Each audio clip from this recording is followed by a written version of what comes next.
Ladies, gents, and everyone watching at home, welcome to Revolution. My name's Bowie, and I'm joined by Virum, and we're here to take you through some of the early pool stuff in Granblue Versus.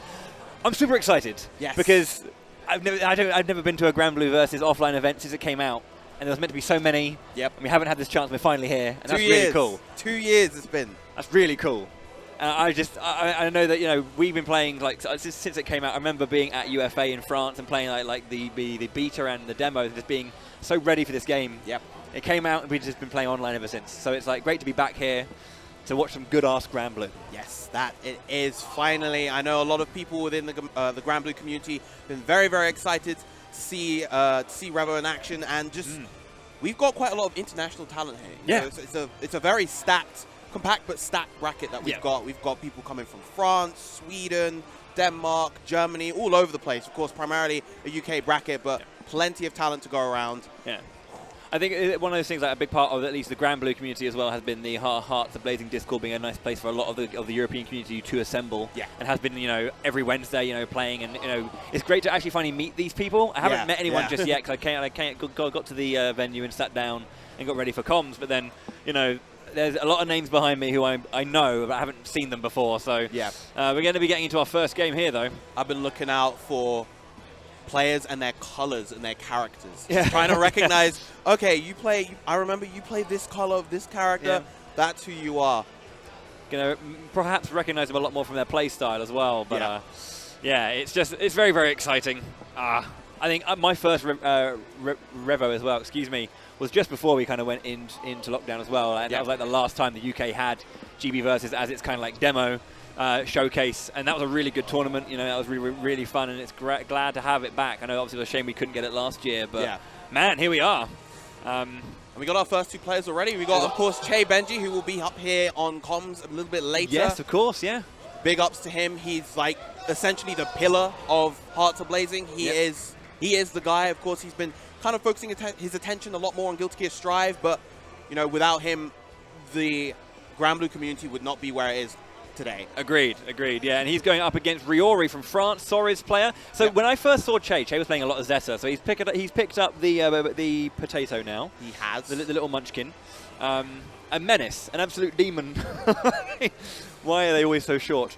But yeah, so Sorry is one of those characters that I just really love watching and love playing against. I know that he's one of those ones that doesn't really seem to get as much love, and kind of like, you know, when it comes to like tier list stuff and all that kind of stuff. But like, you know, one of those characters who is I think so flashy and stylish to see. So we're gonna have to see what Riori can bring. Very, very strong player. So yeah, Riori has been improving quite a lot over the past few months. You know, he's been grinding the game quite a bit. Yeah. Being from France, I know France has had offline for a couple months now. So cool. You know, a lot of the French players have had the opportunity to play the game offline, I think Riori included. So let's see. With our first set, Charlotta versus Soris. Hell yeah. Man, he's a big boy, Soris. That is a true grown-ass man. He's a grown-ass man, yeah. Liking for our first game to see the intros. Offline Granblue. I can't believe it, man. It's 2 years in the making, dude. Finally here. Finally here. Believe in victory. Battle one. So Charlotta, obviously we know, incredibly like dangerous character, a lot of plus frames, very kind of like scary confirms and continuations from these stray hits. Pressure on shield, very nice. Attacking down a bit of chip to begin. Right, already stuck in the corner. Don't want to be dealing with this corner pressure from Charlotta. Saw the attempt at an anti-air right there. It's going to be very important for Yuroi to get those down the line. Good tech on the throw. Really good tech. Just getting that nice, that touch blow, another counter hit into a short confirm. Nothing major, but still so much pressure from Che. Riori struggling to get that first hit in and make his way into the game. Gradually, bit by bit, the chip is adding up. Good start. Good call out. Nice counter. Okay, goes into SBA here. SBA, the install. Yeah. That's a good block. Big opening. Oh, doesn't get the firm off the dash punch. Yeah, nice block. Does get a straight hit though. There we go. Continues holding the pressure back. Oh, doesn't get the throw. A little bit early. A bit early, yeah, I was going to say. Okay, cool. Nice fight back from Riori. Like, Che opened that up really strongly, and then Riori's struggling to find that one moment. You can see what Soris can do when he does get those hits in, but Che holding the line, winning that first game. Nice opening punch there from Riori. Bit of damage there, but double chip down. But There There we go. That's the core of the Sora's gameplay. That dash punch, we're going to see it back and forth. Yeah, catching out. Just a few buttons coming out from Che. Does get the grab now in the corner. Block strings. Holding that pressure. Good defense. Doesn't follow up after light.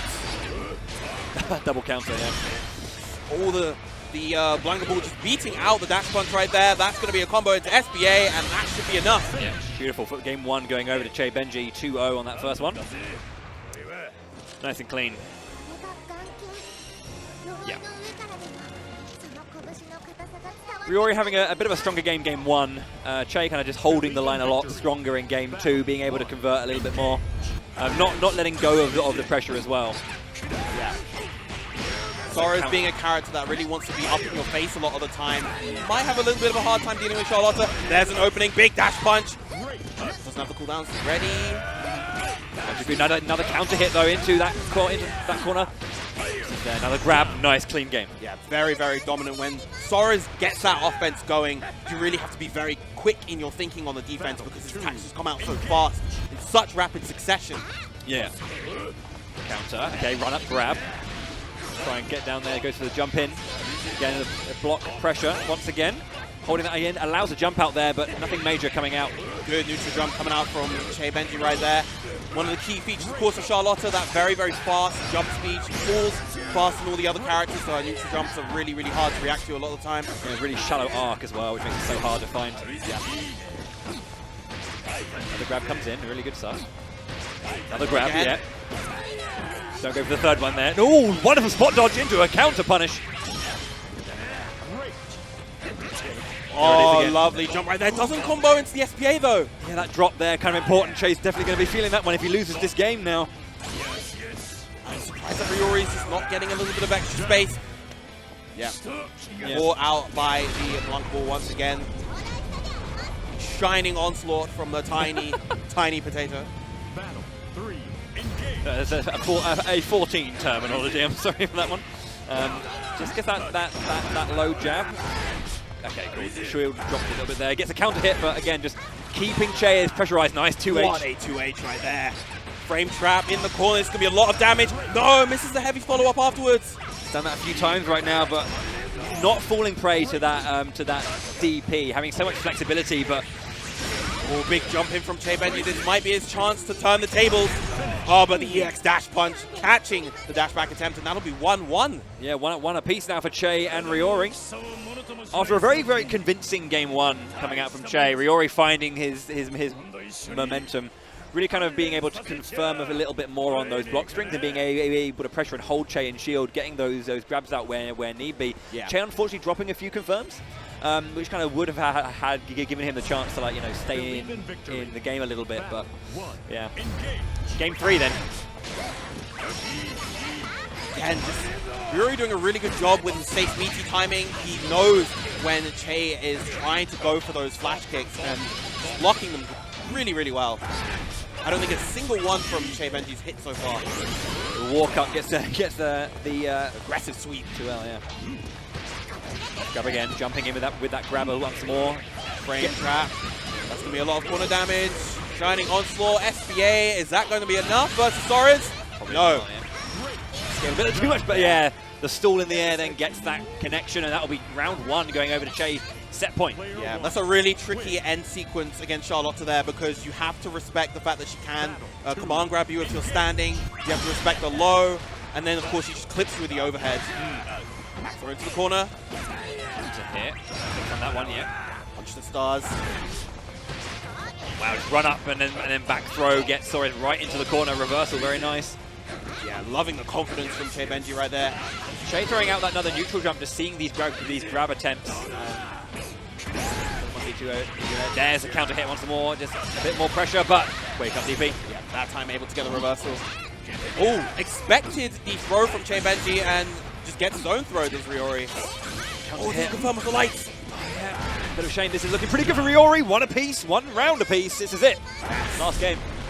Already on a final round situation in the first game of the day. It's exciting start. Exciting start. 3, engage. Oh, big count here on the close medium. It's a good opening, opening damage there. Preemptive tech.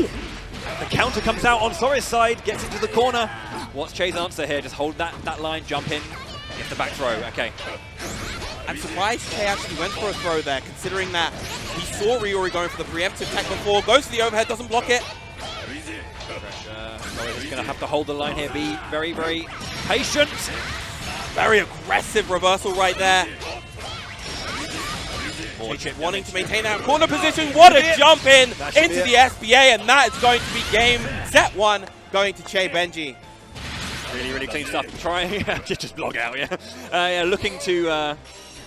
Yeah, there was so much patience coming out from Sori's from Ryori at the start, but just couldn't hold on a little bit. They just went a little bit too early there. And you're saying that really aggressive reversal with the DP was pretty much everything that was needed to secure that game. But yeah. Yeah, when you can send to the player is desperate to get out the corner, you know, those DPs, when you have the corner position, those DPs are really quite valuable because if you hit it, you maintain the corner position. If you don't, well, then they get a mid-screen sequence or something like that. They can't convert as much as they'd like. So great awareness from Che Benji right there. What a first set to open the day. Yeah, it's always nice to see it go down to the wire. It was kind of these weird, like, intense back and forth. There's 2 O's either side, and then you're like, okay, the stage is set. So, yeah, great first game indeed. We'll be getting our second one up soonish. Not sure. Again, we know these names. You don't know faces. We know the names. We don't know the faces. Yeah. Don't know who they are. But yeah, if you're just joining us, Revo here in London, offline Granblue. It's 3 days, like loads of games being shown, like 9 different games. If you were here before we actually started, you would have seen the whole lot. We had, I think, Gundam. Well, mate, Gundam Versus, what a game. What a game. I'm a big fan of those kind of games. I played Dissidia, I play Gundam. Really great. They were yesterday. Well, Gundam was yesterday. And Sam Show was yesterday as well. Sam Show as well as Ultimate Marvel 3. Those 3 games were yesterday. Today we have Under Night. Under Night is coming up to the end of its bracket on the mainstream. You can check that out there alongside this one. And then after Granblue, we will have Guilty Gear Strive to close the day. Big day Saturday. And then Sunday, obviously, we've got everything else. Crikey. Yeah, we've got BB Tag, BlazBlue, Skullgirls. Yeah. Melty. Wow. Okay. So, blinding lights on these 2 holy players. We've got a Lancelot. Oh, man, I'll tell you what. Never found comfort playing against this guy. Maybe that's just me being really bad at the game. No, I haven't either. This character's hard to fight. I think a lot of the higher level players, particularly in Season 1, even now in Season 2, they don't like fighting against Lance. He is a tough character. There aren't as many of them around these days. Yeah, he's kind of fallen out of favor, but nonetheless still an incredibly strong character. Meanwhile, on the other side, we have Luane, who's full of shenanigans. He's come more into favor, I felt, because I remember like when in the first season and kind of even going into early Season 2, you know, there was like that early beginning when there was loads of him, then he just fell out really quickly, and then nice to see him back. Just because he is Shenan's the character. And a character that's just been receiving continuous buffs throughout the lifetime of the game. Just a lot of quality of life stuff. Just a lot of his fundamental tools are stronger than they used to be. While, of course, he maintains all of the shenanigans that he had at the start of the game. So, really gotta watch out. Okay. Oh, not the gold. The golds are so ugly. We got DLZ versus Mace of Hearts, again from France. Okay, cool. Just poking out there, just getting a couple of hits. And this is what you're going to see a lot against from Luane. You're going to see this character back off a lot, set up those projectiles to try and get meter and HP with the 5U. Yep. Look at that. Perfect to start things off. That's a statement to make. Nice clean stuff. You saw, Mace of Hearts trying to fight back, but kind of, again, falling prey to a lot of those kind of like all those angles and all those areas that he needs to try and defend from. Yeah. You know, when the ads come out and all that kind of stuff, you need to be really careful. But gets that grab out, goes for it, and a wake up, an overhead onto the wake up. But clean guard. Catalina bot is out. Not ready to block low there. The overheads. Really like hard to see compared to others, I find. But okay, gets the turnaround into the corner, but gets caught there, pressing one too many buttons, getting caught with the low. Makes it hard for the moment, just not quite capitalizing on the punishes. Lovely aggressive parry right there. Oh, okay. Here comes the HPA. How are you going to defend against it? This is the boys. Dash back. Looks high. Good jump out.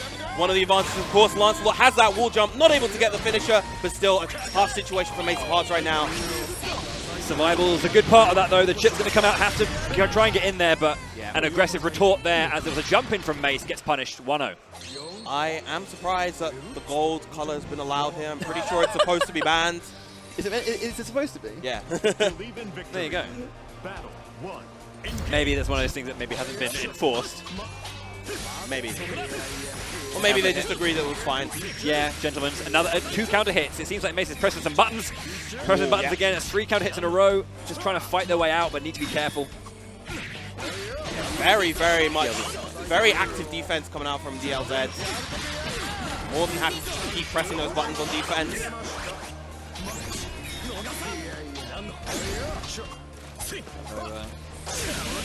Ooh, yeah. Finding that moment.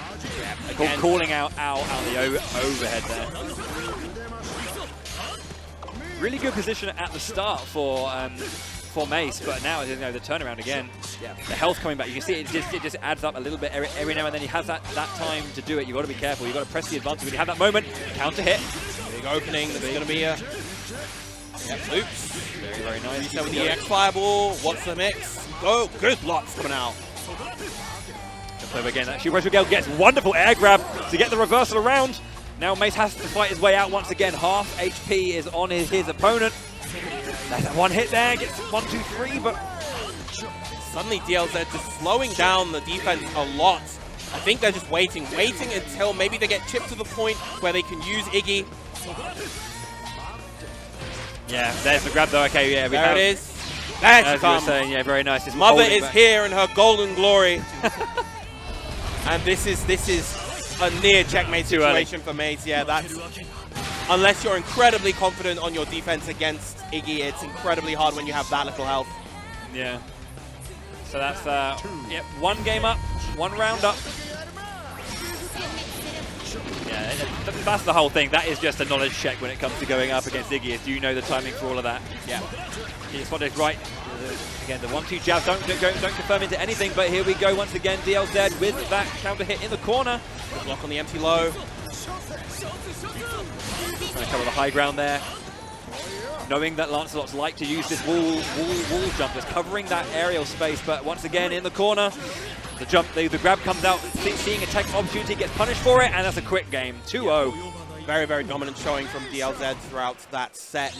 Just had a really good read on Mace of Heart's defensive habits, knew what he wanted to do, and just was willing to play that active defense because he knew that, okay, these punishes aren't quite as airtight as they could be, the follow-ups aren't quite as good mid-screen as they could be, so you know what, I'm just going to keep pressing, make that space, get my HP back, and just play the game that I want to play. Yeah.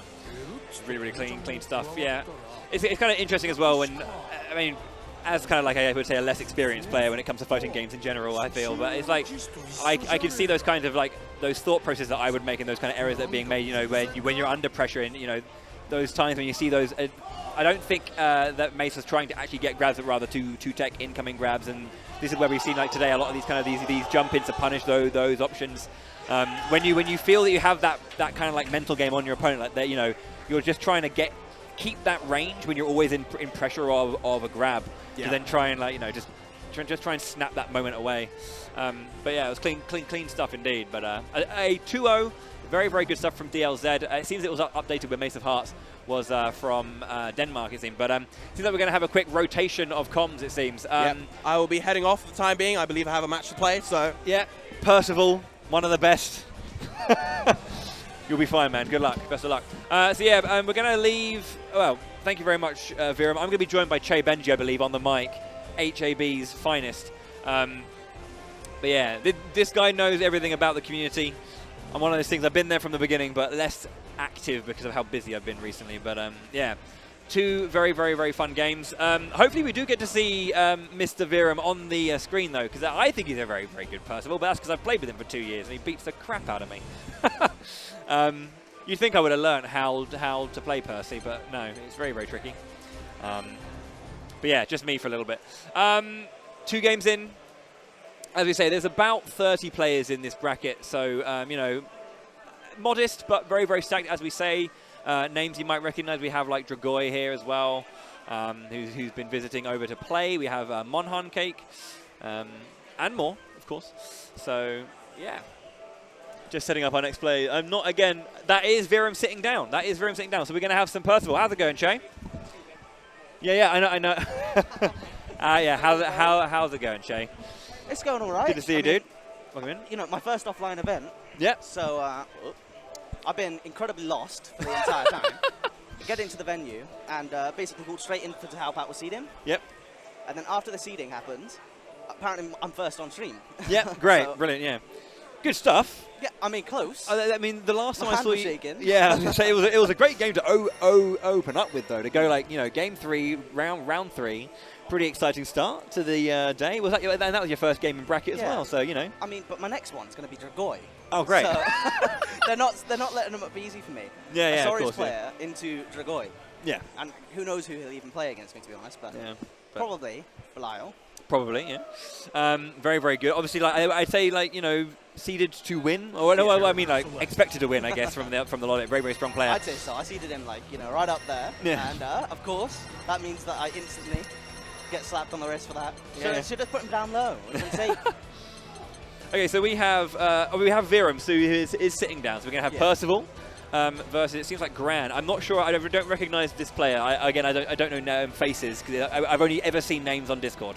Yeah, pretty much the exact same. I mean, I've only ever taken part in online events, and helped establish EU Granblue on. Yeah, I was gonna say, yeah, like you're the cornerstone of EU Granblue. These days we have people like Ordnan. Well, yeah, of Flash, course. They're carrying on for me. At Yeah, this point, but like you kind of built Hearts Ablaze and gave us that space, and we flourished from there. Putting faces to the names now is definitely an interesting first. Yeah. I remember playing like one of your first events that you ever did actually when UL wasn't out and I was still playing Ferry. I remember that as well. Yeah, PS4 days. Back before. Because again, the launch of this game was really weird. It was a shame, is what it was. It was a really unfortunate situation. So yeah, but at the end of the day, I'm really happy with the community that we've managed to foster, especially with all the adversity that we've been under, up until this point. Yeah. But everyone's turned up today, and the bracket's stacked. I'm really excited. Yeah, it's really good to see. What the top 8's going to look like. Oh man, Gran versus Percival, a classic. Yeah, I mean, since day one, we've had the Percival down players and the Gran top tier Chad. Yeah, Virum's definitely one of those. I'm just sitting there going, your character is absolutely... No, to be fair to him, he does like to do it sometimes as more of a joke, but he does go, actually, yes, my character is busted and I love it. Ridiculously good, but to be honest, the balance for Granblue right now, I would say that pretty much, there's a few characters that are notably above the others, but then everyone else is very viable and very able to compete, especially in a situation where a lot of Europe doesn't have matchup experience against certain characters and certain players. So seeing some new faces as well as classic online faces at this event is definitely going to be interesting. Obviously, we're going to be going into Virum, and again, I'm not quite sure who the opponent is, which is so I'll check now. Actually, we'll get. I mean, we could look at the bracket actually, couldn't we? Top tier TOs. Yeah. Well, I mean, I have my notes up, and I'm not going to lie, dust loop, just in case, because I've never been very good at kind of remembering like sheer statistics of things like these. Yeah. I just know, I've never been one to kind of sit there and grind out frame data in terms of my personal knowledge when playing. Oh, it's Agarul. That makes sense. Oh, it's Agu. Okay. No, Agarul. Agarul. Oh, yes, Agarul. Lowain. Also makes sense. All right, I'm really excited for this one now. Oh. Special Training Episode 5. Okay, we'll see what Virum can do. I was saying, like, man, do you want to play? And he was saying, I just want to focus and, like, be calm and go into this pretty cleanly. But yeah, he doesn't have the baseball bat, so that's a bit of a disadvantage for things. Coming out right at the start of that for M from Agarul. Agarul, he's playing a lot more Go to Get Tried, Notable, stuff like that. So seeing him signing up to the Granblue bracket is also really lovely to see. Getting that unblockable going right at the start, though. Looks really, really solid for Agarul. Nice start, yeah, just manages to get that DP out. Bring him back closer. Yes, that counter hit there once again in corner pressure coming out. This is where Virum is very, very strong, I find. Okay, Iggy comes out as well. The chip enough to bring it down. We were talking about this on screen, that this is a knowledge check. And the question is, does Virum know the timings? 1, 2. He had a really good streak going, but as much as we want to call it a knowledge check, especially when you're in these offline conditions with everything on the line, there's some very real setups that Lowain has to basically ensure chip or put you into situations where you essentially have to guess all the earnings on the defender. So Yigi, whilst it's starting off as a Mario Party joke, it's definitely evolved as the meta has developed, and it's actually very scary now with a good Yigi player, especially in bracket. You don't want to run into that. Very solid stuff. Good pressure coming. Okay, yeah. Moment there to grab that food, trying to cover the space as much as possible, closing that space down very nicely and getting that counter. Got 3 stocks to work with now. Stock's very important for young Percival here. And this matchup has evolved over the years. All of the balance matches. Lowain really had issues at the start. Yeah. Working against Percival was better mid-range, but Lowain has had his mid-range solidified so much with his ability to hit confirm, for example, being made much better with the ability to go into like 2-4 L and M as opposed to just being forced to use the exhaust control straight away. But we're going into Yigi once more. Get me away from this Percival real quick. Let's see if you can hold this. That was pretty good. You see the Percival running into just pops it. So far so good. There's the block. 1k chip every time he blocks that. Gets hit by the unblockable with full screen. And this is where really Lowain's territory. Lowain, we don't talk about it enough, but he's really good at running away and forcing the opponent to come towards him. Yeah, that was a really tough. Like both of the ads coming out. Catbot comes out, and then it's just the delayed response from those rockets. Made it very, very hard for Viram to make a decision there. Tried to go for a jump and got caught on the way through. So, plus frames. There we go. Yeah, very nice. Tried to jab out, but counter hit. But yeah, so something that people talk about with Yigi as well is that it's not just a case of the damage on, the chip damage and the edge damage that actually solidify. It's the positional advantage that you can manage to secure just by using procs to push the opponent to full screen. There are very few characters that are actually comfortable against the Lowain at that range, with him having access to all the Catalina bots and parfait. And speaking of, there we go. So you can start eating up, getting the resources. Really good as well to use the laser beam there to actually stop out, that big charge in. But Iggy, once again, it's been the story of all 3 rounds so far. Blocket gets clipped by the orb. This isn't looking great all of a sudden. It doesn't look like Akabul actually knows many of these setups to guarantee chip kill or unblockables, but he doesn't need them at the moment. But Viram finding his way in with a command dash. Gonna have that corner pressure. Oh, the X-Bubble misses to confirm. Drops it, but there we go. Does get it though. Really nice, to use that dash into nothing, into grab.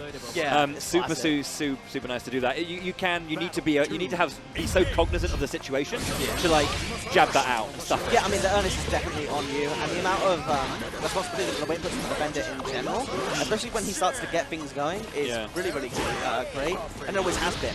But what he used to be lacking was some mid-range competency, especially in matchups like Viram on this Percival with that massive sword. He used to have a lot of issues, but Lowain, I feel, is a perfect example of a character that has had their matchup chart much more stabilized throughout the course of the game. Oh, we're going to go into HBA from full screen. Boys are out. Knowledge check number 2. Oh, nice spot dodge there. There's a guard crush, but survives it. Very, very nice. There's a little bit, waited a little bit there on that thing, but nice. Gets the double jab into. Got a long way to go though.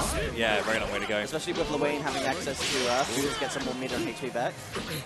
Oh, nice. What a confirm. Okay, so 1 game down and 1 round down. It looks like it could. Well, it might be over, but we'll have to see if Viram can fight this one back and bring it to game 3. I have faith. Oh, of course. Come on, commentator.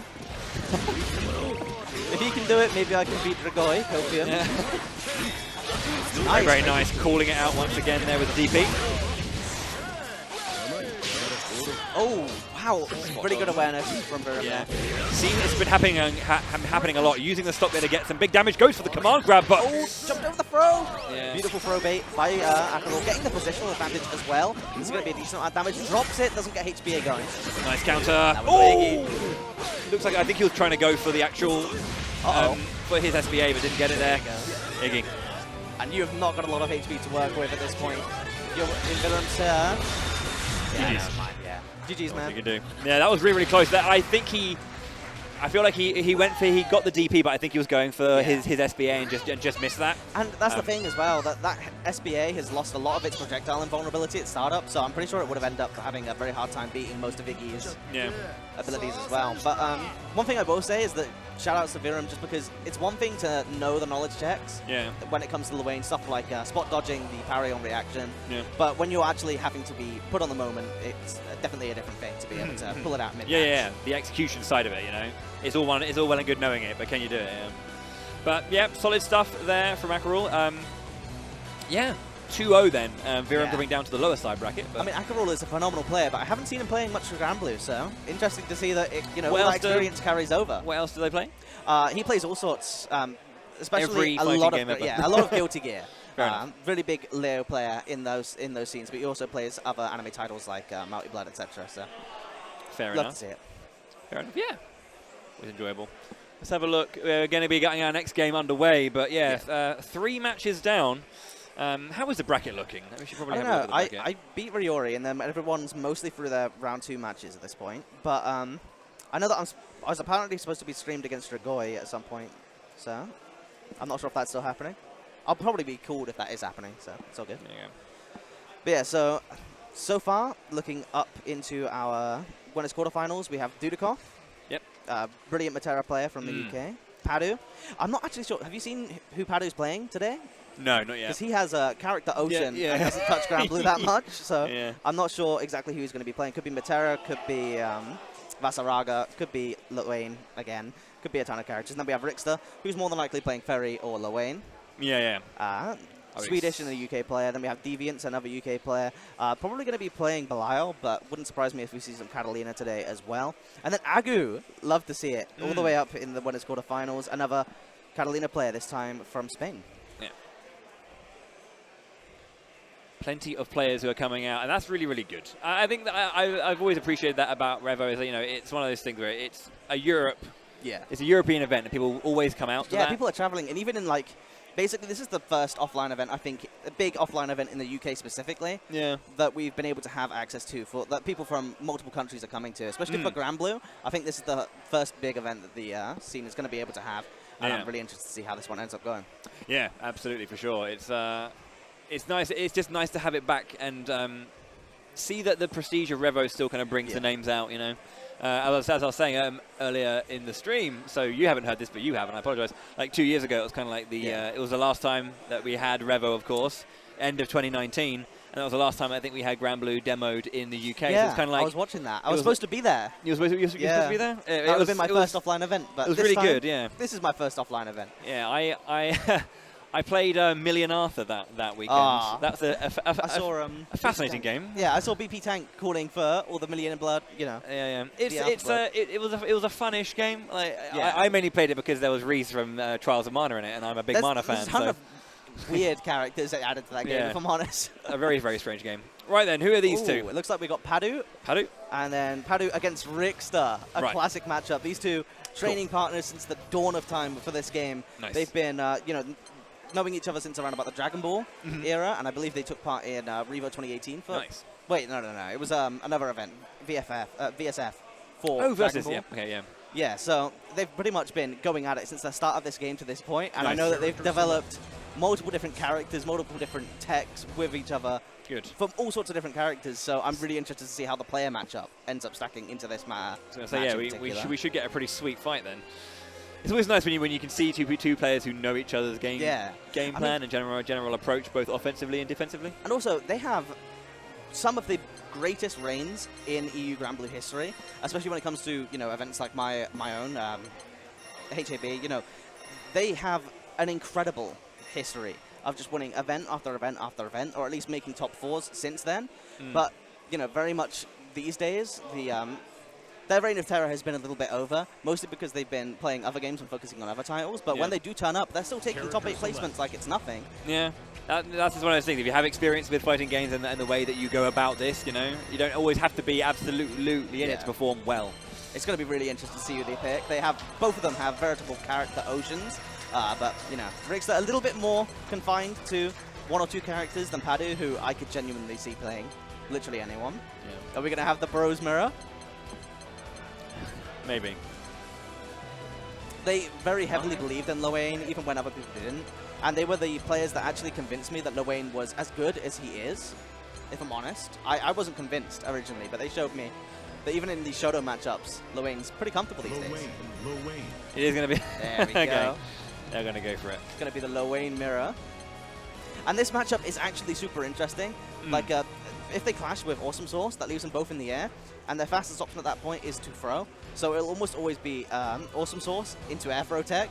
Nice. And there's a bunch of weird interactions like that you're going to be able to see in this matchup and pretty much none other. Right. It's always nice when you have some weird, some weird like things that are specific to a matchup like that, just for a spectacle's sake, Lowain's like one of the less common characters, right? But not in Revo. Yeah. We've got a lot of them at this point. Yeah, it definitely feels like, I was saying to Vera, it definitely feels like he's back in favor. Like he's a brilliant tournament character. Yeah. I think, not many people would play against it and know the matchup all that well. So you can always, if you have one, you can always bring it out to kind of like shake up your opponent's knowledge a little bit. All right, well, we are going to be getting into this. I know that Rixter has a history of using banned colors, so I'm pretty sure. Yeah, we had the gold Lowain earlier. We were like, surely that isn't allowed. Yeah, it's one of the free rules that is actually listed on the Revo bracket. No color 17.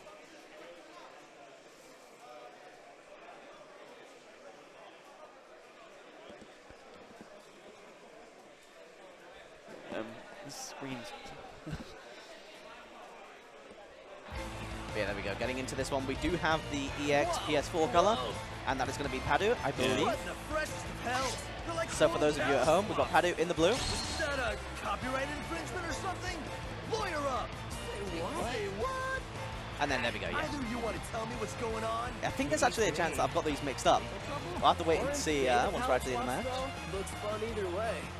Palace, I love this. I like this kind of like meta line. I mean, because I'm pretty sure that this is Rixter on the right, and Padu's on the left. But obviously, we've got a little bit of an issue on our screen right now. We can't see the names, so we'll know for sure in a moment. Yeah, it's a pretty good start for Lowain number 1, but Lowain number 2 fighting back immediately. Getting the throw. Going to be able to the Catalina bot now. Yep. Nice sweep into the Awesome Sauce. This should be a lot of damage into the knockdown. Ooh. Really good to get again that parry there from the good evade response the parry. From Lowain 2. Nice hit, back into the corner, nice pressure. Gets a follow up, and that'll be a simple confirm kill. Yeah, I love to see it, Lowain 2. All right, well, getting into this next round, I mean, obviously, they've both done a pretty good job at round start, but as you've already seen, Lowain, once they get a small advantage, once the character gets a small advantage, can really run home with it, and it's looking like we're seeing a very similar situation to before. Gets the knockdown, and good spot dodge, understanding how to get out of that unblockable. Yep. A throw comes out, suddenly gets some damage on the board, but trying to hold that pressure in, does find a moment there, gets through, and gets the follow-up. Extension. Here. Alright, there we go. Lowain number 2 is Rixter. And there we go. Good parry. Getting yourself out of that corner. Gonna try and get things back on board. Nice, good anti-air.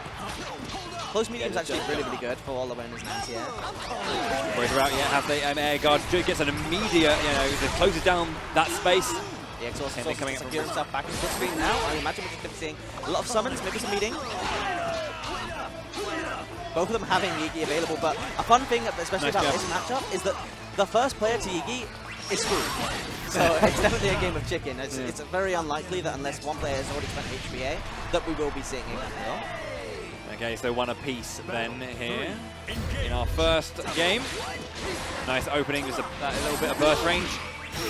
Nice. Counter here. Very long range, yeah. Again, 2 low jabs again. Very, very simple, those double low jabs into confirm again. Yeah, I mean, very simple, but I ended up dropping it. So well, you know. To speak. Nice. The grab. Back into the corner, trying to build up a little bit more pressure here, as Rixter's been, at least in this round, definitely just controlling the majority of the pace. Another good grab. Another grab again. Rixter just a little bit late here on these techs, maybe.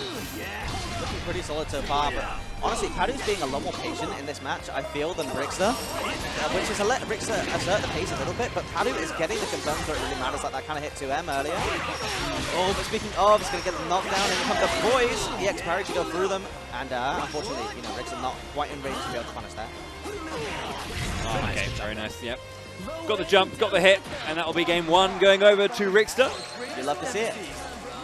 But, you know, very close between these two players playing very similar characters, so it can really shift either way going into the next match. This is our first match of winner quarterfinals, so if you guys are excited, be sure to let us know in the chat. Nice. Bring the boys out, covers the airspace and jumps up with it anyway. Edgeware counter hits are really interesting in this game because you're forced into stuns to hit the ground. So good recognition there for Paddy to get that conversion. Nice use of the parry there to get out of that situation. Still really in danger here. There is the meter, and yeah, that was just too much to work against, I think. Really suffocating round by Paddy. As we were saying earlier, he's a little bit slower paced than Rixer is at the moment, but when he gets that momentum, that can feel even more suffocating when a player is willing to play it slow, but you know, very consistent. Minus frames. Next, though, running in, getting a special start. Who's in the upper point? All the way to the corner. Good jump from Paddy there. Very nice against spot dodge. Once again, gets the grab in though. Once again, corner. Gets another grab. Holding that pressure here. Another cat bot to hold that guard. Lowain's backdash is so incredibly good because it's just a back run, and he runs so quickly, and he doesn't have to like do multiple backdash for his space. Wow, what a round there. So much pressure in the corner. Almost a perfect. Should have waited and healed to get it, you know? Yeah, exactly. I'm not even sure. If you does take that work? damage and heal it up, I'm not sure if it does give you a perfect one. I haven't thought about it, honestly. I haven't seen it, so. Ooh, nice. You gets the down hit.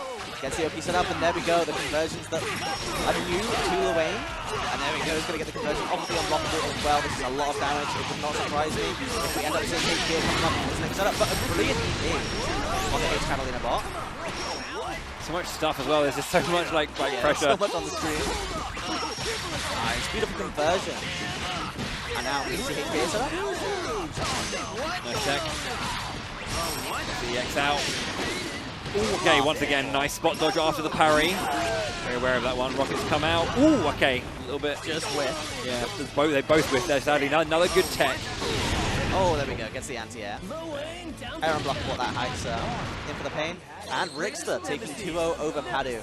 Yeah. Phenomenal players, but obviously one of them has to be sent into the loser side here, so.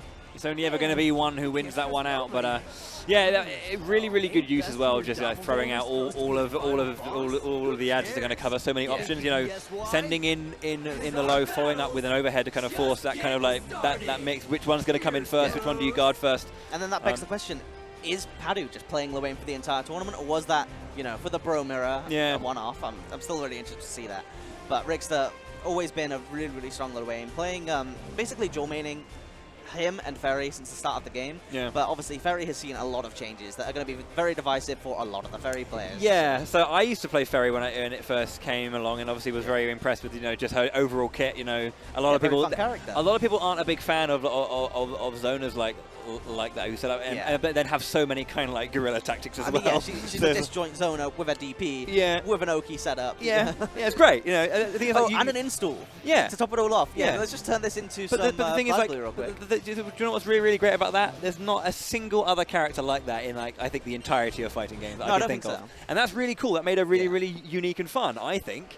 But then I only stepped away from her not because I didn't think she was good anymore, but just because I wasn't as good as playing her. She's hard. Yeah, she is hard to play.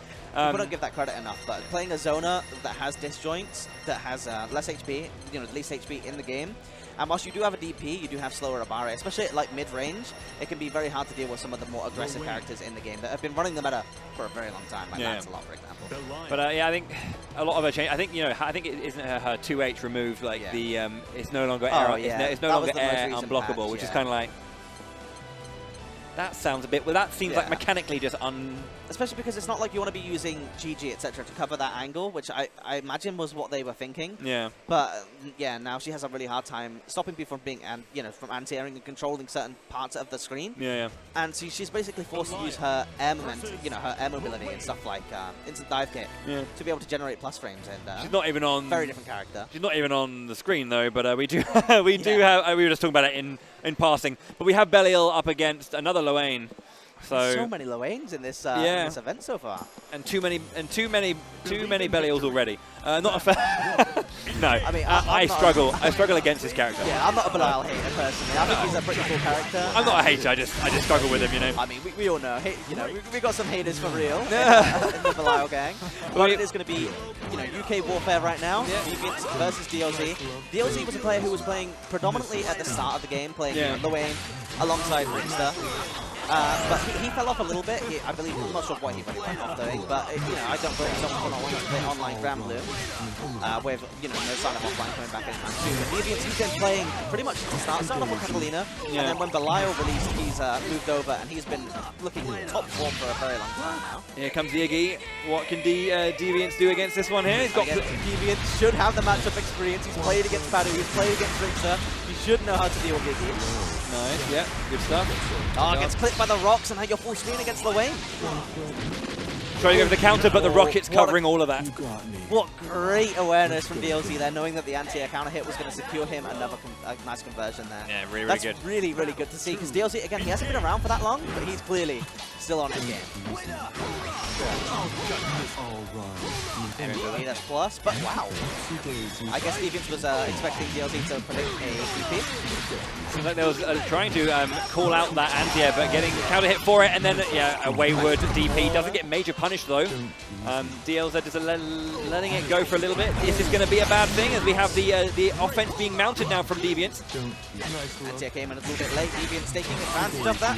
We're going to see Catalina bot pulled in here, and DLZ, he's more than happy to just keep this health advantage. He has managed to cover himself, so he doesn't have that to play around with, but as far as he's concerned, as long as I can't be killed, as long as I get put into Yiggy range, I'm more than happy to sit here and take this.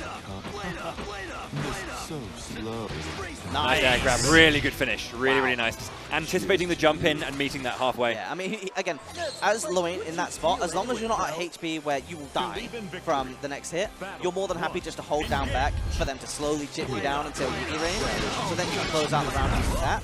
And obviously he was just holding down back, waiting for that jump in, and he lands it beautifully. Deviants though, fighting back, getting a really good advantage round start, throwing him out of the 2-on-4 H. Grab, back throw again.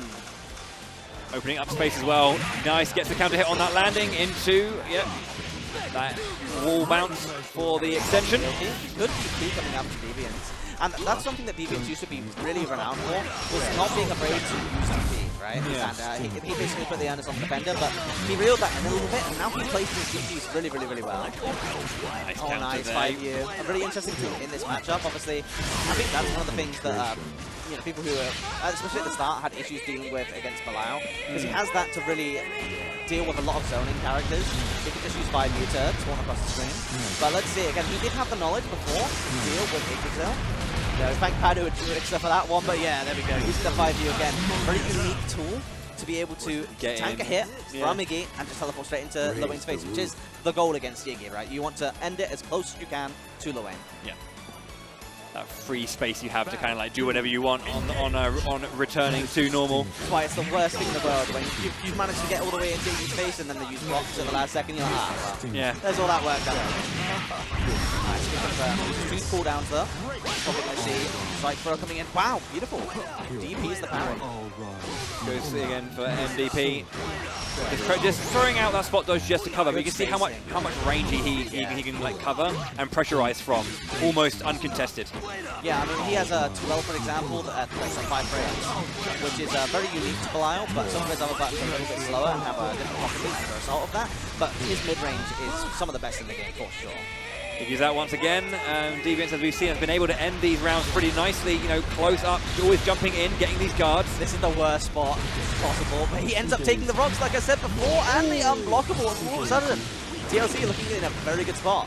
Yeah, that was a bit unexpected there, as we saw Deviants do very well last time, but again, it always takes one, but there's the counter hit! There it is! No, DLC tried to pick up the counter hit confirm, and Deviant said no, and just ran DLC all the way down, and now we are tied up 1-1 in the winner quarterfinals. Really nice. That kick really looks like it hurts as well. That's one hell of a stunging.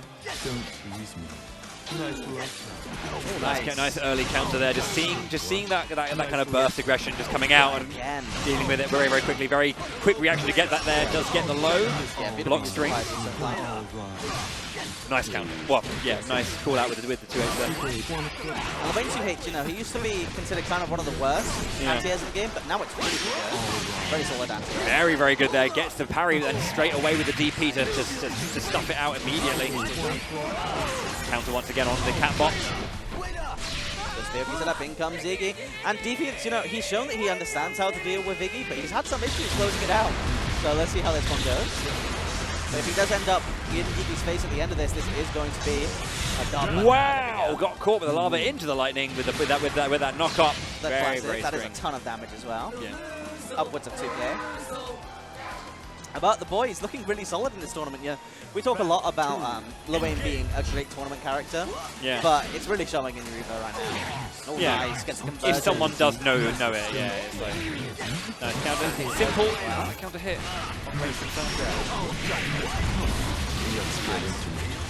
Keeping the offense, only spending 1 cooldown, and that's one of the things that Belial is really good at. He only has to spend 1 cooldown for a lot more damage on the screen than a lot of characters. Parry, spot dodge, yeah. MDP plus frames, gets that grab as well. Oh, yeah, grab. Ampro, you love to see it. And again, the Belial's from Ampro, you know, 30 frames, but at the end of the day, when there's so much on your mental stack, it's going to be very hard to react to that. Pushed out, blocking lightning, that's a lot of chip, but as long as you end in a decent position, you're more than happy for this. Use the 5 to get away from lightning, and that's going to be a fun. Beautiful stuff from Deviants. Matchup knowledge on check right now, for sure. That was very close to his head. Battle 3, engage. Yeah, as you say, if you that is a danger of using it. Yeah, you need to make sure that pretty much anything. If you just get hit by anything at the end of that, it is GG. So you have to win in that situation or have them far away. Another command grab. Look at this command right now from Deviant. Hasn't been touched yet. Another grab, looking for the perfect to end it out. There's a counter hit. That should be the game. Perfect. Beautiful stuff from Deviant, taking the momentum back really, really strongly. Yeah. That was a commanding game to end that set after it went pretty well.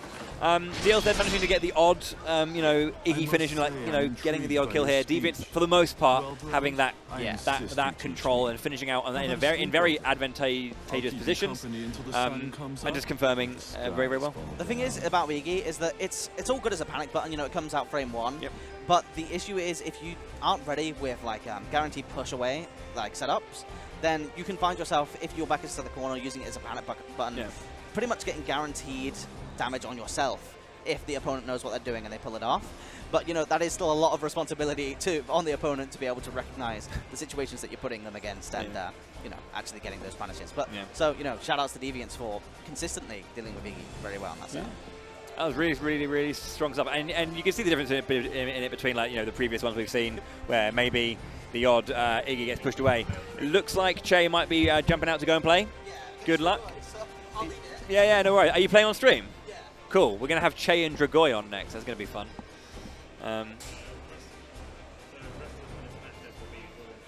Okay. Yep. Yep. And then Dude.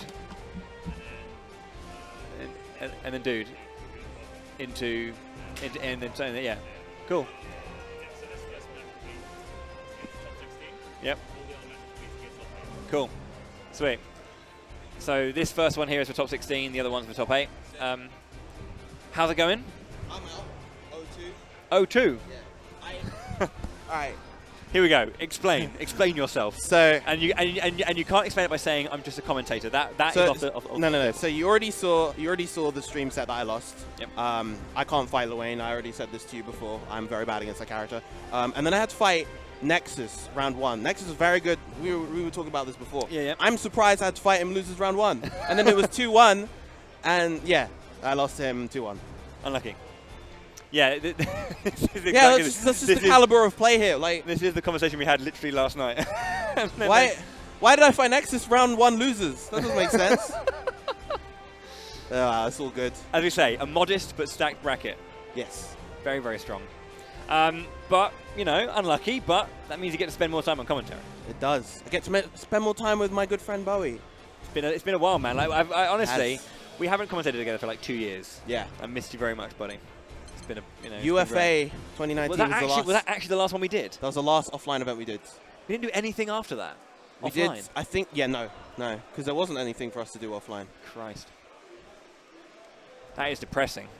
It's depressing. The last time we commentated together offline was when this game was still a demo. I'm so glad we're back. I'm so glad we're back. As am I.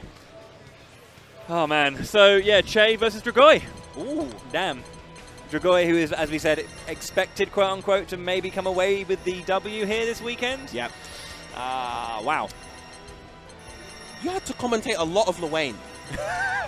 Like, I came off of my set, and okay, that was a Luane. No. Luane. We commentated before with Luane. Yeah. Then it was my set with Luane, and then you had a Luane mirror, and then you had another Luane with Luane and Luane versus Deviants.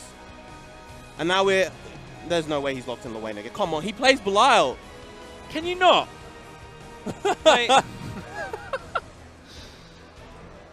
why? Che was saying a good tournament character if you don't have the matchup knowledge, you know. Yep. So Che, he's just commentated like 3 sets back to back with Luane. Yeah, and now he has to fight this character. Now he has to put all that money where his mouth is now, you know. Yep. That's going to be fun. We now get to judge him to see how much he knows. How well can you play the Mario Party minigame of Iggy? Wow. Wow. But yeah, it's interesting. So that's Dragoi. I haven't seen him. And again, I've just seen names on the Discord server. Yep. So now it's actually fun to meet people. Young blood from Spain, I believe. I think he turned 18 very recently. So yeah, he's one of. Don't say that to me. Does it just make you feel old? Yeah, because like I was hoping that, you know, just look, man, the majority. We spend a lot of time commentating Smash Bros, right? Yes, yes. That's a very young scene. Yes. I'm sitting there with there are kids I'm commentating who are half my age, and that is upsetting. I thought we could get away from that. Look. No. The majority of people here are around our age. You know, mid-20s, early 30s, old men around here, but. There's always those, you know, those wunderkinds who are going to come out of nowhere and just be godlike. Yep. Love you, but it's what you want to see. You want to see people, you know. It's the same thing in sport, right? When I was a young kid, you know, growing up playing squash and all that kind of stuff, you're like, oh man, you know, suddenly I'm older than all these like professionals. Yeah, like 24-year-old world #1. It's like, what is going on with that? That's not okay. If I got onto the squash court, I'd break in the warm-up. Not that bad. I'm not that out of shape. But my God, like. The act of growing up is realizing that, you know, younger people do everything better than you. Man, like you, too good at commentary. Stop it. So are you. I got it from you. I wouldn't be here if not for you. I'm not sure if that's true. Nah. Well, maybe. I don't know. I'm not sure it's true. But us aside, and everything outside of Granblue aside, can we have other, please, like someone, does anyone play UL here? Am I the only UL player here today? I lost to UL. Oh, yes. Yes, Sorry, Nexus. Nexus is UL, yeah. Sorry. She's great. She is. She's adorable and easy to play. Yes. That's the best combination. It's a very strong combination. I love an easy player. I honestly, like, I like to think I'm not, you know, absolute trash tier at fighting games, but I'm not great. You know, I can get a confirm. Charlotta from Che once again. Gorilla versus minigames. Okay, isn't it? Yeah, this is the exact same like thing we opened up commentating. It's just it was DLZ's one rather than Dragoi's. But here we go. DLZ Dragoi came after. We thought we did Che versus Friori first set. Oh yes. Sorry, yeah. Shout outs to Christina Valenzuela. 2 characters in this game. That's how good she is. And Ferry. Yep. Boy, you gents hear that? And of course the Jew Bros once again. It feels weird to hear like a proper like surfer dude, man, being like saying gents. What do you think, gents? That's not. Yeah, no. It's like you want to say dude, surely, bro. Yeah, you try and run. Immediate M-ball start. No fear. The spin to win. The slide through, very nice. A lot of mixing up there, back and forward, trying to cover those sides. Got to have that block button held against some of these characters. I think Luane is one of them. One thing very good from Che, just to hold up and pressing buttons there. There was not a single counter hit in that string. Just good damage coming out, but no counters. Yeah. Block String running away. Out come the lads. Very nice. But this is still not a great position for Che. I think, honestly, Luwane is one of the hardest characters to fight from behind because, you know, you get the hits on him, you build up that damage, he's already on 100 meter, and then Mother comes out to ruin your day. So far, the defense, but gets caught by the pillars, the only one that's not reactable, so you have to keep on your toes for that. Yep. Battle 2, engage. Oh, shout out to chat. However, I don't downplay Luwane. I speak what I see. Compared to the rest of the cast, his tools are lacking IMO. The meta doesn't favor him either. That doesn't mean I don't like playing the character or will stop playing him, but he's just not very good. I've been quite clear about my opinions on him. As the HPA comes out. Gets caught, but yeah. Oh, okay, good spot dodge there. So that, you saw how fast he was moving with the HPA. That's one of the buffs that he received this patch. Lovely throw after the cat bot laser. And that'll be game 1 go to Dragoi. Well, I've heard nothing but compliments about. Believe in victory. Believe in victory. 1. I like that. That's a nice thing. Because, you know, just calling out anyone who's a bit upset about the matchup. But very nice string.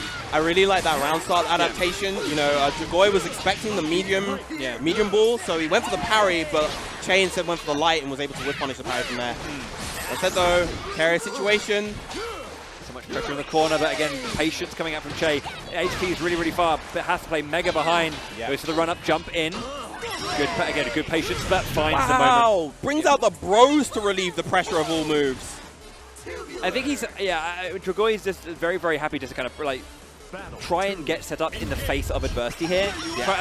I guess hoping and kind of like playing on the concept that Che will try and get a mix up in response to it and try and offset the aggression. Yeah, and it worked out. There's a parry. That means here the low jab into the burst range.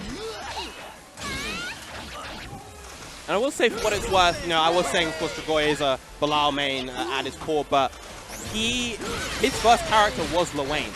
He was the character that he played in Season 1 before Bilal dropped. And so he's very, very practiced with this character. Immediately goes for the guard crush to try and open up with the missiles. There's the back throw to finish. Stylish boy. 2-0. That's a quick game. Indeed it was. That's just kind of the nature of this game. Sometimes sets can be over in a flash. Sometimes, you know, you can take it a bit slower. I don't think we've had Matera on stream yet. No, and I was expecting to see one. I mean, we have a couple of Materas who are warming up earlier and playing a lot, so surprised to not see them. Maybe we will. We're going to get Agu next, I think, and then Catalina Loyalist. Yeah, and then Dudikoff a bit later as well. They're going to be on stream, so. Yeah. Dudikoff is Matera. Dudikoff is Matera, yeah. So, there we go. We will get one. Yeah, so the winner of this set, well, Dragoi goes on to fight Dudikoff. Yep. I assume Agu and MiSblue are probably going to be coming up next. Yes, I believe so. And the winner of that will fight against Deviants in winners semis. Yeah, so yeah, that was for top 16, that game. So we are into top 16 now. The next couple of games are for top 8.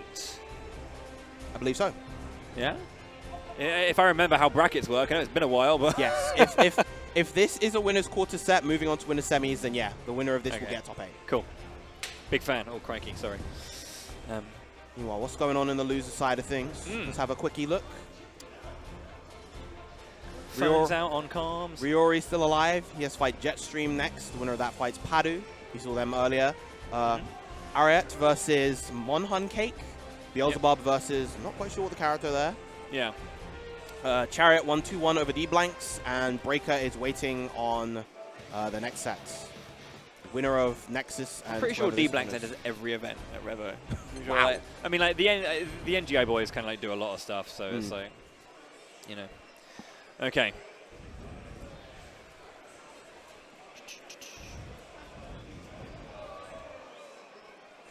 Yeah.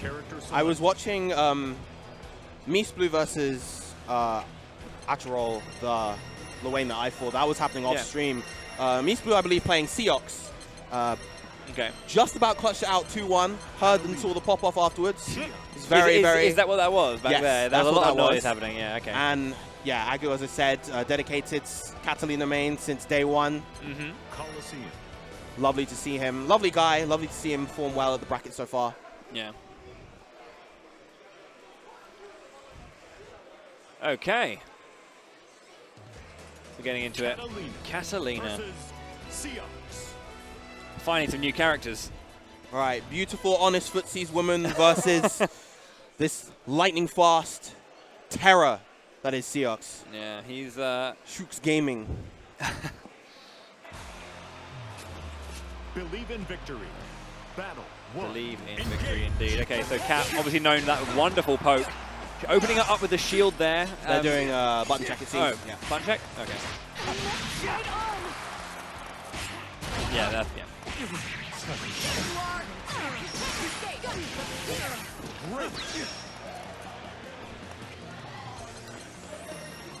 I was going to say, I thought it was an interesting round start to go for the shield in to sweep immediately, or to swipe immediately, but never mind.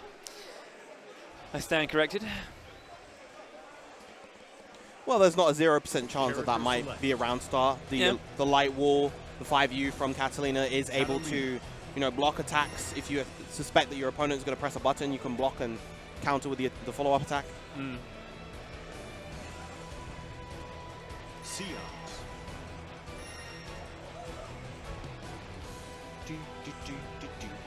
Okay. I remember at UFA playing Itano and his Cat. Oh mate, that was a day. Like 5 AM we finished? Back in the days when Cat was not a gorgeous, honest footsies character, but a dishonest, very overwhelming character. I love the concept of honesty in fighting games. It's nonsense. It's nonsense. Yeah. But it's funny. Yeah, exactly. It's funny. It's funny. Everything's honest, right? Yeah. What makes you pressing a button that covers half the screen more fair than me pressing a projectile across the screen, We're getting into it. Once again, we'll have our next set. Catalina versus Seox. Seox theme coming out. Good old Coliseum, the familiar sight to all Granblue players across the world. Yep.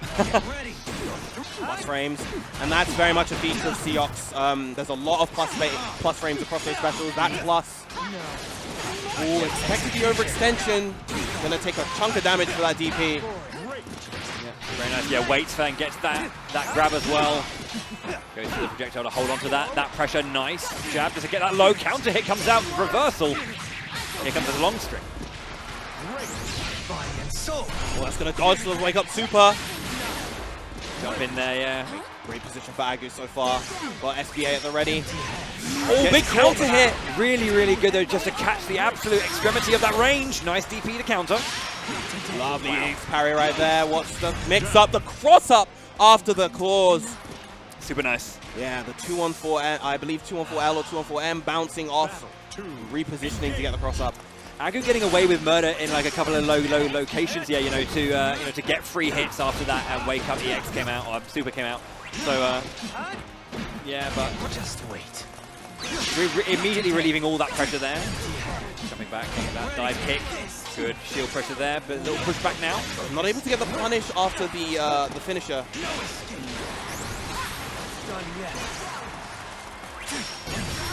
Lovely, wonderful, lovely reaction DP right there.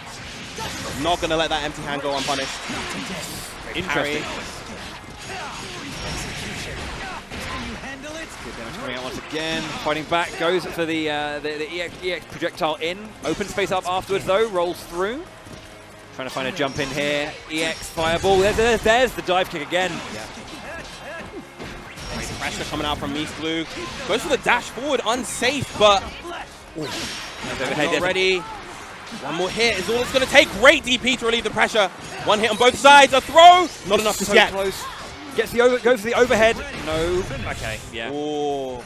Yeah. Goes for the frame trap right there with the Archdemon kick. And now I've seen Game 1 going to MistBlue. That was really, really close. Both of those games down to the wire. Both sides. Okay. Lovely anti-air with the fire H. Okay, yeah, getting caught by that projectile. Seems like, you know, it just dropped guard momentarily and gets caught by that one.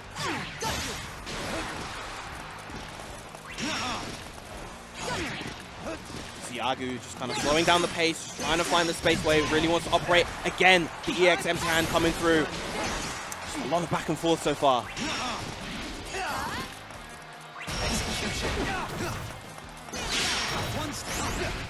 Ooh, the command dash after the parry. Great play right there. Punishing, but not too much of the far tilt. Far poke. With the fireball. Go to the SSBA. That's going to hit. Not going to be the kill because not the cutscene. Plus frames. And the DP, again, not respecting the plus frames, is Agu. Excellent timing. Good call out. Agu's DPs have been really, really clean, calling out a lot of quick options and even throwing them out in like in a little bit of bloody mindedness and just working out for them. Opening the space there with the back step after guard, gets parried. Very similar early game so far. Right, good on Agu not to press a button on the jump in. Yeah, the phase through, very nice, gets that. Yeah. MiSTlue doing a really, really good job mixing up his Rekka follow-ups. 6-claw execution.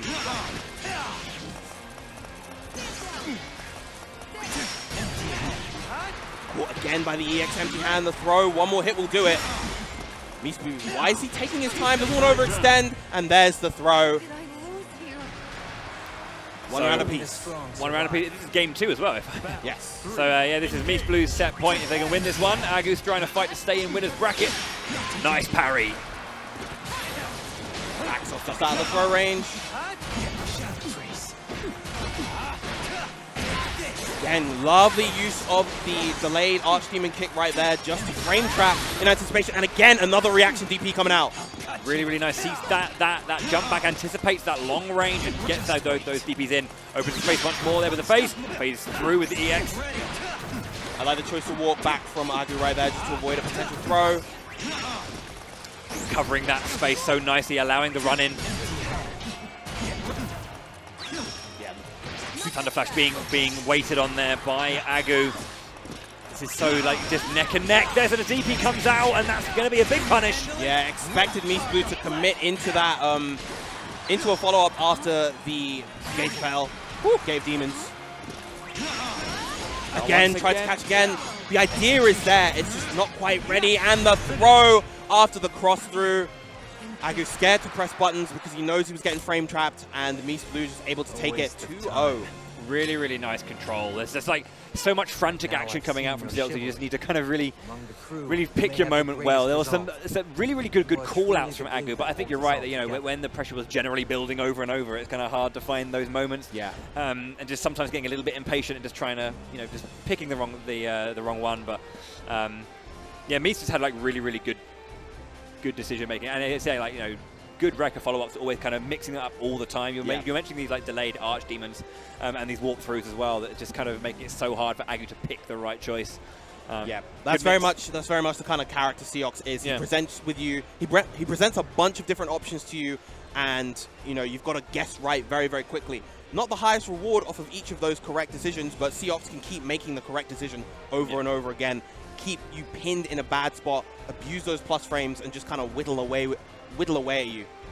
Yeah, and that's the name of the game. Even because like looking at those games, you can see that, you know, so much action was happening, but damage was very, very sparse here and there. It was very, very action packed, but yeah, fun to see. Indeed. Okay. All right, so it looks like we got Dragoi returning back up to the setup to play against Dudikoff. Yeah, so we're going to have our Matera against, well, I mean, he was playing Wayne or Bilal. Yeah, well, yeah. Have to see. Don't know who. But why can't we just be like a single character specialist like you? Although, yeah, I mean, I don't have anyone else in this game. Do you have you like not even one that you've like mucked around with, played around for a bit? Nope. Just enough to learn what they do. Yeah. Yeah. I can't really say I have a ferry. I never had a ferry, so. You're gonna hate me for saying this, but I was mucking around with Bilal the other day. Dead to me. Dead to me. I'm not a hater of it. I'm not a hater of that character. Shut up. I'm not a hater of that character. I just don't like fighting against him. It sucks. Understandable. It sucks. He's very good. He's very good. I'm just bored of like, you know, oh, you throw out your little, you know, your fireball. Oh, but you can just like, you can't jump over it. You just, it's going to be up in the air. What do? You just hold block and hope. Yeah. Hold block and hope. That's my least favorite thing to do is hold block and hope. Because I'm running out of hope. And all I'm doing you just gotta get very good at holding block. Yeah. Very good at holding it's block. It's hard. Yeah. It's hard. I see red way too much on my character in those matchups. I'm just thinking this one's going to work. This button's going to... No, it never does. Nope. Never does. Absolutely bollocks. Malal just hitting you with the chop on your shins and the stanky leg. Oh, the plus on block stanky leg. Why is it so... And why is that range like ridiculous compared to everything else? Like, I don't know. It's a good move. Yeah. Yeah, Some people are just assembled alternately, you know? Just... Indeed they are. Now I do believe Dragoi should probably go Bilal here. If just for the favorable matchup against Matera. Yeah. If he's having fun with Luane, he can go Luane, but yeah. I mean, Dudikoff does have a couple of other characters. He has the Anre, aka Uno. He also has Ladiva. Matera, Ladiva, literally opposite spectrum, but you know, Anre I get as a secondary for Matera, but yeah. Just press random. You can pick whenever you want, guys. We aren't waiting or anything. You can do a Sora's Mirror if you want. Yeah. Well, I'd be game for it. I think everybody here would be more than happy to see a Sora's Mirror. Beelzebub. Oh, we got this is Dragoi's third character, the Bubs. Yeah. Oh, Beelzebub. See, this is when Dragoi's name came up. This is my mind did go to Bubs because I've seen the Bubs before. Yeah. But it might just be that I've been playing a lot of Bubs in Europe. There are lots of them now. Yeah, there are. Yeah, he fell back into favor, obviously, I think, kind of like midway through Season 2. It's not that he was bad in Season 1, I felt, but just there wasn't that much representation, I remember, at least. But seemingly a lot more now. Fun character to play against, I think. I actually enjoy playing against it for some reason. Even though there is some just stuff that his like bloody warp to just hold you up. Like you don't even need to get counter hit. He's just going to hold you up in the air and get full confirm from that. 2H to EX Karma. Yeah. Always a full combo, regardless of counter hit. Yep. Bubs versus Matera. Dudikoff solidifying himself as one of the best Materas in Europe. And there are a lot of Materas in Europe. He's definitely up there. Yeah. But he has a Titan in Dragoi to fight in this top 8 set. Top 16? No, top 16 set. This is for top 8. Yeah, this is for top 8, yeah.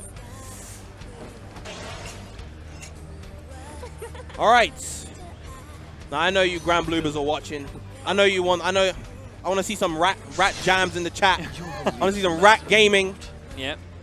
Got bent to my will. This is a good track. Here we go. Game 1. Victory. Battle 1. Engage. I think we're going to see a lot of this set kind of played at this kind of long range.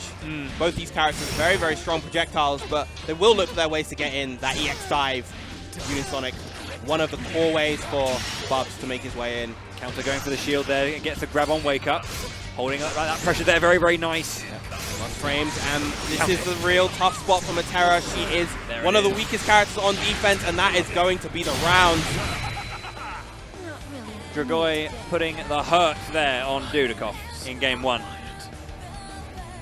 Just as soon as that's the thing, you're talking about that open space, but as soon as that got locked down, and suddenly Dragoi just had so much control in that corner, hard for Dudu to fight out of that one. On the low, good hop out. Very, very nice. Yeah, now comes the rain of arrows. That's very good to stuff out when you know you can do that when being pulled in just to get that stuff. Good stuff now from Dude. That is a lot of damage right there into the SPA. Wasn't able to block the overheads. EX Butterfly not back yet. Tried to go for the throw to open them up, but the EX dive relieving all that pressure. Warp in. Very nice to hold that pressure on shield. Closing the space in to grab again, yeah. Warps in behind. Very nice to get away from that. The presence of mind to know that was coming. Very clean. Lovely use of the EX. Great ball right there. The command grab. Missed out of range. Unfortunate for Dragoi, and Dudikoff taking the round. 2M to EX arrow. Yeah, really, really clean. Wondering what the options were going to be. Thank you very much to staff looking after us here. Very nice catching that dive coming out with those with that aerial shot. Yeah. So much pressure being. Oh man, that shield was really clean. Nice counter hit there again in the air.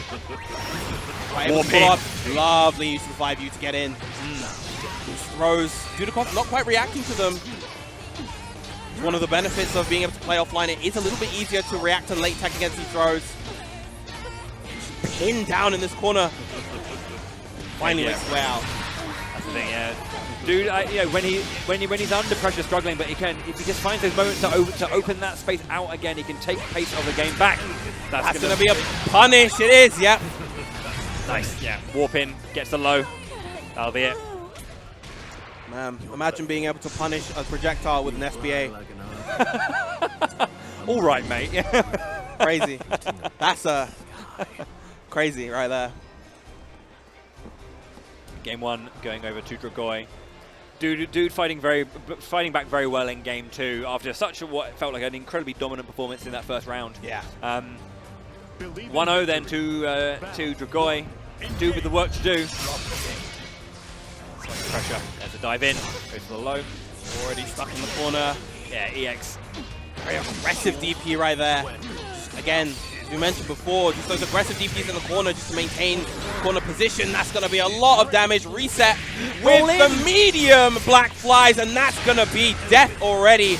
A beautiful round from Dragoi. Insane. Now, that's obviously the real strength of the EX there, being able to hold the projectiles there, and then you can just, you have to make a guess when are they coming out to roll through. Got rolled, the counter hit came through, and that was the finish. Speaking of counter hits, we're in. Nice. Yeah. Staying back. The spot dodge, but then gets counter hit out of it.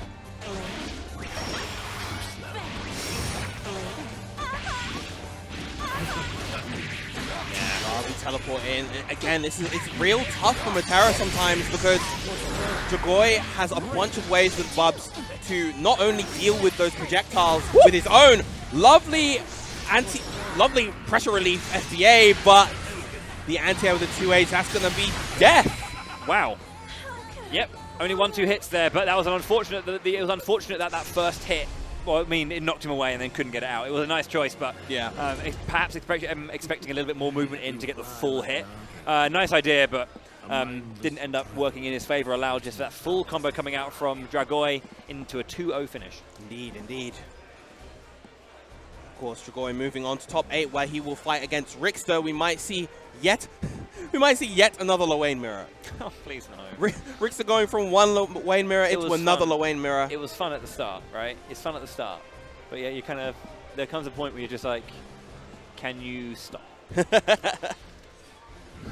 Okay, so this should be, who we got next? We're up to the top 8 now.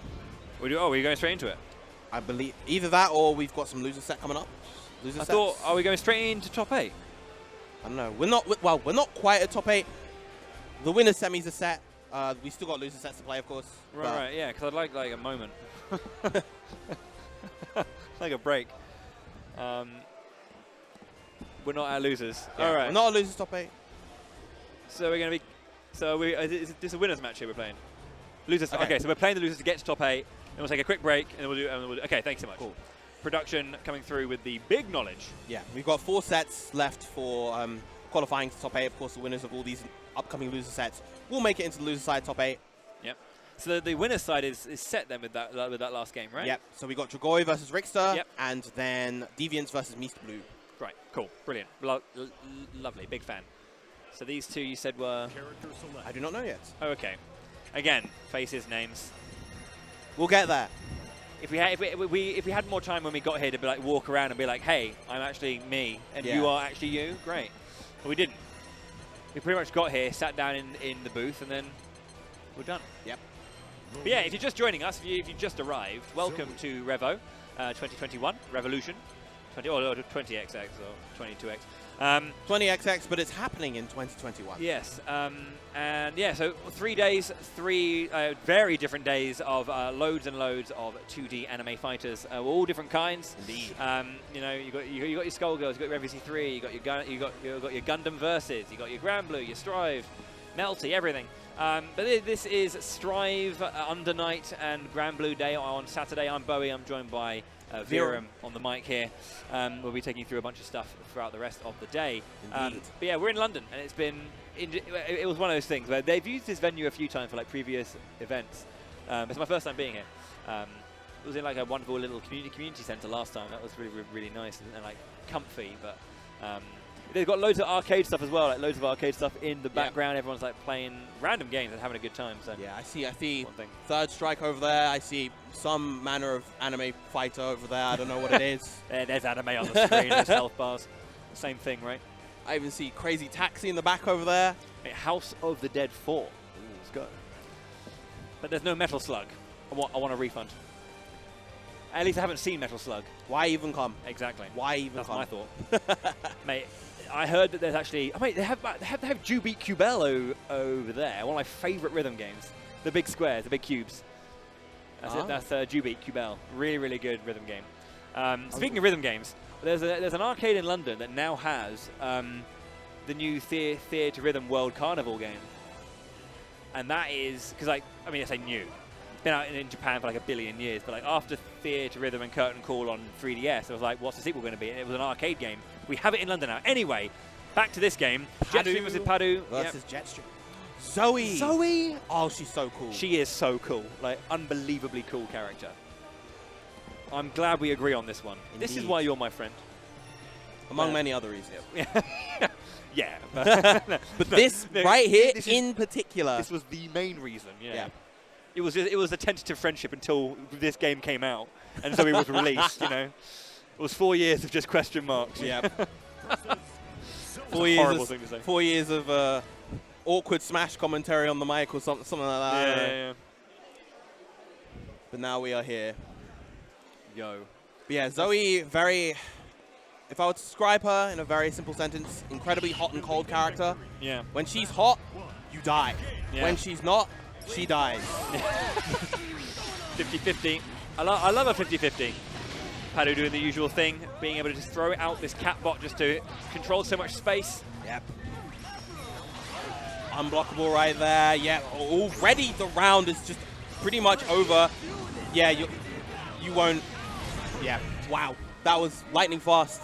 And you're talking about the cold side. And so that was absolute zero right there, unfortunately, for Jetstream. Really all depends on this opening hit. Goes for the aerial soaring slash. There we go, there's a hard knockdown. Laser, there's the throw. Corner position, charges up the dragon a bit more.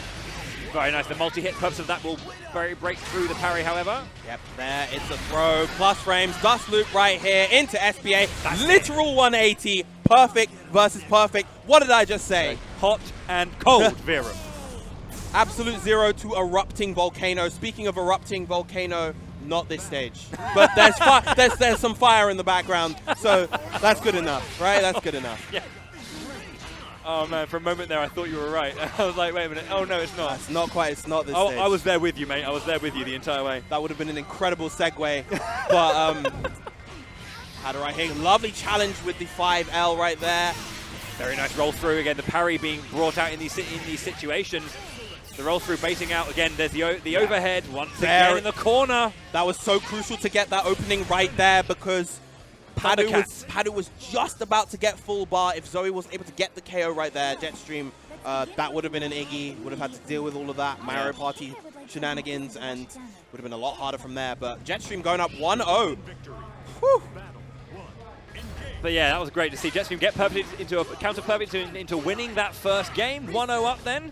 Yeah. Obviously the loser of this does go out of the tournament. We are in loser's bracket right now. This is, I believe, just before loses top 8. Second time that has happened now. Will Padu see that if that happens a third time with the dragon setup roll through? It's important to try and make those adaptations to stop your opponent's strength working for them. Okay, here we go. Iggy's out. Does Jetstream no? Oh, a little bit too early on that one. Oh, that's a lot of damage. Open space. Yeah. Just look how much health Jetstream lost from that. Run up there with after the rockets come out from Catbot. This isn't insurmountable though. Goes for the throw. I think Padu might have expected. So here's what I think. Go for it. I think Jetstream was expecting a parry. Yep. So maybe wanted to go for a throw. So Padu, expecting that, went for his own throw. But then Jetstream didn't throw. Right. So he just got thrown. Right. Yeah. Overhead comes out. Goes to the jump over, gets a nice connection into a wall bounce. Nice extension as always. Goes to the setup. Once again, yeah. You have to immediately spot dodge there if you have DP. If you do have DP, of course you can DP. But great round again from Padu, really fighting back here. Yeah, goes for the low, and that's going to be it. HPA, one apiece, I believe. Yep. So that was really fascinating to see. Obviously, Padu opening up so strong, then Jetstream countering really, really well across the board, and then Padu finding his resolve again back in. So Dragons are out. Lovely air-to-air conversion into the awesome source. Again, corner pressure once more. Can Jetstream fight his way back out of this? Yep. You're talking about the instant spot dodge to get out of that. There it is. Gets counter hit though, no real connection, but there is the wall bounce extension. Comes out the Catbot this time. EX misses for the lockdown, goes for the low, and that should be enough to get the kill. The cheers from the crowd for Lewayne.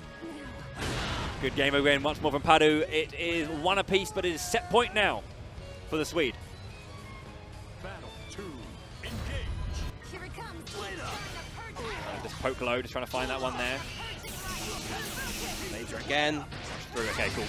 Gets the grab into the corner. What's the option here? Yes, under. Catches the any jump out attempt, keeping locked down in that corner, holding the pressure on again now. There goes for the DP, soaring slash down, overhead. Not able to get a counter hit, so not able to get the follow-up. Dragons are now offline for Zoe. This is Padu's chance to attack.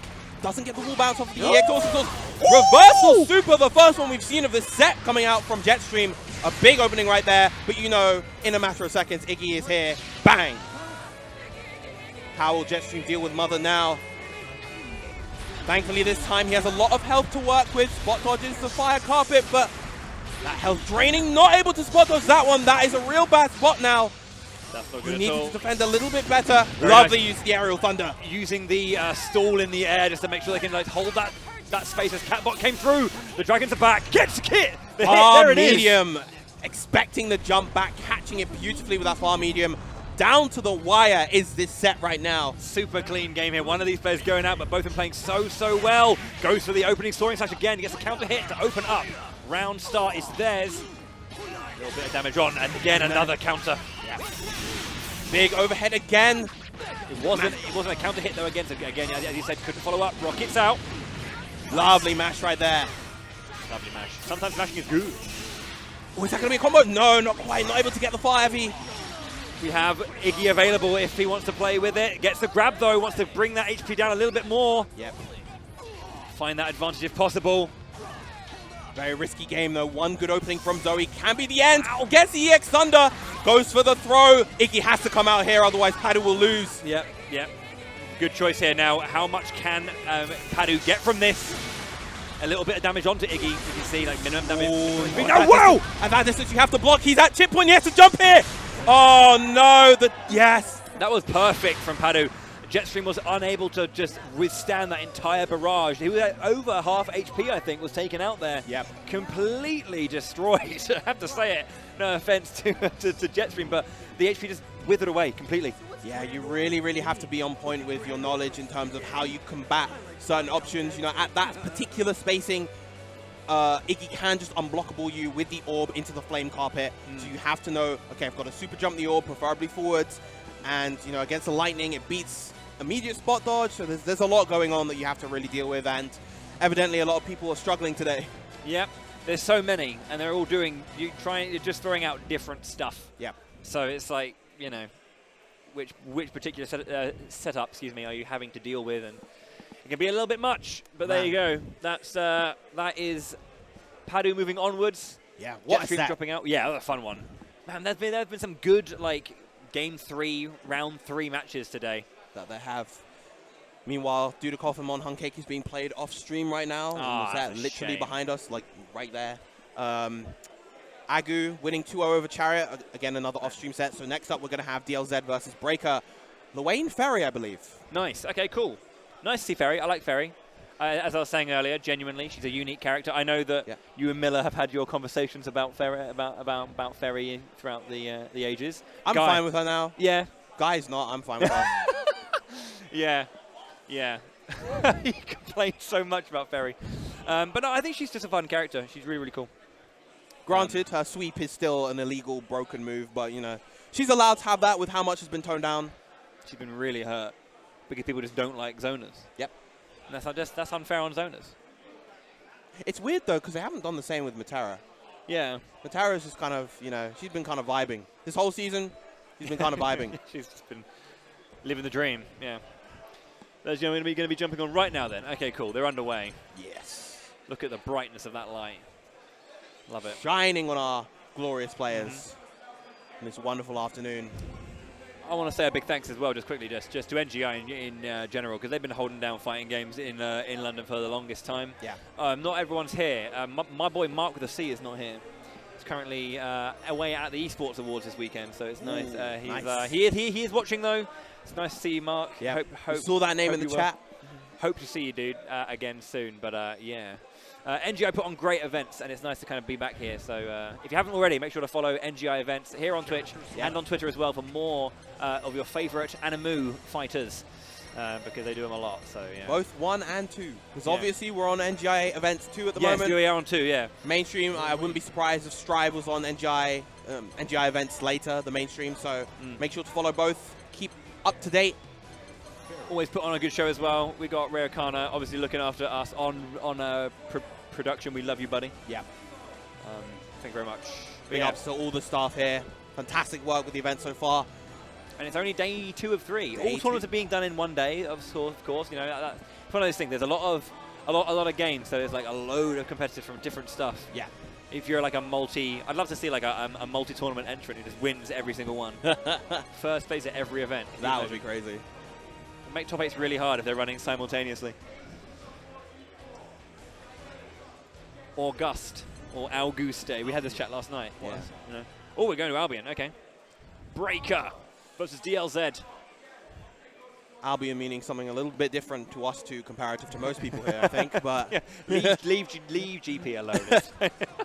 Albion 5. There we go. Ferry and Lwayne. Why is there so much Lwayne today? My word. Actually insane. Yeah, I don't think we've seen Breaker up on stream so far today. So, yeah, it'd be lovely to see some Ferry action. Ferry, of course, having a very commanding control of that long range, which is often the range that Lwayne kind of wants to sit at. Yeah. So you've got to be very, very careful. Just, you know, dashing back, bringing out the boys, whatever. Yeah. And immediately just checking with that low. It's a nice option. Dive kicks in. Very, very, very, very, very, very aggressive. That's sweet. Very lovely. There's GG. 1-2-2. Well, 1-2 Beppo as well. Yeah. Okay. Going for the EX again. Stuffing out both of the boys. Big jump. In that range. This is instantly into the Vergiften. Wow. That's textbook stuff. Yeah. And Lwayne not on 100 bar yet, but you know, DLZ more than happy just to hold down back until Iggy comes. But even if Breaker gets hit by a lot of this, look at how much health he has. He is damn near full.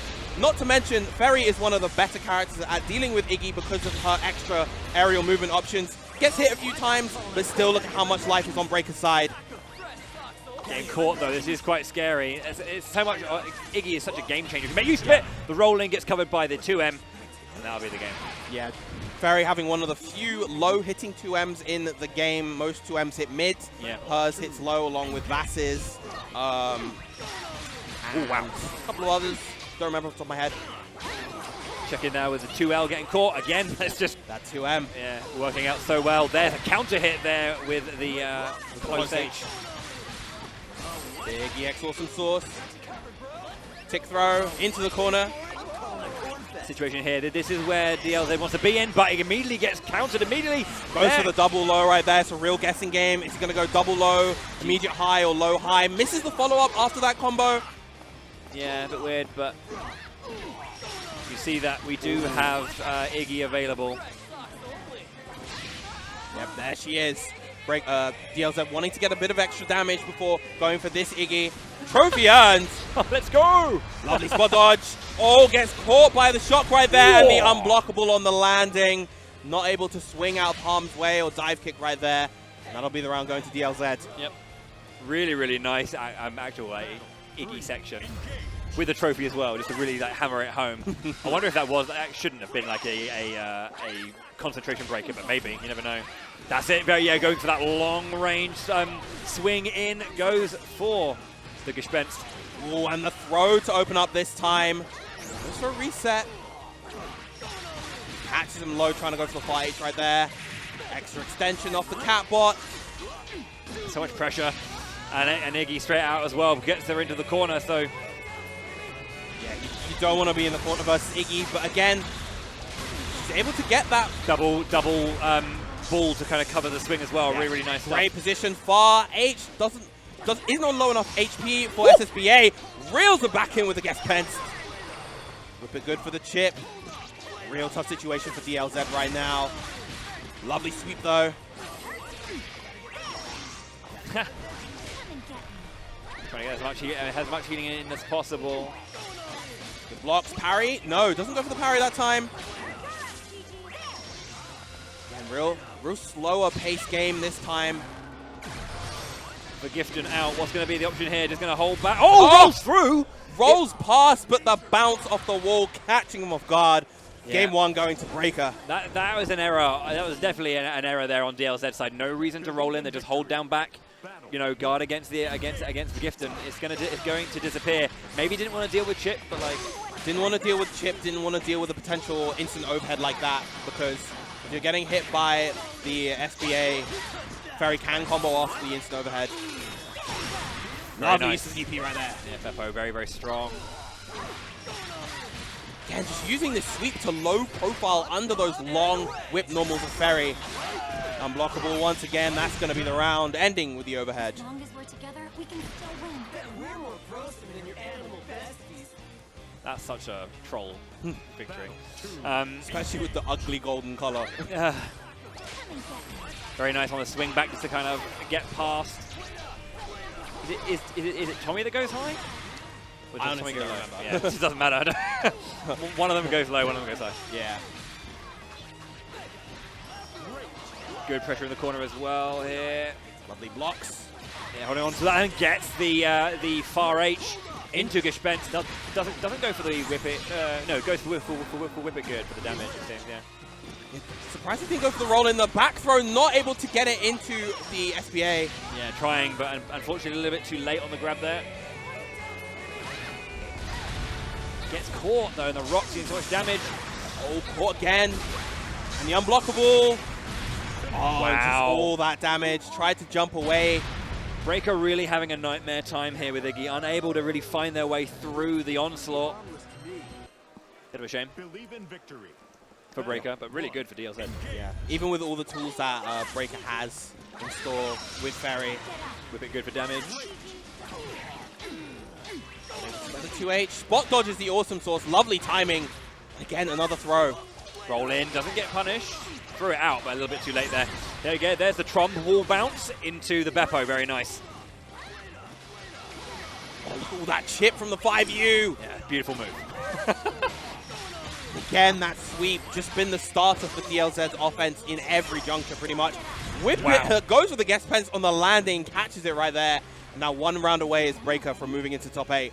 Yep, landing those. Battle 2, engage. Gespenst is a scary move. Being able to hit confirm that as well. Okay, rolls underneath the GG. Okay, burst. Lovely throw against the parry. DLZ not using that parry all too much, probably scared of those throws, but... Wow, very nice. Gets that counter hit on the way in. Burst range comes in, and they're in the corner. Oh, big overhead counter hit. Not able to follow up too much, didn't have some source available. There we go, EX with some source. That's going to be a reset into HPA. The combos off it. Not able to get the full combo. DP is not going to work. That is fully armored, good sir. Once again, here we are. Game 3, round 3. Set point for both players. Will DLZ take it, or will Breaker hold the line? Wow, yeah. A little bit, throws it out a little bit too early, but early enough that there was no counter hit on that. Roll up grab into again. the GG. Tromb wall bounce. Confirm into Gespenst whip it. Good roll. And look at how little meter DLZ has. This is curtains right now. A perfect coming out from Breaker. Beautifully played. What a wonderful round. What a wonderful round. Just like throwing out the GG, forcing the grab and the run up into the forcing the guard, run up grab to just continue these GG strings over and over and over. So much pressure. And the ability, as you were saying, like, you know, the ability to kind of keep these extensions going and get the follow up and get the connection for every single part of it. Yeah. You know, hitting the you know, the 5M into, you know, the Gespenst, and then you know, following that up every single time, the GG into the, again, either 5M into Beppo, just maximizing damage at every opportunity that they had. Strong stuff. All right, well, off stream, it seems Cake was able to take it over Dudikov 2-1. Okay. Very, very strong. So he'll be fighting Padu in the loser side of top 8. And of course, we'll have Agu versus Breaker, Catalina versus Ferry. In top 8. Indeed. So that is the top 8 set. Yes. So that's top 8 set. Great. I think we're going to take a little bit of a break then before we actually start top 8. I'm going to get confirmation from production. We can confirm. Thank you very much indeed. Excellent. So yeah, we're going to take a very, very short break. Exciting games to begin with, but it's all to play for in just a little bit as we return for top 8 in a little while. So thank you very much for watching Revolution so far. We'll see you very shortly. Don't go anywhere.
I can hear you. I can hear myself. There we go. Yeah. Yeah, we can all hear each other. Sounds good. Fine. But okay. Belial. That's cool.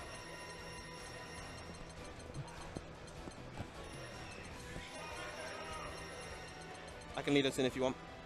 Yeah, I'm fine with that. Cheers. Sion.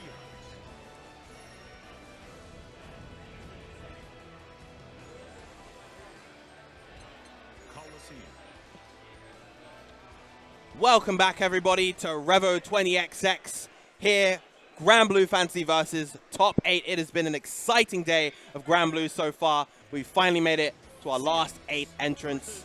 I, of course, am Viram, and with me... Well, Shay Benji, you know, run HAB, been about in the Granblue scene for a bit. But yeah, I'm really excited to get into this top 8. It's my first offline event, and players have been showing up for sure. A lot of names that I was expecting to see, but also a couple that I'm not even familiar with, so love to see it. Definitely great to see so many different names from all over the place, so many different faces. Mainly unfamiliar, just because, of course, we haven't had the chance to see anyone's faces up until now. Putting so many new faces, that, you know, faces to the names that I've been seeing online, and a lot of them, because it's loud in the venue, I can't even hear what someone's saying. So I'm just like, yeah, it's great, man. Good to meet you. But yeah, we're just having a button check right now. But our first match is going to be Deviant versus Blue, and 6. Really, really strong character. You don't get to see him that often. And I'm really excited to see, because obviously Agu got sent down into losers as well by this player. So I'm a huge Agu fan, so I hate to see it, but at the same time, 6 player played really, really well. Yeah, I think we're both big Agu fans here, so definitely a bit of a shame. But yeah, 6 is, I think, a character that's more common outside of Europe. You know, I've seen a good handful in NA and in Japan, but not too many here. And like, we don't have too many active 6 mains aside from, like, you know, I guess Fittizen, secondary. Yeah, exactly. Fittizen secondary is the most representation we have, for sure. But yeah, obviously Blue doing a phenomenal job. Not a player that I've seen too much in online, but obviously that isn't going to be everyone's playing field, especially with a lot of regional scenes existing online as well, separate from, you know, the more congregated servers. But then, of course, we're very familiar with Deviant over on the online scene. Phenomenal player. Used to play a lot of Catalina, is now playing Belial. And he did a really good showing earlier as well, earlier on in the tournament. So I'm really interested to see if he can keep that going. Obviously, who's going to have more matchup experience against Luane than Deviants against Pado and Rixter constantly? So I think that played out pretty well for him meeting up against DLZ. Definitely, definitely. And of course, you know, we know that Deviants has very much been, he was very much a big presence back in Season 1 and like early Season 2. Of course, he really enjoyed shining, Belial. Sure. But yeah, has been a lot more quiet as of late, but still, Granblue is definitely a game where you can, if you have a lot of that established skill already, you jump back in and, you know. It's a great secondary game. Exactly. Just like Sam showed, and obviously both of these games have had a really hard time being ushered into this online era without the support from the developers to really, you know, go down that route. But now we're finally starting to see, you know, nature is recovering, offline is returning, and yeah, we're going to be having Deviants versus Blue. French scene and the UK scene, probably, I'd argue, some of the strongest scenes in all of Granblue at the moment. So let's see who's going to have what it takes to win our first match of top 8. Getting into it, obviously, pretty interesting round start, and 6 has a pretty interesting approach in general against Shotos, I feel like. He has a lot of options to play against. And right there, what we saw, of course, the medium DP. We know that Deviants, out of all the Belials, he loves that move. He will go for that. He's very much a disrespectful Belial. He will go for that move. If he thinks you're not going to anti-air it, he'll just keep going for it and just keep you in those plus frames. Yeah, I mean, Deviants is definitely a player that you have to show that he needs to respect you before he will. Yeah. But obviously, he played a little bit against DLZ earlier with Luane's parry, much easier to deal with than 6's, which you know, you can't spot dodge reaction and stuff like that. But starting off really strong, getting a win on the board. Oh, nice, yeah, the EX Fireball gets the almost just drops the crouching confirm, but almost had a really nice crouching confirm there. Goes for the 2M, even though Blue was plus there. Come on, grab, completely disrespecting. Yeah, calling out that parry for sure. Oh, go for the 5U. Manages to succeed as well. That could have been a fat punish if that didn't go down that way. Missing the 2M. Nice, good pressure so far, and a beautiful LDP to keep MiSblue in that corner, not letting the 6 escape. Both of these characters, when they have the opponent in the corner, are definitely terrifying. Yeah. Nice, regular throw out of the parry again, doing a really good job of keeping those down, but Is it going to be safe? 6, yeah, beautiful character. The second he has access to SSBA, his game plan completely changes. All of a sudden, you can't fireball, you can't whiff. He has one of the best SSBAs in the game for sure, and all of a sudden, Deviant's finding himself in the corner, but MiSblue not afraid to step out a little bit, trying to use the flash kick there. But yeah, you give Deviant too much space, it's not going to go that well. Confirms into the super. Is that it? Yes, it is. Yep, that far H, of course, staple of the way that Belial plays neutral, the way that he applies pressure in the corner. Such a good move, and of course, it's what allowed him to close that final game right there. 1-0 to Deviant. Looking really solid so far, and but you know, MiSblue, especially towards the end of the second match, was showing some real signs of life. So, going back to character select, do we have a secondary coming in?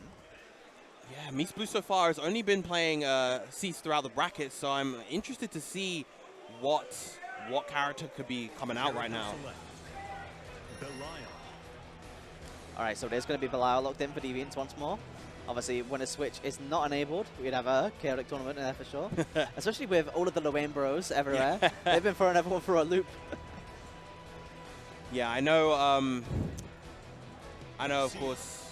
Oh no, he's sticking with the Seahawks. Okay. Maybe just wanted a little bit of time on the character select screen just to catch himself, compose himself. I feel like against Belial in particular, that's definitely a really important thing to be doing. Yeah.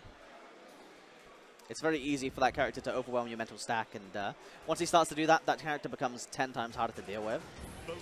But a lot of his tools that used to really define him in Season 2, you know, early on, have started to be a little bit more, you know, nerfed, for example, Far Heavy and JU. We don't see barely any JU from this character anymore, but that used to pretty much define the character, and in my opinion was, you know, one of the more unhealthy things about the character. So now seeing a more grounded Belial, you know, I feel like it's easier for the community to not band up against him. But MiSblue, beautiful, uses the flash kick, gets flush frames, 2M, counter hit to the corner, but Deviants again, you have to show him that you're ready for those DPs, otherwise he will let them rip. Yeah.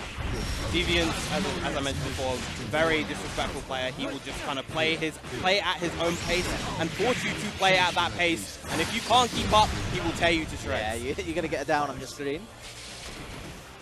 With that said, though, obviously, 6 is a character that can definitely match the pacing of Belial, and whilst both of them have pretty good footsie tools, I would honestly put that down to Belial a little bit more. But when 6 gets his game plan going, it can be very hard to deal with. But Belial obviously having those 2 reversal options available to him and super on top of that, it's a lot for the 6 player to be keeping an eye on. But gets the throw, takes him all the way to the corner, and there we go. Respecting DP a little bit too much, and that's Deviant's in a nutshell right there. Nice. Reset with the command grab. Easy input, so didn't get the max damage. But at the same time, I don't think we're going to be needing another EX command grab in the time of this cooldown, so. She's playing it patient, has a really good fireball as well for Belial, probably one of the best fireballs in the game, but 6, yeah, you'd love to see it. One of the best anti-fireball games. All out with the empty hand, useful stuff, not quite going to take the kill just yet. Alright, one more touch. Goes to the air, beautiful. And 6 is such a good character for setting up chip kill sequences as well, with stuff like EX Fireball being plus, the Wreckers having gaps and stuff like that. It's very hard to deal with. Ooh, whiffs, but it ends up going over with the EX Fireball, and Deviant pretty scrappy, but it's taking a really solid lead at the moment. Yeah, a little bit too early on that EX parry was MiSblue. Beautiful pressure so far, going for the Wrecker. There we go, matchup knowledge in place for Deviant. Newest character in the game, but is catching him out of guard right now. Ooh, nice. So right there, okay, well he's still able to carry him to the corner with the EX Wrecker, but right there, of course, you could just run Belial to the corner if he's with that 5U. I mean, Belial, obviously, when he whiffs that 5U, is one of the biggest punishes you can get, because you can pretty much guarantee whatever screen space you want, but we are going to be seeing the SBA coming out from MiSblue. This will not be enough to kill, and we are mid-screen, so this is going to be a pretty rough situation, with Deviant still having access to that super. 2M into the EX Fireball, and that is it. Deviant's up. I do like the decision-making from MiSblue's reversal supers, if just because, you know, he acknowledges that Deviant is going for these meaty 2Ms rather than meaty 2Ls, so... Yeah, which you can't make safe. Yeah, makes it much, much harder to save meaty. But at the same time, the amount of pressure that you get when you use Meaty 2M with Belial, you know, clearly, it's worth its weight in gold at the moment. And yeah, Deviant's looking really convincing as he moves onto the Winners Finals. Winners Finals, yeah, which you love to see, honestly. But Mies Blue down in the loser's side, isn't out of the tournament yet. Still a good chance that he will be coming back later. But the next matchup is another classic for anyone who's been paying attention to the EU scene. It's going to be Rixter versus Dragoy. Indeed. Oh, actually, no. It looks like Oh, we no. don't have. It looks like we Okay, have we're going Padu back to versus losers. Cake coming Okay. up instead. And Cake, you know, he's a wonderful player to talk about because he's one of these players that has been on PS4, which is even more rough in the online era, trying to, you know, find players to play with. But he moved over to the PC community, and you know, just as Bub starts to go up in stonks, he heads over to the PC community. And Cake has also been going up stonks at the moment. He has been showing himself to be a real contender for these tournaments, and he's in top 8. So yeah, he's made an excellent run so far. He's beat some real solid players. He beat Dudikov to get here. Yeah, that's a hard matchup. But those two are the PS4 kingpins. They've been playing on PS4 with each other since the, you know, pretty much the dawn of the game. But on the opposite side, we've got Padu. Yeah. Probably the most seasoned player, has a veritable ocean of characters to choose from. But for the most part, we've been seeing him on the low end, you know, showing up in the UK colours. But I'm very interested to see if we stick with that.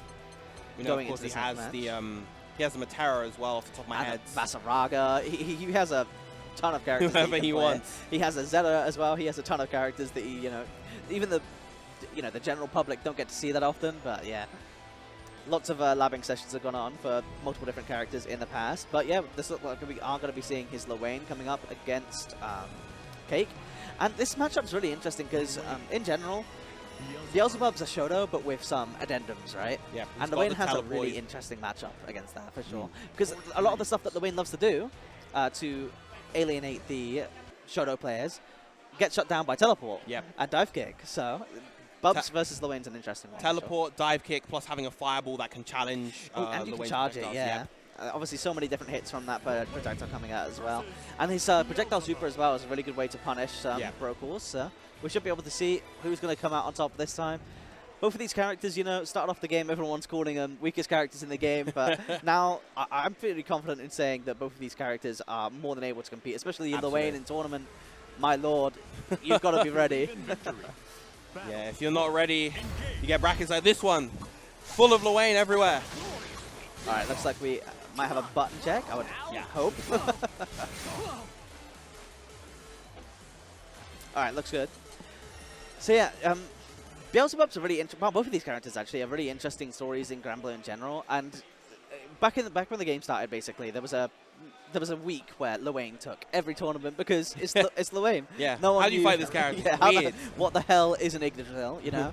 But these days everyone has a pretty good idea of how to play against Lowain. But Lowain's fundamental tools have been made so much better. His mid-range, his ability to run away. He has a very flexible set of game plans, and then the more gimmicky supers, but they've been optimized to a point by the Lowain players that they're no joke anymore. Yeah. You have to know what you're doing, and if you don't, you're going to get opened up. And even if you do know what you're doing, the Lowain player still has a good shot at doing something with that. But Beelzebub, on the other hand, a character that, you know, pretty much everyone just writ him off for not having the best ability to confirm, similar to Lowain in mid-range.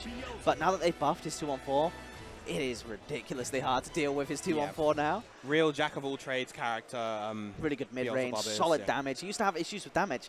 Now, not anymore. Not anymore. But yeah, both of these characters very interesting. They take a different approach to the game in general, but they're both very flexible. So I'm interested to see how these players are going to go about this. Awesome Source flashing straight away with the projectile. And as you mentioned, right away we saw the teleport into the EX dive. Lovely use of the launch on field DP right there. Oh, nice. Uses the medium Chaos Caliber right there just to get the knockdown. I mean, who okayed 2-on-4M and 2-on-4H being lows? Yep. I mean, I'm just saying. I don't want to have to watch my toes from halfway across the screen. Oh, nice. Good trade. But jumping over the fireball. Cake, slight life deficit right now, but he's got to try and make this next hit count, because otherwise you have to deal with Iggy. Oh, but there we go. Speaking of. Ooh, doesn't call out Iggy. Oh, that was a 5U misinput. That is huge. Cake getting the first round off of an Iggy misinput. But really solid stuff from both of these players. We are going to have a violent set. Battle 2, engage. All right, there we go. Charging up the fireball, using the teleport to try and get around the goon. But using a lot of cooldowns for not that much reward at the moment. Padu, you know, is knocked down, but is going to be feeling pretty decent. A little bit too early on that throw. Good throw tech right there. Nice and early. Oh, nice. Doesn't actually end up completing that conversion. Gets DP'd, there's the teleport Oki. And then, yeah, you don't want to jump against Beelzebub. That 2H, honestly, it's insane, especially because he has EX Karma. That black hole sucks you in from pretty much anywhere, and even off a regular hit, anti-airs, which is rare in this game, you can get some really good rewards and a side switch. Big counter hit right there. Now you have to deal with Iggy in the corner. Iggy. Yeah, this is going to be brutal. And we didn't see any of these up until this point, but this is where Iggy is truly scary. Beelzebub, obviously, having teleport, people say that, you know, Beelzebub is the character that invalidates Iggy the most. Yeah, and that's how he wasn't able to get the punish there. Spot dodge, huge. There we go. Yeah, Padu taking back around. Just a little bit too late, because you can definitely punish the recovery of Iggy just a little bit too late on the press right there. It's really important to actually, like, that's a big part of playing against Iggy properly, is that if you're not getting that, you know, that conversion, you're really missing out on a lot of opportunity there. And obviously Beelzebub having that teleport makes it very easy for him to get around Iggy compared to other characters. Yeah. I want to see more HPA. HPA is a really good super. I feel like it puts even more responsibility on the defender than Iggy does to understand how to beat HPA now that it's been optimized. Nice, great conversion. Yeah, it's all about the context in which HPA is used. Like, it's going to be used probably right now. And it's going to be very hard to deal with. You don't have any HP. There we go. HPA, Padu. That's always the kind of the flow chart of like, okay, I'll use Iggy when I'm down, HPA when I'm up. Just to kind of... Yeah, that's what I mean, though. Everyone resorts to Iggy, and obviously you had corner Iggy there, but it's against Beelzebub, so I feel like maybe opting for HPA might have been a better call there, but regardless, Padu taking the first win, getting the nice conversion off of that low. And there we go. Doesn't get the full conversion because he obviously has already used EX Awesome Source. And that's one of the bigger problems with Luane as a character, is that he only really has one combo tool. Yeah. And it was the same for Beelzebub when 214 and 22H were a lot more limited in their combo utility. Oh, okay. I think that was a fireball. Gets the knockdown back to mid-screen. And again, Luane, a character that's more than happy to run away against most characters, but Beelzebub, showing us the teleport. And that's spacing with the auto combo. Like, the teleport getting just into range and with the auto combo as well, allowing him to avoid both of the bros. Very, very nice. Really unfortunate for Padu as well, because this character in general, you love to see him running away, eating the parfaits, you know, having a good time. But Beelzebub, no fun. It's time to run him down. No fun allowed. Nice, great conversion. Into the pressure, gets the back throw. All of a sudden, Padu not in the best position. Side switches, gets the knockdown. But again, no other character but Beelzebub teleports himself out of that corner. And now he has the corner pressure once more. Yeah, just a lot of excellent offensive decision-making coming out from Cake so far. Good jump out of the corner. And now you are dealing against Luane in the corner, I imagine. We're going to go into HPA here, but... Oh, no, just goes for a bro. Taps him low, keeping up the pressure. Nice. Cake teleporting out. That's huge. Yeah, pulled out that teleport from a mile away. That's not going to hit. Yeah. That's an easy spot dodge. Can Luane get the kill here? It's going to be hard. No, you can't. But this is as good as dead. You don't have to deal with it. Yeah. A full-timer HBA with one hit of life to play with. Padu looking really, really solid at the moment, but Cake showing that he understands the matchup. He just needs a little bit more to go his way to close out these rounds.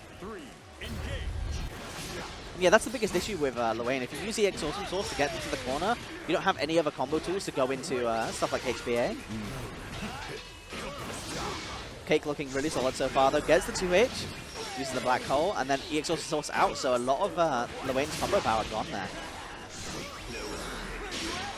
Oh, nice. Good EX parry right there. Oh, air-to-air EX dive. That's going to be a good chunk of damage from Padu. Has the position. Again, this DP. He got out of the way that time. Yeah, he got pushed away.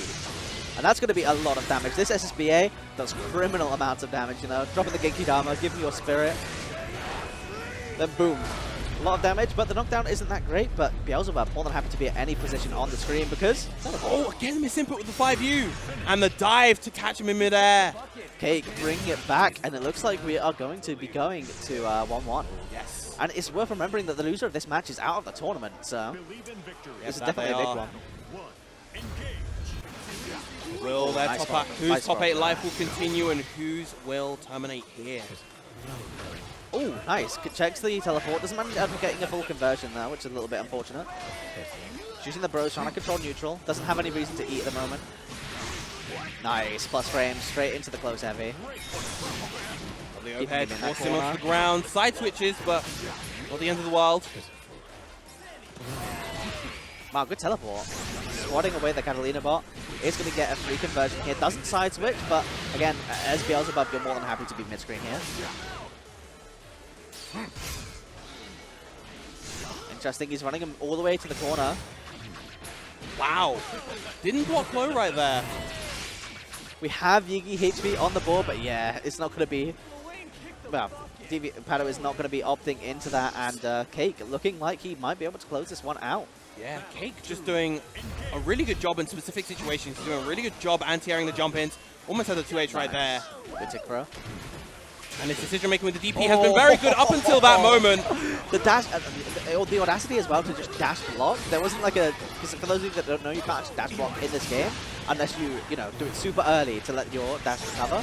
Yeah. You usually have to dash spot dodge, but Padu, more than ready for that DP. Ooh, teleports out, gets the throw. He misses the dash forward. Yeah, again, yeah. Beelzebub. That's going to be super. And is he going to go for teleport okay, or is he just going to keep the space? Yeah, just going to go for the space. Nice DP, though. Oh, that's a big kick. Can he get the wall bounce? No, not from this distance. Okay, Iggy, and obviously Iggy against Beelzebub is not as favorable as it usually is for... Oh, never mind! Wow! Gets the flame carpet into the immediate orb right there.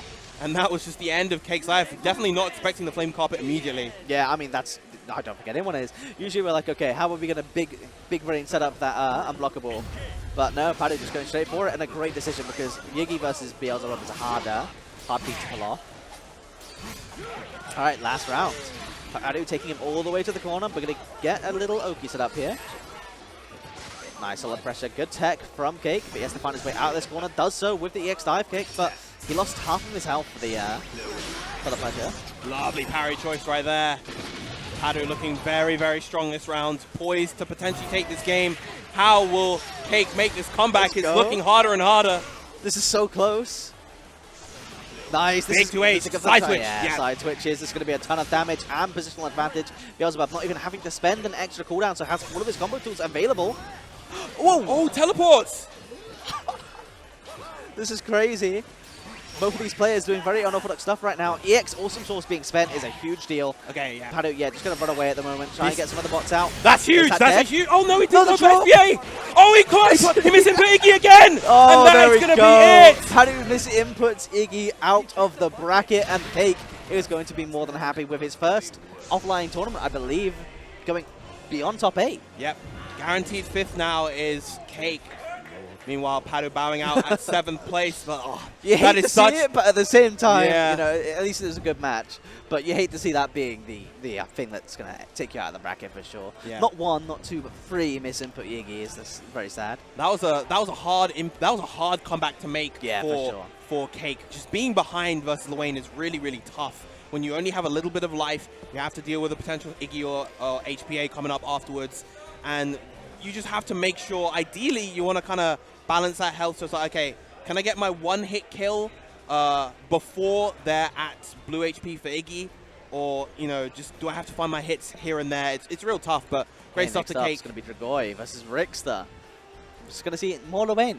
More Luane. That's all the top 8 has for us. But, yeah, obviously, I'm really curious if we're going to see the mirror. Yeah, I think I was talking to Dragoy a bit before, and he was saying that he might go the mirror round 1. If he loses, he'll go back to either Bubs or Bilal. Yeah, we'll see. Has Dragoy been playing Bubs recently? You know, I haven't paid that much attention, but that sounds pretty menacing, to be honest. Especially because, again, Bubs has such a good matchup into Luane. I'd be interested at that point to see if Rixter brings out the Ferry, which, you know, we haven't seen in a very long time, unfortunately. Rixter's Ferry was a classic, a staple, but it's been a while. And there we go. Yeah, I think Rixter would need to have his back very much to the wall, and like that Luane would have had to be put down for him to really feel like, okay, I gotta try the Ferry here. And again, Luane, right in that situation that we saw against Cake, so flexible, has so many options, but they're undermined pretty dominantly by SSBA being available for Bubs. So it's really hard for you to close out that matchup. So I am really interested because I feel like this set is a lot of it is going to come down to the character selection that we're going to see, you know, momentarily. And that's something about Granblue in general, is that this game has characters that are relatively simple. You know, the accessibility is the name of the game. Yep. So lots of players, especially at the top level, have lots of secondaries. For example, like Diaphone, he's won an NLBC with literally every character. Pretty much every character, yeah. New DLC comes out. Oh, I'm going to play this character until I win an NLBC with them. Speaking of, we have Vera coming up in not too long. Yep, next month. And then we'll know what the fate of the game is. I'm assuming that's when we get the last piece of news for the game or the announcement of the upcoming season. But it looks like we are going to be seeing Ferry. Rickster Ferry. Oh, no. Tease. How dare he? How dare he tease us with the Ferry? I'm really curious to see how this goes, though. I imagine that we are just going to be seeing Luane mirrors, which apparently is the name of the game for Revo. This whole bracket has just been so much Luane. There have been fewer sets of Luane than there have been without Luane. Yeah. Well, yeah, fewer sets without Luane than with Luane, which is crazy. Especially because this character has generally been, even in EU, like underrepresented up until this point. The second offline's back, you know, the offline character's back. It's time for Luane. Can you handle the pressure? But yeah, I also noticed that when I played my first stream match, the setups were in Japanese. Yeah, and then at some point it was changed. Yeah, Padu and Rickster played against each other, and obviously English Luane has to be turned on. It's it's a mainstay at this point. But ever since then, it's been in English. So we are going to be having Luane versus Luane. Rickster on the right, Dragoi on the left. And these two players both have a ridiculous amount of credentials to their name when it comes to EU Granblue. Dragoi, pretty much the most dominant player, in my opinion, for the latest stretch of the game. But Rickster, right out of the gate, was the most dominant player in Europe, you know, European online tournaments for a very long time. So it's going to be really interesting to see the old guard versus the new guard. Two generations of Granblue find it out with their boys. Finals going up against Deviants. And the thing is that all of these players are really, really tight friends as well. Like Dragoi, Rickster, Deviants, Padu. They're all really good friends, and they play against each other a lot. So we're going to be seeing a lot of player matchup interactions coming in for sure. But starting it off with the Bros mirror. Pulls in the Bros immediately. Good anti-air. And I think this set is just going to be chaos. There we go. Oh, the classes, they tech the air throws? Yeah, I mean, I talked about this earlier on stream, weirdly, for the first mirror, but if you ever get into a clash situation, you will go into Awesome Source, which will clash in the air, and the fastest option at that point is throw, so you're guaranteed to just air throw back to neutral. It's really, really cool to see, but we are seeing the first HPA setup in this set, which I'm assuming... that opening, tries to reset with the low. Oh, Twad dodges it. Nice, good punish. Right, yeah, getting the little jab. Obviously, Rickster having access to HPA and PK here is a huge advantage, but you have to find a spot to use them, and the roll through for the 50-50. Dragoi takes the first round.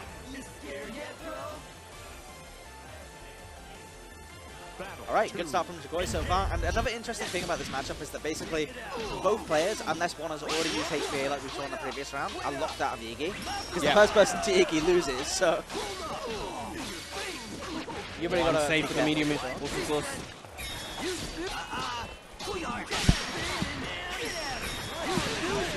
Oh, big counter overhead right there, carrying on the combo into EX Awesome Source. Full bounce reset. Rick's still looking real strong this round. Alright, good solid stuff so far. Good parry on the EX Bros. You know, you're guaranteed to get that parry off because the second bro hitting. And here comes Iggy with no Iggy available for Rickster because he has too much HP. Dragoi is putting it all on the line here. Both of these players should be very well versed in Iggy setups though. Yeah. Oh, nice. The immediate EX Awesome Source right afterwards. Has to get eating. Is unfortunately only getting meter here, so remains at the chip point, and Rickster scoops him. And now we are back to the match point.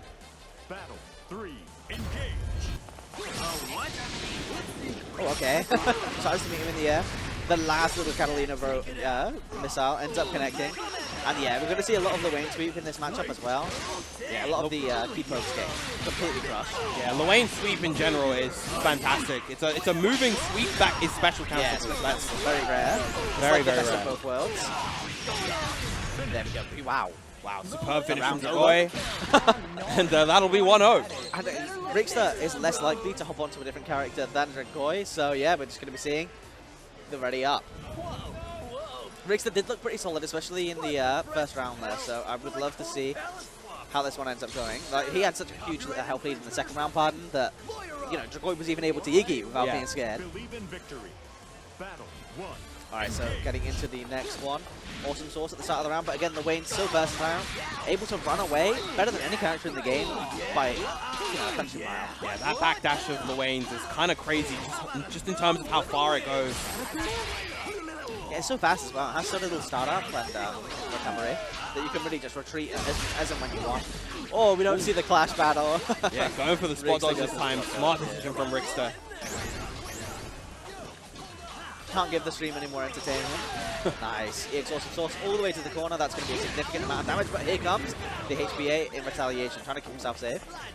Look at that speed buff that we saw in the most recent patch from HBA. I mean, he's moving. He's got so many legs, you know. He's got to get places. True.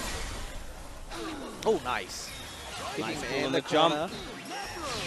Here comes Iggy. HBA has been spent, so this isn't that risky. Luane, ironically, doesn't have the best time punishing Iggy, so you just have to play the universal game of Mario Party. Gets hit by the orb. Good jump back. Okay, that was, yeah. An ambitious jump you right there. Of course, that jump you does adjust Luane's jump arc slightly. It makes him a bit floaty as he's kicking his legs. Yeah, so your momentum gets slowed right down. And when you already committed to a super jump as well, you are up there for a long time, playing those legs around. all the time in the world. But at the same time, it's like the ultimate fuzzy overhead. How many overheads are you going to get hit by? Is it 1 or 15? Nice, great conversion. Ooh, max damage off of that. Oh, and doesn't it get the punish on the land covering the JL? But never mind, Rickster does not care. When we go for the setup, good DP though. On the side switch as well. Completely beats out Rickster's parry, and now it's looking really good for Dragoy. This should be. Yep, that is it. Game Game 2, a swift 2-0 going to Dragoy. We have our winners finalists. It's going to be Deviant versus Dragoy. And this is a classic matchup that we've seen in so many tournaments at this point. I believe in Clash of Champions, this was like one of the crux matches. But unfortunately, Rickster sent down to losers. But, you know, the run is not over. And, you know, I have no doubt that we're going to be seeing some great stuff from him in something other than the Wayne mirrors going forwards. All right, so we're going to have a quick break. Make sure not to go anywhere. We've still got plenty of action left. Don't go anywhere. Yeah, no worries. And yeah, thanks for having me, guys.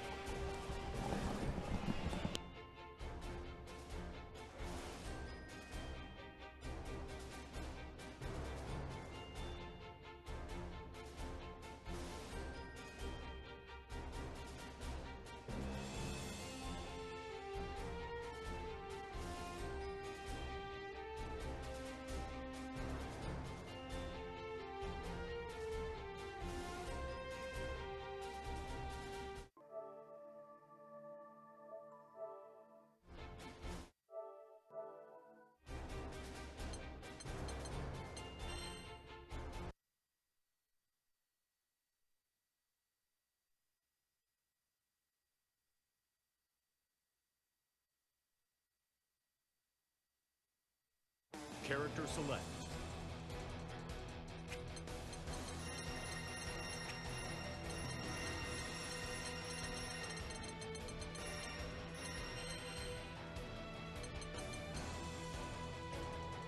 Grand Catalina.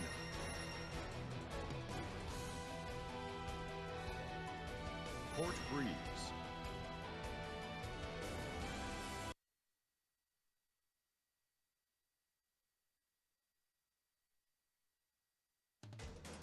Catalina versus Grand.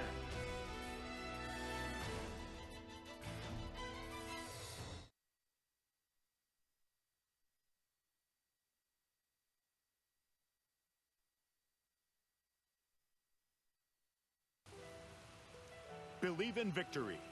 Battle 1. Engage.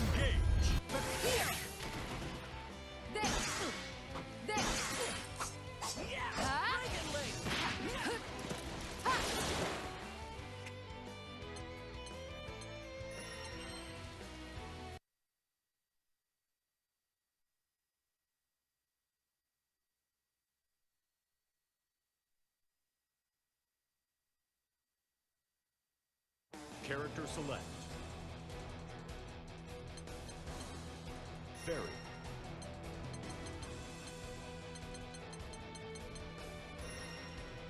Catalina. Welcome back to Revolution 20XX. We're here with the Granblue Fantasy versus top 8. We're into the second half now. Thank you very much for Che for taking down the first half there. With Virama, of course, alongside me. My name's Bowie. I hope you're having a good time, and it's been pretty exciting for the top 8 so far. It has. I thought. It has indeed. We've seen Luane, and more Luane throughout this entire bracket, and we're going to continue to see Luane throughout this entire top 8. However, not in this set, however. We do have Agu versus Breaker coming up next. Should be Catalina versus Fairy. Yep. That's a pretty classic matchup, but should be a good bit of fun. A little bit of a break from the trio, which is pretty helpful. But yeah, Breaker played very, very well to get to this point. Had a very, very close 3-game set. Maybe feeling that, maybe working on that a little bit more to kind of push forward. See how that goes, of course. Agu is a different player. This is, of course, a loser's match, though. So when the loser of this will go out in 7th place. Yeah. Winner, of course, will progress on to fight Rickster in losers' quarters. Okay, we're going Evil Fairy. Ready, everyone? Can't afford to underestimate this one. Stay sharp. I salute your fervor. Allow me to repay the compliment in steel. It's a bit of a mean thing to say to Fairy. Yeah. Not really very. She's a very serious girl, is Catalina. Yep. Serious woman. Trom coming out, just trying to keep back. Closing down that space really, really well with that swing. Obviously 2H no longer having that unblockable air unblockable property. So, obviously wanting to have GG do that instead. So very nice spot dodge into Gespenst. Heal. Just trying to find the chinks in the armor. No punish on either side after the Enchanted Lands.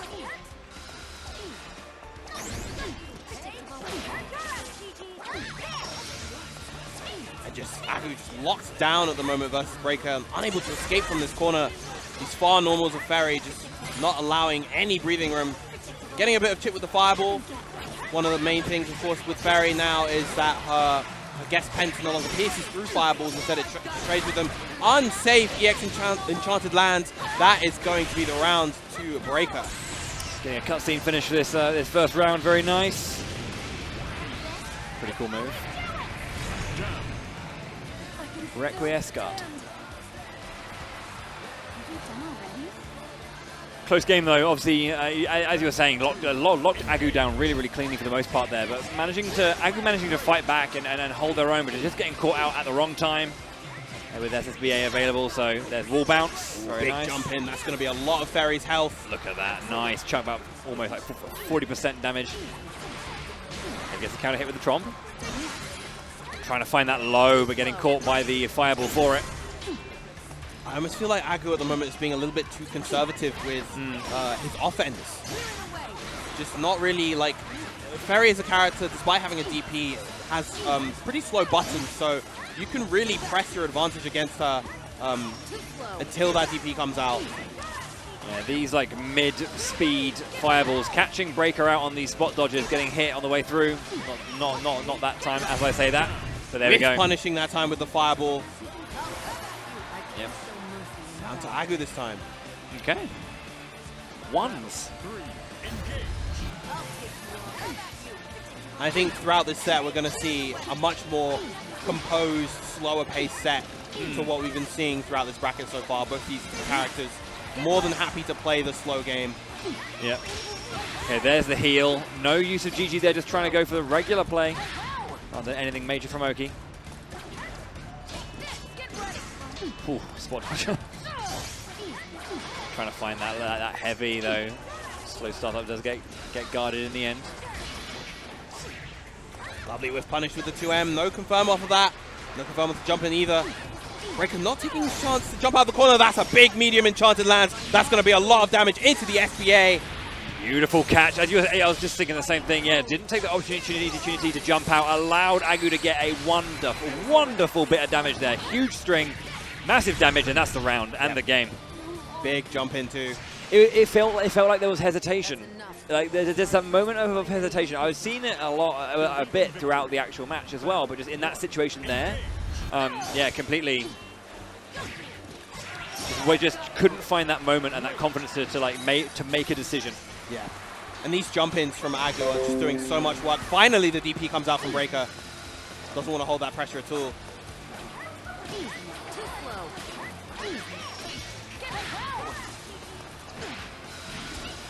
Something that we're not quite seeing that much from Agu are the forward rolls through those far normals. You know, he's not confident in doing them because he's maybe concerned about getting clipped by the 2M or the 2U.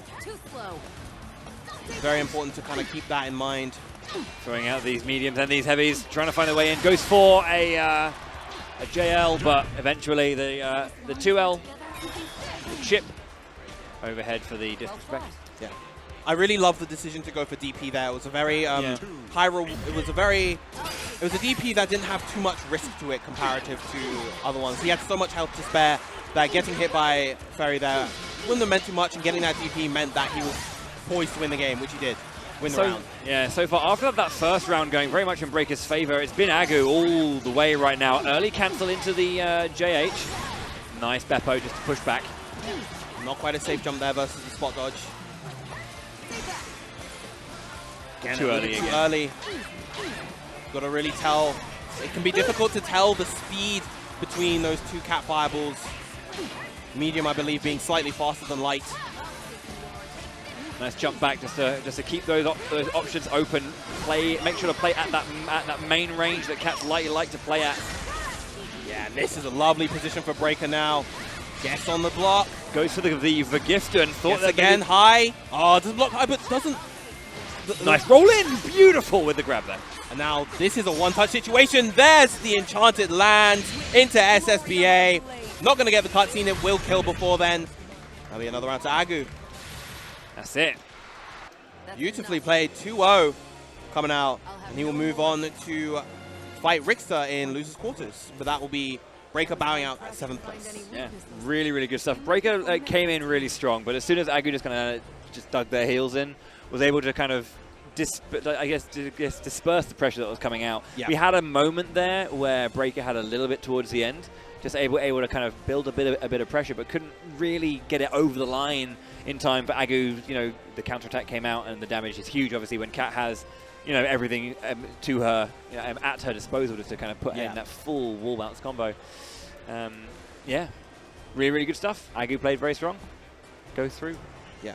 As I mentioned before, that was kind of a more, even though that was a 2-0, it was definitely a slower pace set than some of the previous ones that we'd seen so far. I'm not quite sure who we're going to get up next. Oh, it looks like we're getting Granblue versus Monhan Cake. Yeah, yes, indeed. Well, we just saw Monhan have a very, very close game, winning. There was, I think it was that moment where his opponent had Iggy ready, but got like a misinput on wake up and decided to, misinput on wake up, got punished for it. Monhan having a very lucky break there at the end, but making sure to make use of said break to see that victory home. Yeah, very, very, very unfortunate for Padu. The misinputs, the misinput Iggy's really cost him in that set. But still, great on Cake to be able to remain composed, capitalize on those openings. Yeah. Now we're definitely going to see, Seox versus Bubs this time. Yeah. I don't think we've seen this matchup on stream so far, but you know, you have this very well-rounded jack of all trades character that has a lot of flexibility, a lot of unique tools in Beelzebub, and then meanwhile, Seox, just this unrelenting force, able to penetrate into your zone from a bunch of different ranges, and just apply militant pressure, very, very oppressive, suffocating pressure at times. Yeah, especially like, you know, with such a variety of options in all situations as well, it makes it so hard for your opponents to then know what you're going to be doing, how you're going to be transferring that pressure into offense, you know, towards the end, and you know, a lot of questions to be asked of the opponent when you're going up against Seox. Yeah. How many answers do you have? Monhan probably definitely riding the high, should I say, of that previous game. Let's see if he can maintain that momentum and keep himself in this tournament here. Remember, it is losers. If you lose, you are out. This is going to be 5th. This is for 5th place now, I believe. Yeah, loser of this will set themselves at 5th. Quick button check before we start.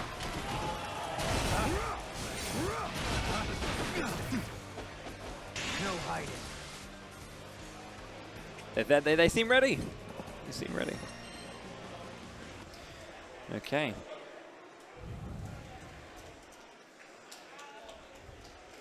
You ready?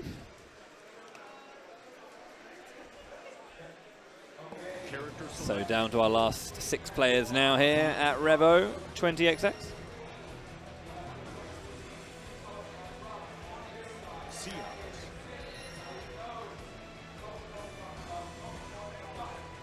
You know, the announcer pronounces some of the names differently depending on whether or not you have Japanese or English voices enabled. Yeah. It's cool. I like that. I also like it was always one of the things I really appreciated at the beginning when the game first came out. We all realized that your language is set to your character. So if the opponent has it in a different language, it'll be different. Small things, you know. Small things go a long way. Indeed, they do. Right then, Meast Blue, Monhan Cake. Believe in victory. Battle 1. Engage. Gonna feel out these first few exchanges, see what's going on there. 6 execution, warp out, very nice. Although sees a jump and then it becomes the aerial projectile. And catches Monhan again, so yet to put any damage on the board apart from Chip. There's a grab though.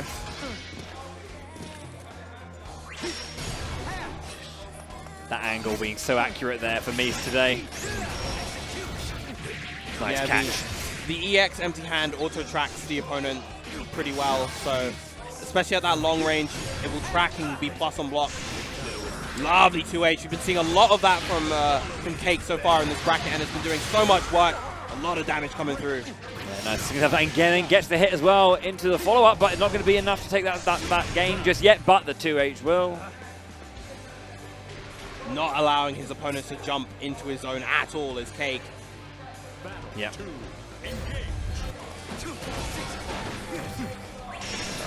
Again, we've seen that before. We were seeing Monhan just respond with that anti-air and getting poked by the aerial projectile. It's not a major loss, but there it is. That time it was a bit more of a major loss. Yep. The counter hit right there, able to allow Meast Blue to get a full combo. Yeah. Okay, cool. Another counter hit there. Meast Blue pressing some buttons on that roll through. Yeah, so right there, I think what Meast Blue wanted was a wake-up parry, but because of the roll-through, it got auto-corrected easy input to an execution, and as a result, got hit by Cake right there. Again, good DP coming up from Cake. Oh, wow. Just a little bit too early on the throw, another 2H, and that is going to be the game for Cake. 1-0, and his top 8 loses round. Yeah, got to be an interesting feeling there, having a really, really tough game and coming through that one there, looking pretty confident there. Meast Blue falling a little bit short just in moments, not unable to get anything again, as I've said, across the line, but doing a good job in that neutral, but just, I think, finding himself getting caught out and being punished too hard. Yeah. Believe in victory. Battle 1. Engage. Yeah. And one of the key features you probably noticed with empty hand right there, the projectile involved. So those full screen projectiles, Seox has the ability to just kind of ignore them. Lovely throw right there. Now the advantage is in Cake's court, but mashing his way out. Holding on, yeah. They both have those dive kicks there. Oh, wow, wonderful. Using the Thunder Flash to get through that, that pull. Okay. Pulls Hal to get the knockdown. Backs off. Again, looks for the empty hand. Lovely decision to teleport right there. And this is great positional advantage for Cake. Another Thunder Flash, wonderful. Just pushing open. There's okay. Does the empty jump out the side and does get the hit, but trade. Lovely throw again. Last hit for both players. Parry is gonna do it. Can't safe jump versus parry characters, unfortunately. Meast Blue getting around on the board. Battle 2. Engage. Very nice. Lovely mash versus that. Meast Blue has gotten away with that versus a lot of players today, but Cake not having any of it. Yeah. He was backing up. I really, really like that from MiSTblue, backing off to kind of fake the empty hand, and instead, only on the throw again. Then multiple times we've seen that, and that might cost you know, more than just a round or some damage. Gotta be careful. Counter hit comes out though. Archdemon into back off there. 5U's in, gets hit with a counter hit. Yeah, big 5H, not able to follow up after the EX Wolf Howl. Slap frames on the there's a dragon, and then there's the Thunder Flash once again. The parry pushing back. 6. Lovely mash right there. Teleport to the other side. Able to beat the throw attempt. This is... Down to the wire. This is really, really tough for Cake right now. This is chip he is as well. at chip point, yep, and that's going to be it. Yep. 1 apiece for both these players going into game 3. Yep. Good fight. This is your top 6, of course. The loser here will take home 5th. The winner will go on to that losers semis. After a really strong game 1, Meest really coming alive there and making sure to push all of those kind of moments that he had further. The aggression just being a little bit more, I guess, substantial. Yeah. Again, doesn't even need to counter hit to get that. It's gross. Medium. Overhead. Does count. No. Oh, hello. Wonderful. Lovely decision to throw there. He was plus. He knew that the parry was going to come out, and a flawless round pretty much come out from Cake. Not quite a perfect, but very close to one. Close as damn it. Yeah. I mean, we've seen that as well. These overheads, you know, if they're not hitting, you know, counter hit, you can't continue. But rather than going for some kind of aggressive option, going for that grab, as you were mentioning, really, really nice choice to cover the Thunder Flash. Jump in. One brother dive kick in. 2-way trade again. There's a counter hit. There was a button pressed, but it went in the favor of Monhan. Okay. So again, this is set point right now for Monhan, remember. Oh, though, tried to press a button with the delayed Archdemon, managing to push through there. Yep. Good DP. Cake doing a lot of these DPs when he believes that Blue is going to overextend. Into the corner. Oh, okay. Yep. I like the parry attempt right there. We saw it earlier. He tried to EX parry the projectile so that he could immediately dash his way in. Again, not respecting the delay on that. Yeah, good decision just to kind of stop off that. Goes for 4H. That's going to be a good chunk of damage. Not going to be the KO just yet, but a throw will be enough to take this round for MiSTblue, and he needs this right now. There's a grab. Oh, yeah, wonderful. Presence of mind. What a DP after the flash through from the parry. Goes low this time. 2H misses it just by a hair. That would have won him the set if he got that, but now we are on set point for both players. The final round between MiSTblue and Monhan Cake. Bloody Nora. Dive kick comes in. Just going to check there with the 2L Archdemon, then flash out.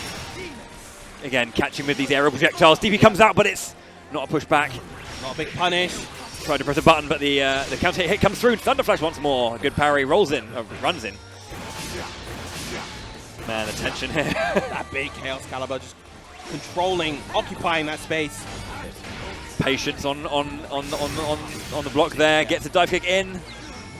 Oh, misses a throw again. Really? That one was surprising. He had enough time to parry that. The cross up. That's looking good. That's going to be massive damage. And I think, as you said last time, not going to be enough to take the round yet. But this is all to work for now for Monhan. MiSTblue in an incredible position. One grab. Ooh. Able to block. That's a punish. Not a big one. Shit point coming up. There it is. Calls out the teleport out the corner. MiSTblue coming through, progressing on into the bracket, into losers semis. But what a set that was. Man, that was high tension wire right there. Very, very exciting set. Oh, man.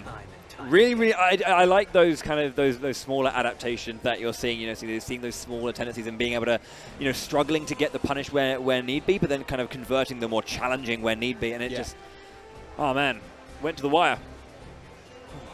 Very, very good set. Seahawks is fun to watch. I think so. Fun. Very in-your-face character, always in your face, and has a lot of ways of, to get in. He's a zoner's worst nightmare. Ferry and Matera hate fighting that character in this game because they really struggle to keep him out. He has so many good ways to get in. He has ways to air stall, He has obviously empty hands, which we saw plenty of in that set. And just his general mobility stats are the best in the game. He has the fastest run speed, fastest walk speed, great jump ins, just very, very tough to deal with for certain characters. And just all round very, very strong character. Yeah. So we're moving on to our next set here. Agu coming up once again, this time against Rickster's Lowain, most likely. Yeah. We saw him playing the Lowain earlier. So yeah, it was Agu just after winning out gets one set rest before we're back into it again because you know, got to crack on with your top 8s, friends.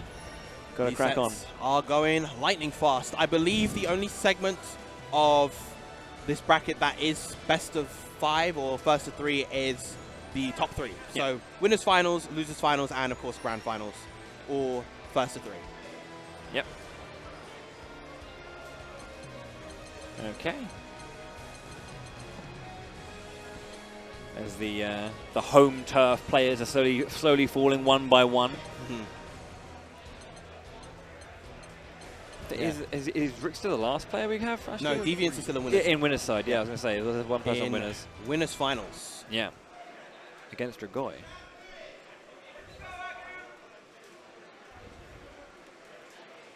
Okay. We've got the Lowain. We've got that Catalina. Okay. So it was one of those things where Agu had a bit of a slow start in that previous game, and don't really want to see something like that happen here. You want to kind of really come out of the gates. You want to be on. You always want to be in front of Lowain, essentially. As you were saying earlier, you know, fighting uphill against this character is very hard. Yeah, there is a snowball coming down. Must we do this? Yes. There's no escaping the destiny of this never-ending love story. Dude, the good chapters. The boys having to fight that crush. How tragic. Rock us so hard. All aboard, boys. 'Cause this is a one-way ticket to heaven or hell. Believe in victory. Brilliant. Speaking of which, shout outs to Guilty Gear Strive, happening on NGI events, the mainstream right now. I don't know where they are in bracket, but that is happening at the moment. Make sure to, of course, you know, tune into both streams, catch as much action as you can here at Revo 20XX. Rickster off to a very strong start so far. Catbot holding the line down there. Good defense. Bit of health coming up for Rickster. He's at full HP again. Agu yet to put any damage on the board after that heal. Nice, Big confirmed. switch. Even on the non-counter, able to get a full combo. This is a great position. That's going to be a ton of damage. SSBA, and that's, what, 60% of your life just gone off of that one hit. Thank you very much. I was going to say, you know, talking about fighting uphill, Cat can do it. She's got the damage. That's going to be, 60, 70. That's a lot of damage. Good grab again. Now we're into blue. Should be wake up into Iggy. Yep. Now can Agu weather the storm? No. No. No. Not at that much life. It's too difficult. Yeah.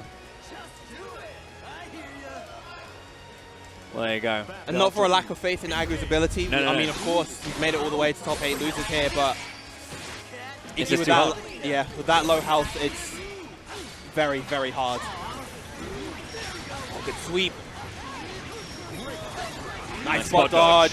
And the buttons afterwards as well. Good call out. Guard, yeah, walking up, looking for maybe a grab there, but held off. Went for a jab, did hit a guard though. A little bit better from it, at least better start from Agu. If he can hold on to this kind of life when Iggy does eventually come out, can we get it? But again, at this point, maybe the full combo is enough. That's huge. That's huge. That That should be death. That should be it. Maybe not the lack of EX Fireball. He may live by a sliver. We'll have to wait and see. Cat's damage, as we know, some of the best in the game. Is that going to be it? No, a sliver of life on the part of Rickster. Here comes Iggy. That is, as you were saying, that fireball could have been the difference between loss. Can they weather the storm? There's the guard, another lightning. They can't take chip here, yeah. That was so unfortunate. He had to preemptively spot dodge, and if he preemptively spot dodged, the lightning would have caught them.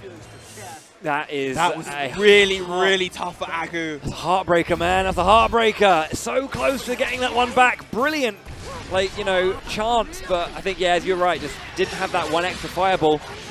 That's the difference. But a good start to this second game here as it's just domination as this is hit after hit, this flurry, this damage. Resetting that one there, gets the grab as well into the corner, already into orange. This is a lot of work to do, that is. This is insurmountable now, the perfect coming out from Richter after that nail-biter of a previous round, just a dominating performance. And now, set point for Richter here. Agu has a lot of work to do. It's not impossible. You know, we've seen how close Agu can get and what Agu can do with the right situation, but Richter seeming to have the right answer every time Agu is asking questions. Nice. Yeah. Love the DP. So jump H. Too early on the throw again. Parry. No, just keeps up the pressure. Yeah. Nice DP once more. There's the land on the JH. Yeah, ambiguous that time. Same side. Good blocks. Oh, that seemed like it was a slight opportunity, but just missed out on that one there. Richter still mounting the pressure. Good tech. Healing coming out just a little bit. Yeah, spaghetti. Good chunk of healing right there. Yeah, to jump in, that's going to be an easy 2H, but nice turnaround there with this is that damage though that we've seen before. Out come the boys. Yeah. HPA. Can Agu defend against this? So far, so good. Oh, lovely spot dodge right there. Beautiful stuff. There's the DP out now. This is the moment Agu cannot let this go. Yeah, this is very, very crucial, of course. But Richter more than happy to just sit back, try to build that meter. Great positioning for Agu. Gets one hit, just one opening. That could be the round. Oh, the base, the DP. Richter with the patience, knowing he had the lead. And look at the time, 11 seconds left as well. Really, really good stuff from Richter, just holding on. And Agu fighting so hard in that last game and playing really, really well. Like, they definitely deserved that win with how well they dealt with the HBA as well. Like, damn, that was really, really well done. Yeah. Great stuff to both players. Agu bowing out in 5th place. Richter moving on to loser semis where he will fight off against Mies Blue. Yeah. Oh, man, that's going to be a good one too. But I don't think we're going to have that next. I think next up we'll probably have winners finals back on the winner's side of brackets. Yeah. Deviants versus Dragoi. There's many things that this could be. Could be Bilal Luane, Bilal Bubs, Bilal Mira. There's going to be a lot of evil on my screen is what I'm hearing. Yes. But, yeah. We're just getting Dragoi decided to disappear at this point. You know, a great time to just, you know. Well, he's in the middle of juggling Strive and this game as well. You know. Okay. These young, good at multiple fighting game players. Yeah. We have Deviant sitting down now. Player 2, it seems. Okay, there's Dragoi. Okay. Should be a good one. Indeed. So we're into, we've got 5 left then. Or is it 4 left? Winners finals, losers semis, losers finals, grands. It's it's just 4 now. Okay. Indeed. Okay. Don't know why I forgot that, but yeah. Okay. I thought we still had one of the other losers games, one of the other 5th places. Nope. Don't know why I don't know why I thought that, but you know, I'm really paying attention right now. Getting old. Look, okay, my memory's not what it's used to be. Counting is very tricky. It is. But yeah, top 4 then, here we go. At Revolution 20XX-Xtend. We did forget that bit. On Extend. Extend. That's so anime. Yeah. You just noticed? Well, like the anime nature of it all. Yeah. But yeah. It's good fun. It's good fun. They're seemingly gonna. Well, hopefully they'll be ready soonish to get ready to play. There's a lot of energy in here, though. It's nice. Like the Strive lot really popping off for their matches. We've got Mr. E or Dr. E, as we like to call him, on the comms over on that side. Indeed. Our boy, Mr. Chua. We've got one Belial, it seems, and one Luane. Maybe. I'm not sure if they changed them. Okay, yeah. All right, the Bubs coming out from Dragoi. Okay. And Deviants sticking to the. Please do not lock in that green. It's putrid. That's not the Dragoi color anyway. Come on, it's a vomit green. No, I'm completely with you. It's the wrong kind of moss, you know. We need a green like your bandana. Forest green. Yes. That's much more appealing. That's the white one, I think, is the Dragoi color.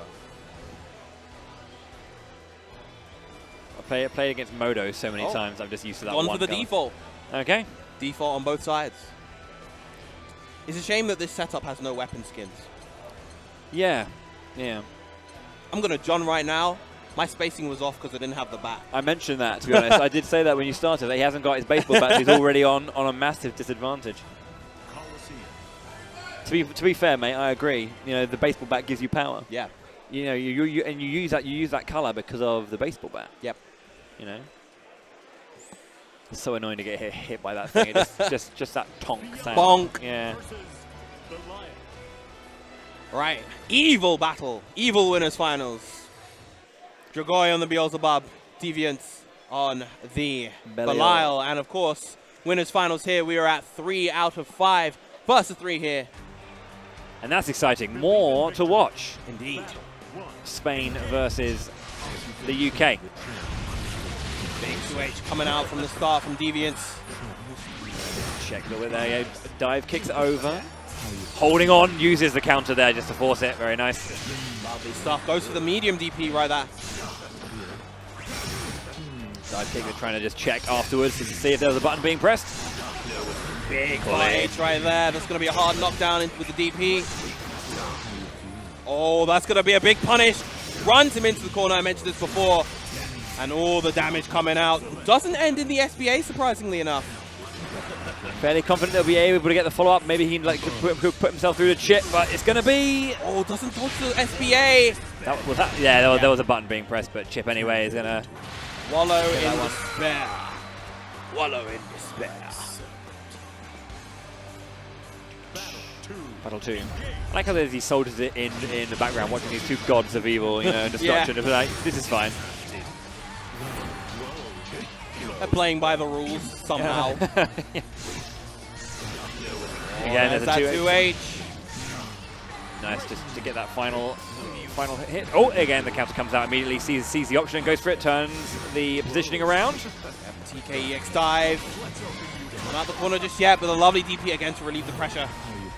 Oh, these counters have been coming out, and then big punish. Deviant's a little bit too, I think, heavy-handed on these counters.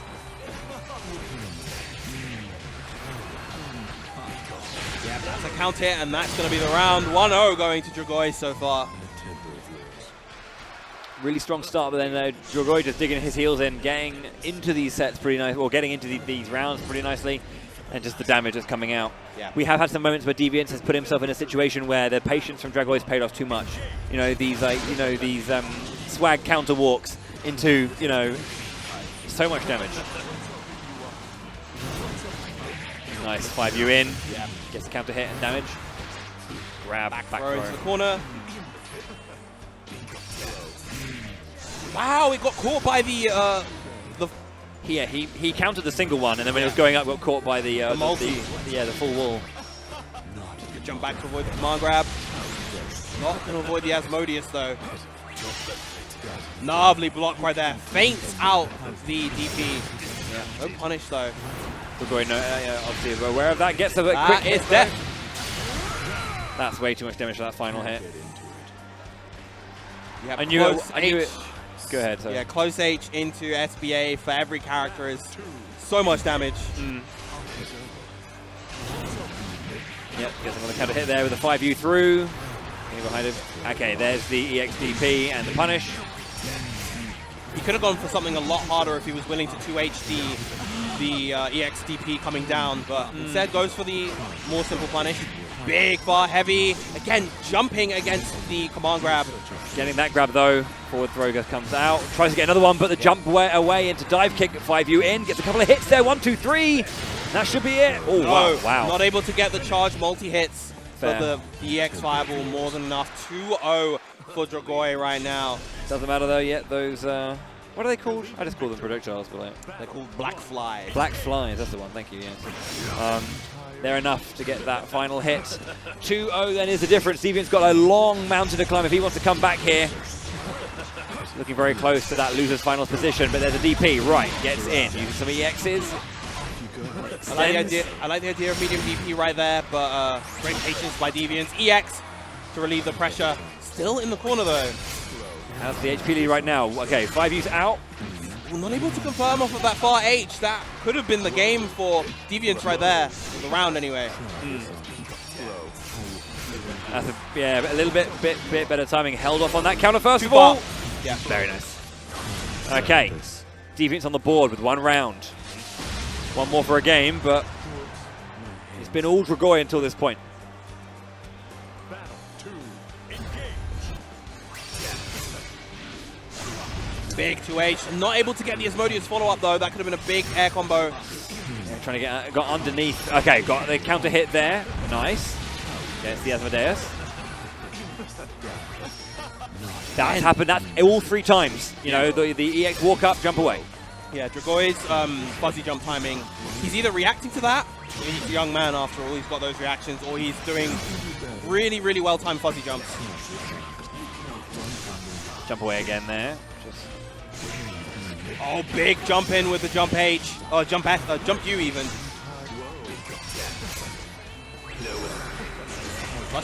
Yeah, that was stunning. Yeah, that's the thing. You want to challenge that. He's got the corner. He can spot dodge just in time. Yeah. There it is. Right, we are on the board fully now. Deviants 2-1 down now. The comeback starts there. That's the first step. First step's always a round, then a game, and then the set. Yeah. Yeah, as you were saying, that decision to challenge that gravitational pull is so important. It's hard to find the timing right. You either have to spot dodge on your way in or kind of attack it, but counter comes out. Oh, that's going to be a big punish. He doesn't have Chaos Caliber available, but he can still punish off of the Black Flies. Yeah. Jump.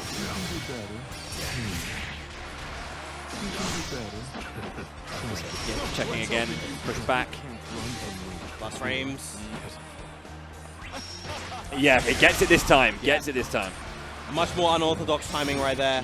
Dragoi not quite ready for it. Good tech. Through. There's a guard, but into grab.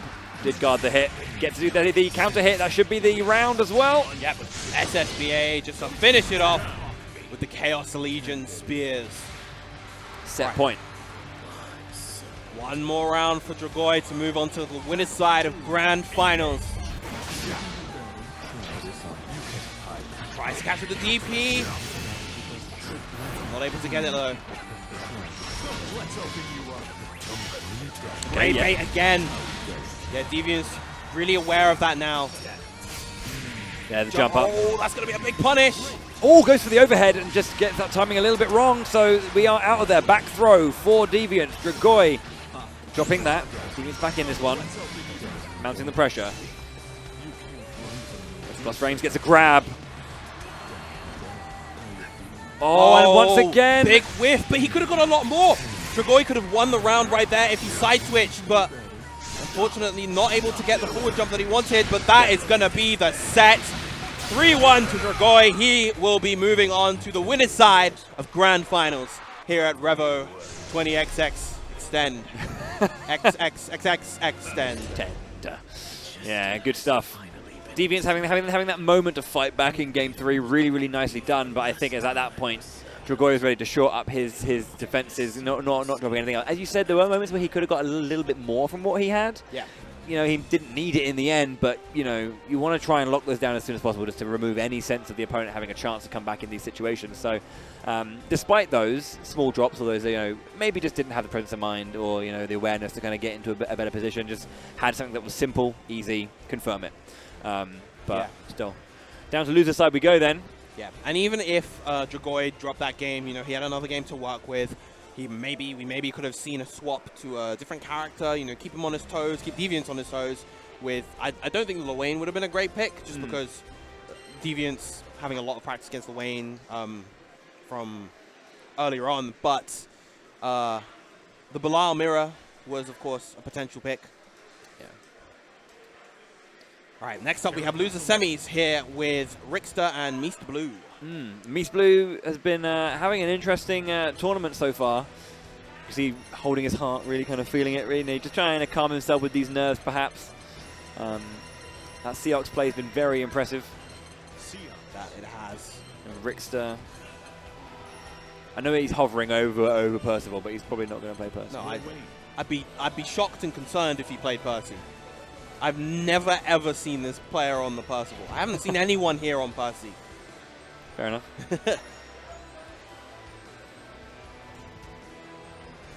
Okay. Loser semis, of course, then. After this, the winner of this will go on to play Deviants. Will we have an all-UK loser semis? Or will we have Mies Blue go through? And pressurize. Yeah. Will we have another France versus England, France versus UK bout in losers finals? Or, again, as you said, will we see all UK? We're going to find out very, very shortly as we're getting into game 1. Now, this is because this is losers semis. We are back to first to 2, yeah. Yeah, best of 3, first to 2, however you want to say it. Battle 1, engage. Getting to that best of 3 situation is always really nice. It's such a different game when you have that. Yeah. Just checking their buttons. Can you press them successfully? Let's find out. It's always nice to know that you can still press buttons. Indeed. There may come a time in our lives where we will be unable to press buttons, and that will be a sad time indeed. But for now, we can all press buttons, and we can all have fun pressing buttons at events like this. Yay, fun.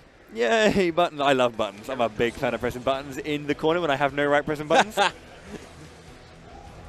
It is a fighting game, not a blocking game. Percival is not the only red character on the screen when I'm playing against him.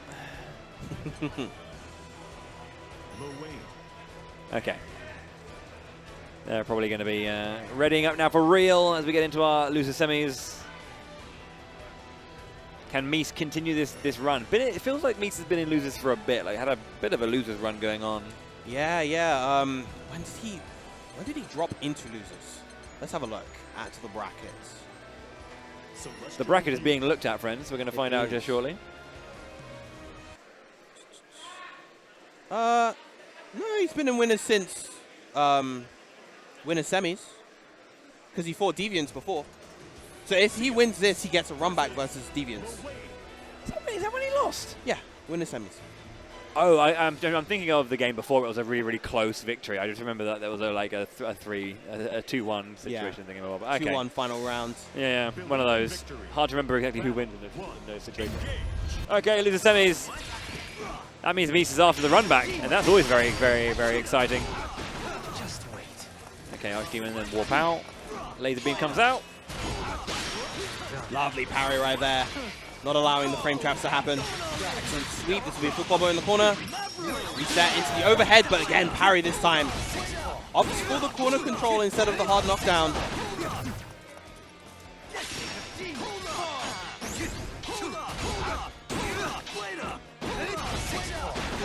Rix is just holding down back for dear life right now. Yeah. That said, though, he's more than happy to. Look at how little health he's lost so far. Yeah. Very much in the driver's seat, even after all of that. Very good, solid, stoic guard up until this point. Rickster playing pretty nicely. Here comes the boys. Yeah, good block. Oh, yeah, you can't afford to jump versus that. He can. Of course, he armors through all hits, and he can just anti-air you with the firecrackers. Not yet. Gotta stay grounded, try to react. Try to dodge when you can. Battle 2, engage. Round 1 going to Rickster. Just wait. Okay, cool. Gets that back throw. Goes to the overhead on upon the get up, but okay, counter hit. Yeah. Bar medium, yep. Throw into the corner. Good position again for Rickster here. Oh, does get caught with the jump. Lovely throw. Woo, wow, whiffing the throw too early on it. And then a parry back as well. Another throw. Okay. Goes to the empty wall jump. Gets those hits. And here comes Iggy. Yeah. Now how does Seox deal with this character? With Mother. Locking for dear life. That Early was on the way spot too dodge. early, Yeah. Very early. Game 1 going to Rickster.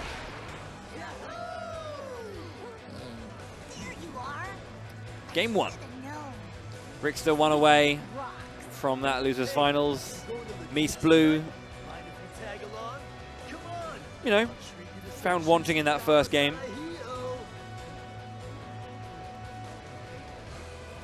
Do you mind going to like La Divas tonight, brah? It's gonna be like totally epic, man. Totally tubular, dude.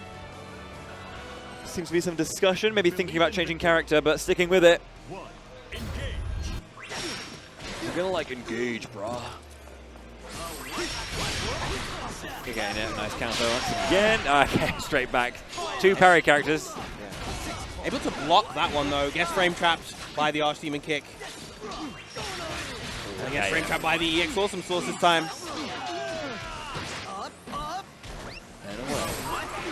Catbot comes out, does get, you know, just jab low. The crossover that time. Woo.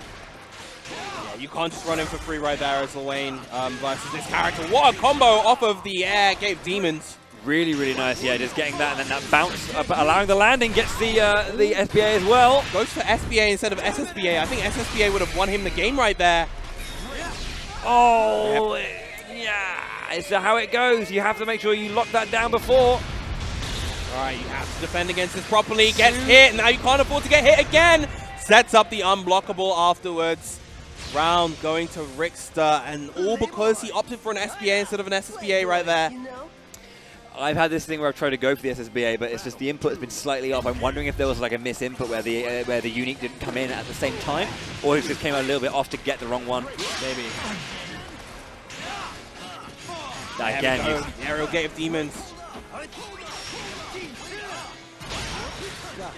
Parry again, pushing back with the cat bot. Trying to jab out the backwards warp, because we've seen that a lot, but I'm not getting that. Very few characters can actually punish that shadow step. They don't have the range to do so unless you're a Ferry, a Percy, maybe a Catalina. You're not going to punish that. That's going to miss. Yeah. Got him out of the corner, however. It does mean that if he's going to get this combo, it needs to finish from all the way back here. This will not kill. Yeah. Nothing you can do. Yeah, without that SBA, Seox does not have the damage to get the kill. And now, once again, Mies in a bad situation versus Iggy. Can afford to block all this. Lovely use of the empty hand right here. Survived it. Very nice. That's what he's been after. Gets caught by the rockets, though. Low HP. The boys are coming in. A little bit of health looking for it. Drives in. Wonderful parry! Superb bait right there from Rickster. He slowed down the pace all the way. He wanted that empty hand to come in so he could just parry it and get the set. Lovely work to Rickster. He'll be moving on to losers finals versus Deviants. That is the Puppet Master orchestrating that situation perfectly. Beautiful work to bring him in there. And that timing on that parry, beautiful. Wonderful finish. Excellent stuff. Really good game from both our players there. Rickster does move forward. It's going to be an all-British losers finals. Who is going to have the joy of fighting Dragoi in that grand finals? Again, as it is losers finals, we're going back to best of 5 once more. Rickster versus Deviants. Indeed. Oh, that was a fun game. This setup, this matchup, I think is a very classic Season 1 matchup. You know, these two players a lot more active during Season 1 and like early Season 2 as well. They both were a lot more active in the scene, and you would see these two play a lot more. I want to say the edge is kind of, at the moment, in Deviants' favor. So if there was a favorite to go into this particular set, I would say it was him. Right. That said, though, of course, based on the way that Rickster's been playing, he's been playing excellent so far today. So, you know, it could go either way. It'll all be decided on the battlefield, though. Setting up, getting ready for this one. It's been a good day. 2 sets left of Granblue here at Revolution 20XX-Xtend. Potentially 3 if we get. Although there is the reset, of course. Yeah. I'm really weird. I always think of the racket reset as like the same set. Yeah, you know, even that's though, understandable. Yeah, sorry. But yeah, then we'll have like grand finals. True grand finals. And then grander finals. Or gran. We've seen no gran in this. Well, actually, no. It was a gran. I think Afro plays gran. Yeah, I could have sworn I saw one, like, at least I saw someone playing gran on, like, when we were warming up before the tournament started, all that kind of stuff. Yeah. Belial.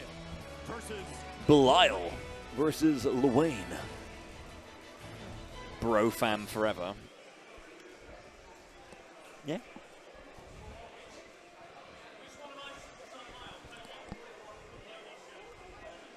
Game 1 then. Believe in victory. Battle 1. Engage. Yes, so the winner of this set will be moving on to fight Dragoi in Grand Finals. Your boy Dragoi.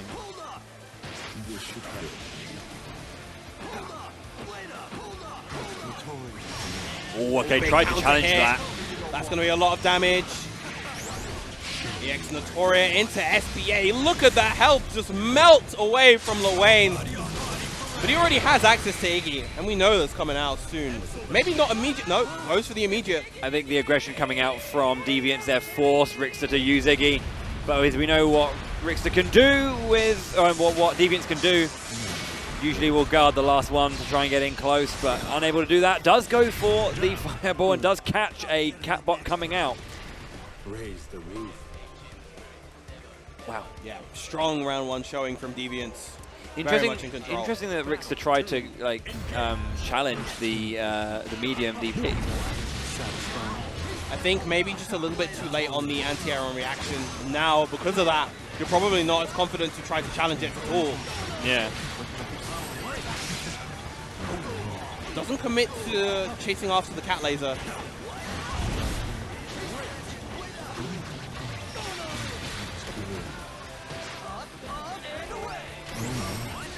Corner, much stronger showing from Rixter this time.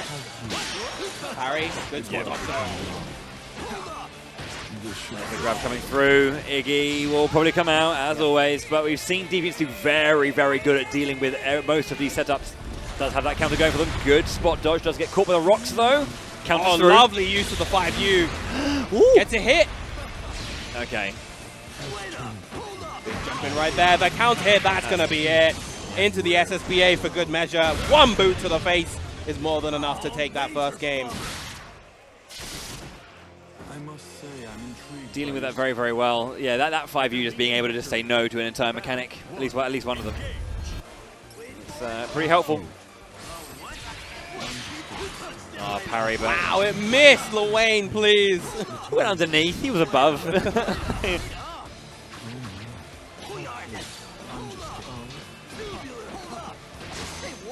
Attack on the throw, tries to 2H. A little bit too late on the timing right there. Another counter hit there on the low. Wall bounce. Got a bit more pressure in the corner there with the catbot. Gets a throw into the corner. Looking pretty good now for Rixter. Unblockable, not able to follow up afterwards. Jump light retreating. Oh, okay, nice. Wow. Okay, game. That's just how much Luane has been today. He's got a trophy for how much Luane has been. Too easy. Lovely counter poke with the 2L. Arm grab as well. What's the mix? Empty jump, but immediate challenge coming out from Rixter. Good decision. Got away there just from that situation. Another. Tony. Aggressive DPs. Gets the throw afterwards. There. Big overhead. That's going to be the round. Deviants evening it up. Rixter was trying to equalize this game, but Deviants came. The difference between 2-0 and 1-1 is huge. Yeah. Cannot be understated. CH gets a throw into the corner. Wow, okay, tried to challenge that, allowing Rixter here for some nice damage. There's the EXDP, there's the punish. Tries to spot dodge there, maybe versus some kind of attack. Big overhead. We've seen this a lot, trying to get these punishes on them, but trying to call them out, but getting caught each time. This is going to be big boot damage. Yeah. Will that knock Rixter into SSBA range? I think it will. Yep, it does. Now here comes Iggy. Iggy. Oi, oi, oi. Trying to stay really close there, jumping in, getting these guards, but a little bit too much. The punish after the successful 5U. Got to be careful about that. Yeah, those rocks doing a good job, but there we go. I believe that was 1-1 now between these two. Indeed. Evening it up, that's what Richter wanted. Immediate 5U into into parry himself. There we go. No, wow, double counter. Pressing some buttons right there. And I love Deviant's confidence to just be able to go for that option again. Big opener for Richter. Catching that jump out as well, forcing the guard instead. There's the counter hit. There's wall bounce as well. Going to get the boys out. It's looking really good. Blocks the first hit, blocks the second. Ooh. Yeah, just opening it up. Knew that Deviant did well there. There was nothing that Richter could do, but nice. Move back, get that punish. Yeah, when you're in that position where, you know, you're as Luane, you don't have any bar, but you have a significant life lead, you can just play the runaway game. Literally the runaway game. Ooh, counter hit again. The X fireball into the knockdown with DP. No, combo limit instead. And this is an excellent situation for Deviant. He needs to maintain his corner control. Gets a hit right there. Light into SBA. Smart to do it just from the 1-2L, just so that he can ensure the cutscene from the hit. Oh, the missiles punishing the 5U attempt. We have seen that before, I'm pretty sure. Like, you know, there are multiple hits though, and it comes. It looks like lovely dodge. Deviant's on plenty of life to work with. Great nice jump. Okay, gets pushed away with the rocks, so it's doable. Oh, wow, that came all the way through. Yeah, not much you can do. You can't let a single thing here go here. You're on chip point, but it doesn't matter. The grab comes out, down. Not able to get the confirm after the hit. Not able to get the awesome sauce afterwards. Unfortunate for Richter. That would have been very, very crucial otherwise. But evening the rounds up once again. Wow, jumping early, gets 2H. Frames, yep, good tech on the throw. Wow, spot dodge again after the parry. As you say, you've got to be on point to get those. Be ready for them, anticipate the parry coming out. Or just react. Nice. A little bit off on these Asmodeuses after the 2Hs. A little bit unfortunate. 5U coming out again. 2M. Stagger pressure from the 2M. Find it again with the Asmodeus. Gets these counter hits. Trying to lead the advantage. Very nice. Gets behind the rocket shoot. Like, knock him behind. Allow a little bit extra. We've got 2 blue bars right now. Goes for the boys. Double spot dodge. Gets it. Yeah, not able to block that time. It was actually very interesting that Richter opted to go. You know, he didn't go for the Iggy despite how low Deviant's health was. He decided, you know, I'm gonna go for the HP. I'm gonna get that offensive advantage. Yeah.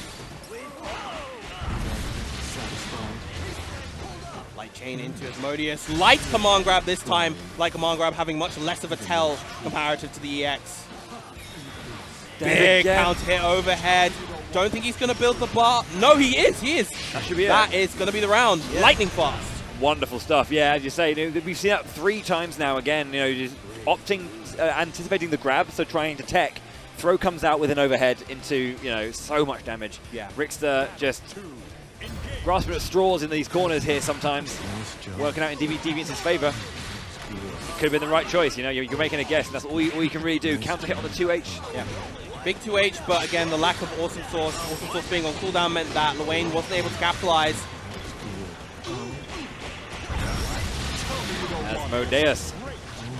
Counter hit again. It's like a lot of aggression in these moments just in between. That's an instant turnaround. Richter right now on set point then. Yeah, these two just going so back and forth in terms of rounds.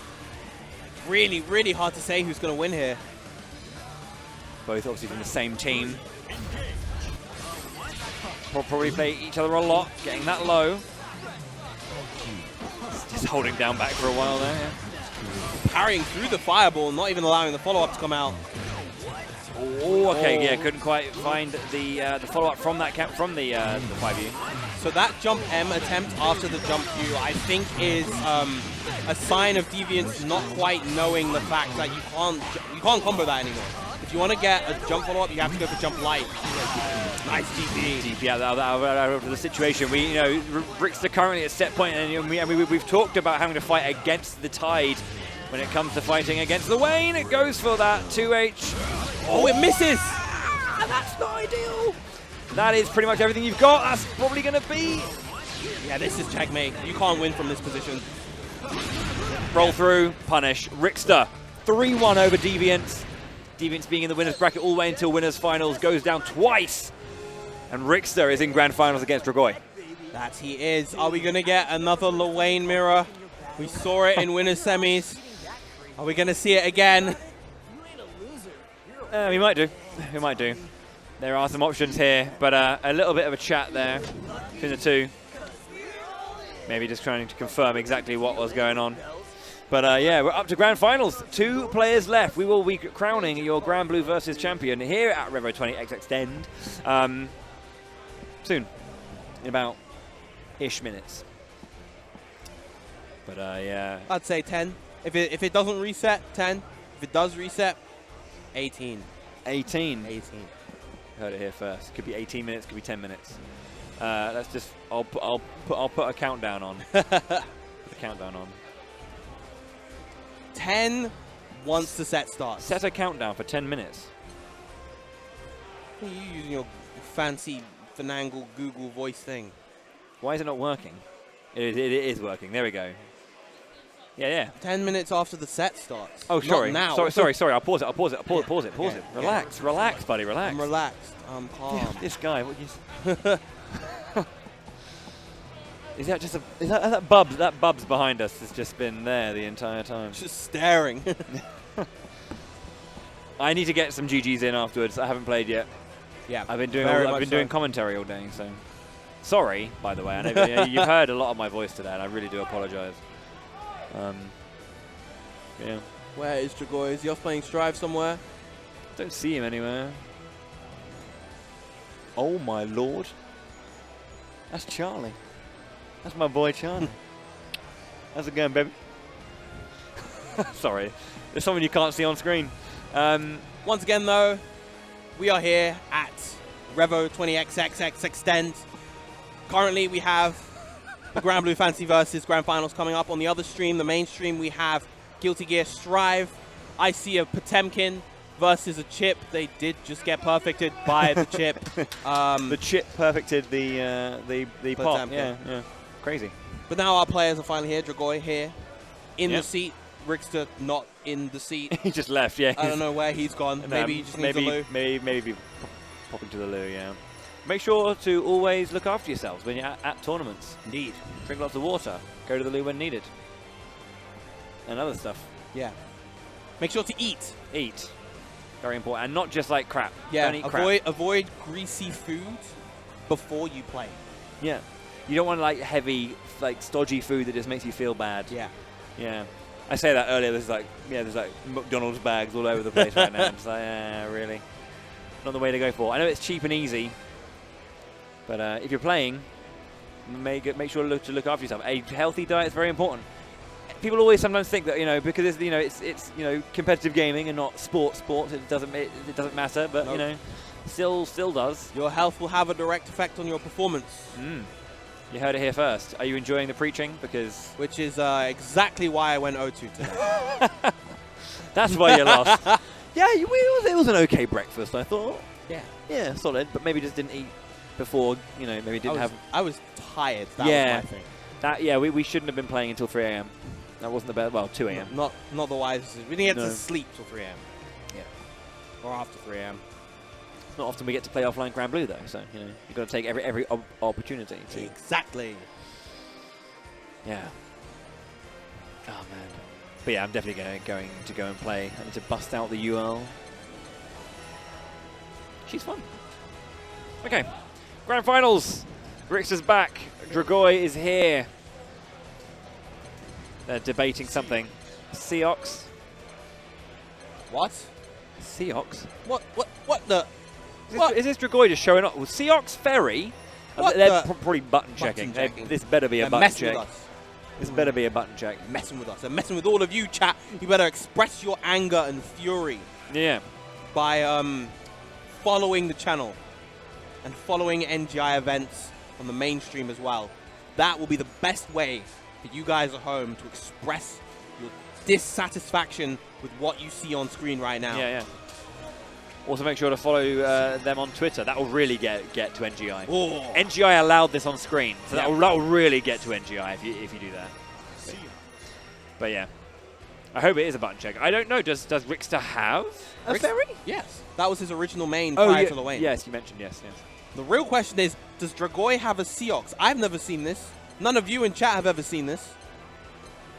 If you have, fair enough. I've started the timer. But you probably haven't. I haven't. 10 minutes. Cool.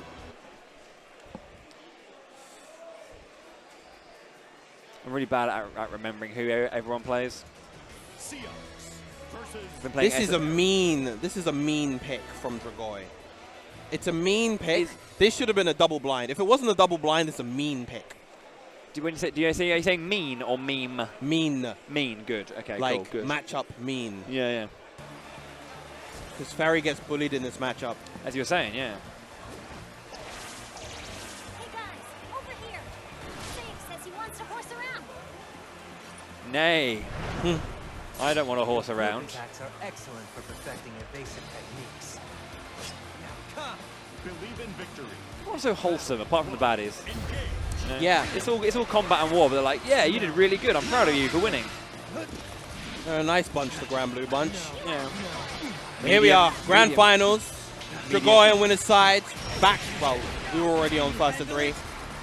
Seox versus Rickster's Ferry. Nice DP call out again. We've seen that before. Counter hit. Try and press a button on there on Ferry. Just getting the timing a bit wrong. Swings away out of the corner. Goes for the 2H into Gespenst. Lovely DP right there. Rix has been using that well today. 2 of those have come out pretty nicely. This dive kick very nice, but Thunder Flash. Tick throw coming out. Tick throw again, good tech. That's the frame trap again. Plus frames. The XTP to relieve the pressure. And the immediate 6-course execution gets the knockdown, doesn't go for the snake bite. SSBA, it's going to be a good chunk of damage. One more hit on each side. Yeah. The next tap will be the one. Nice damage, solid enough. Goes for the low! Oh, the empty hands. This is a real tough situation for Rickster right now. Chip point. Good spot dodge, but not able to act and gets caught by the 5L. Dang, that was very, very close. Dragoi has a wealth of characters. This is nuts. This kid's insane. Dive kick. Goes for the grab when they're seeing the EX parry come out. Big EX empty hand once again. Reset into the corner. Plus frames. Plus frames again. Good attack on the throw. Gets behind, but doesn't get the punish there. There's a Tromp. Does get pushed out by the parry. Frame trap. Tries to save Meteor right there. A little bit off on the timing. And uses the 5U clone just to work his way in immediately. Lost the 6-core execution right there. Wow, that came through as well. Gets the Gespenst. To whip it damage. Good throw tech.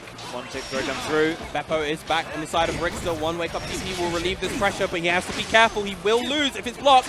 He tries to go for an aggressive parry. There's the Gate of Demons. Chip point, I believe, right now for Rickster, and that is going to be 1-0 to Dragoi. Intense first game.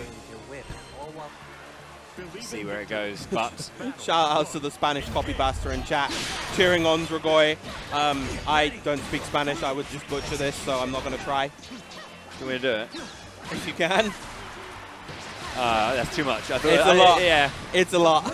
I would do it very, very slowly. I wouldn't do it very well. Back throw. Okay, yeah. Oh, gets the reset and goes straight into it as well. This is looking really good. Wow, what a combo. That was a really, really nice finish. Is that going to be enough? Maybe not. No, even with the low health on Ferry, that wasn't enough. Woo! Oh, what a bait. But it's still caught! It's still caught! Landed it! That's disgusting. Nice call from Richter to go for that. That is good damage. It's not enough, but like, you know, anything major. Wow, that was just underneath the gates of hell. Ah, man, yeah. Maybe anticipating a jump there. So throwing out GG a little bit higher, but yeah, 6 claw execution comes through. That'll be it. Punish on the throw.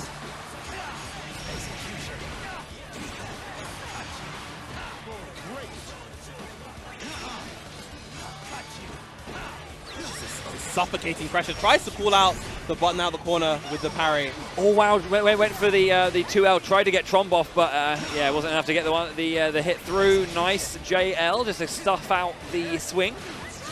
More corner pressure. Ah! Wow. Oh, here we go. Here's the install super. The after images, just the pressure, unrelenting.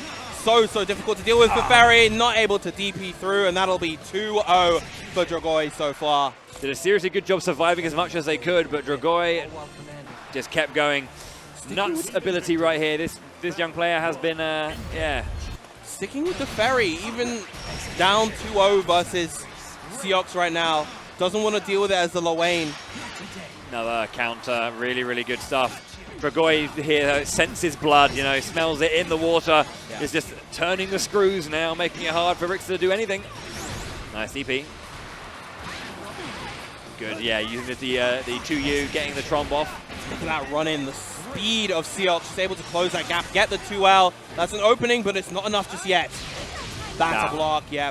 Blocked, and then a punish with the SBA on react. What? It lost! It lost to the SSBA! What? Yeah, what? I mean, okay, that is a breath of life for Richter until the empty hand comes through and snatches it away. Set point, tournament points coming out from for Dragoi. That was a series of events that we watched. Indeed. Just stuffing out the Gates projectile. Wow. Yeah. It's so hard for Ferry to anti-air this character. He has so many ways to stall himself in midair, ways to adjust his aerial trajectory. Trying to find that 2H though, gets caught. The DP does push Dragoi back. You can see the HP lead is in Dragoi's favor. 5U's all the way out the corner, chases down the throw. This is looking bleak for Richter right now. One hit, and that is going to be it. No! GG's! Yep, there it is. The loops after the install. Dragoi with the clean, swift 3-0. A commanding performance with whom we thought was going to be the top seed of the tournament. And looky here, winning all the way from winner's side, not a set dropped. Congratulations to Dragoi. Can confirm 2.5 minutes left on the timer. Damn. Quicker than I thought. Fast game, really fast game. Yeah, incredible play. I think Dragoi dropped 1 game, I think, maybe? Yeah, he dropped very few games throughout this bracket. Let's have a quick look in the bracket. I think I want to say, I think I saw 1 maybe. Yeah, he dropped the 1 to Deviants in winners finals, and that was it. Right, yeah, that was it. Other than that, absolutely commanding play. There you go. You have your winner. Dragoi wins Granblue versus at Revolution 20XX. What fun. Awesome tournament. So, yeah, obviously we have got a lot to do, so we do actually have to wrap up pretty quickly. Any final thoughts before we say goodbye? That was some good-ass Granblue. Good-ass Granblue. Great to be here offline, finally getting to play, compete, commentate this game. It has been a hard time for Granblue over the past year, but, you know, community sticking with it, and it's just great to see so many people from different countries just come through, have a great time here competing in this wonderful, wonderful game. Yeah, don't give up on it. It's really great, and hopefully we'll see you at another tournament offline soon for more Granblue. But yeah, we'll be saying our goodbyes from now, and we'll see you again soon. Remember, NGI events is currently going on with the Strive. If you want to hop on over to watch that, keep on supporting Revo. We've got one more day tomorrow with Melty, with all the other stuff. Melty, BlazBlue, BB Tag, and of course Skullgirls. Yeah, that'll be the final day. But that's going to be it from us. So thank you very much for watching, dude. A pleasure as always. As always. It's been too long, but we'll see you again soon. And until then, stay classy. Take care, everybody.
What's for the bag?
Alliance members, put all your skills to the test and show us a battle worthy of legends.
Mesdames, Messieurs, bonsoir. Bienvenue dans la Révolution.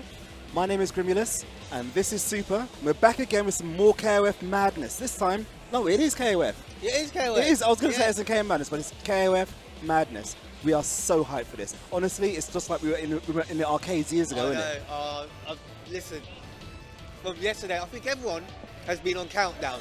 Twitter has been going mad. Social media has been going mad about it. The 15 meter is here, and we have a tournament today for it. Exactly. Now, I was talking to one of the twins earlier, and I was saying this reminds me of Great Windmill Street. Remember at Namco Wonder Park? Yes. When a new KOF dropped, which was like every year and a half or so, you get everybody out the woodworks, all crowded around these machines, and that's exactly what it's been like. That's what the feeling has been like here at this venue today live. We've got all these setups behind us. You can't see them where you are, but there are all these setups behind us live where everybody's playing KOF 15 and hammering the hell out of the game. It's been so hype. And we're really excited for what we're going to show you today. Yeah, I think we're going to have some good matches to showcase. Don't know when the next. Do you know when who's first up? I haven't a clue. The bracket has been. Oh, okay. So we've just been told by the voice of Mod that the first game is between Tales of Mr. E, or Mr. E, as he's more commonly known, and Tractor, who played in Samurai Showdown yesterday. He did, yes. He didn't do very well. He did do. He did all right. I think he lost to. Was it Nexus, who came second? That's right. He fell into the Nexus and didn't find his way back out of it. No. But no, he's going up against Mr. E, and I happen to know one of Mr. E's strategies on this game because I was playing with him earlier. Yeah, he uses Kyo. Now, if you guys have been playing the beta at home, right, you'll notice a few things, that it's completely unbalanced. And when I say completely, I mean just wildly unbalanced, right? Kyo has this mad Rekka game. You can literally do Rekkas, and they're so active. The hitboxes are so large. You can't do much about them, to be fair. Expect to see lots of them from Mr. E today. Mr. E is the type of player, he will look for the most dirtiest tactics, and he will have fun with them. Yep. You know, but that's what it's all about. It's about having fun. You know, he's always a pleasure to watch. I'm looking forward to watching him. Yeah. Now, remember, this is not even day one. This isn't the finished build of the game. This is a beta.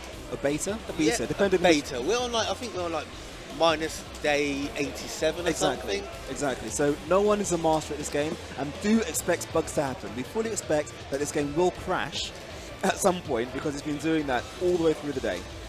Because it's unstable at the end of the day. This is just been put out there for people to play. Now, we are grateful for SNK to have done this for us because Lord knows we've been thirsty for this game for such a long time. Yes. You know, and I think we are ready to go. Exactly, ready to go. So remember, guys, we've got Tales of Mr. E. They were in the lovely black face mask, going up against Traxxer, who I saw for the first time playing Samurai Showdown, another SNK game. Like I mentioned before, he didn't do too well. I don't know what he's like in this game. I was about to say, have you seen him play at all today? I've not seen him play, but to be fair, I've been pretty fixated on my own matches. Yeah, you know, like you said, I mean, we've had a ton of setups. People have just been, you know, just going at it. So hopefully, you know, you'll see some surprises. You'll see people using the new mechanic, the Shatter Strike.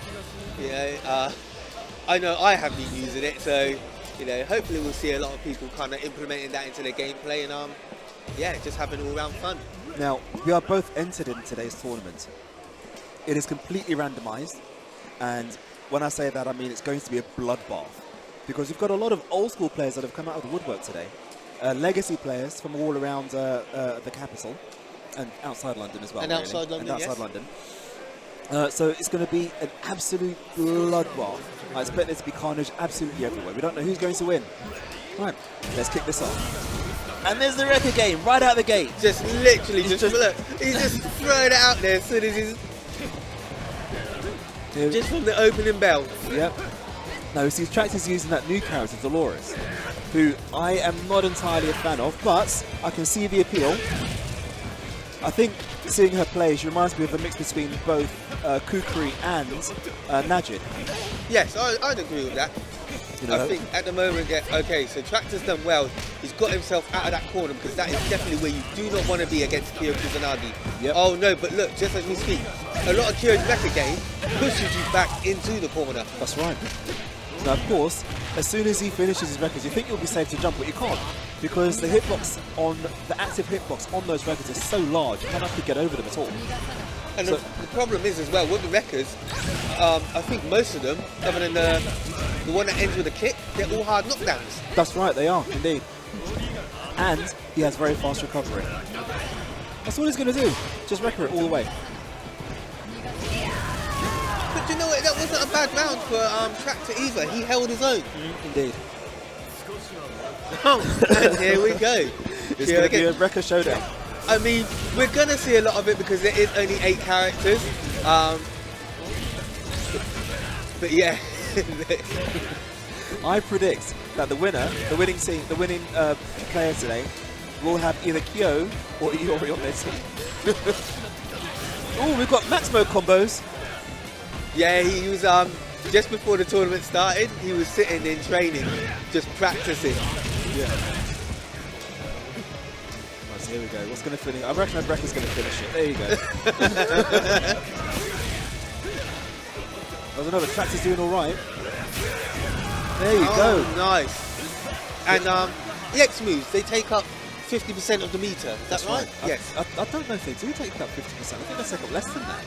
Really? I do. I think an EX move will take up less than 50% of the meter. Oh, well, I hope so. I'll be throwing them out more. Yeah. I'm going to keep an eye on the meter this time around to make sure that I'm not spreading lies there. But I'm pretty sure that is the case. This is a character that he's been putting a bit of time into just now. I think because he was noticing how cheapy he was earlier. Yeah, well, this is Mr. E. This is what he does. Guys, if you're not aware, Mr. E was very, very strong in Season 1 of, I say Season 1, the first patch of King of Fighters 14. Because he had Nakuru at his disposal. And he won tons and tons of matches with her, caused lots of upset, because she was so darn overpowered. Yeah. And the funny thing is, we were having a discussion about why he chose Nakuru, and he said it was based on the fact that Atsuma did a 40-minute video ranting about Nakuru, and it just inspired him to choose her. So shout outs to Atma for that one. Yeah, thank you for ruining the game for so many people. Look at this guy. It looks like it's an infinite, but it's actually not. Honestly, it's just Mr. E, typical fashion. Yep, I'm going to press buttons, and if you get caught by them, that's your fault. Yes. That's his game plan. But to be fair, Tractor's doing well to have lasted this long against Mr. E. Going for a DP, but it came a bit late. I was just about to say, it's not over yet, but it is now. Well, it's not over. But again, it's just only the first game. He has time to adapt. See, you know, think of things that Mr. E was getting away with, like, you know, that everything. Yeah.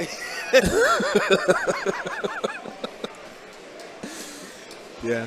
No, you expect this from Mr. E, to be fair. Oh yes, definitely. And you know that underneath that face mask, he's got that troll smile on. 100%. 100%. He's grinning like a Cheshire cat. Right. Game number 2. Mr. E, 1 game up. Tractor blocking that first game. He did all right with Dolores the last game. I thought he did. He did really well. Exactly. Now remember, Dolores is a brand new character. No one's really had any game time with her. So all of her moves, all of her frames, everything. Everybody's very, very new against her. See, now I would have assumed that everybody would have chosen a brand new character or a returning character like Chizuru. Yeah. Have you tried Dolores yet? No, I won't use her. I just won't. I must admit, I have not tried her, but I am intrigued to. Yeah. Like I said, she reminds me of both Kukri and Najid, and neither character do I find it appealing. Okay. So, if you don't have a command grab, I tend not to take much notice. But again, this is pretty much similar to the last round. Yeah. I think she did a little bit better. What I'm going to say here, right? Tractor did better against E's Kyo than I did. Oh, really? Yeah, E's Kyo is a problem for me because of the records. Because I like to try and react to them. Yeah, at the moment. And it's difficult to try and read them. Getting them washed a bit. Exactly. Oh, drops it. Gives him a little bit of space. Chases him out with the corner. Doesn't get the follow-up, though. If there is one, I don't actually know. Yeah, you can still follow it up. Okay. Do you know, I'm honestly thinking that Tractor maybe should have had Dolores last. Yeah? Because what often happens in these games is that the character you put first, you actually become better in.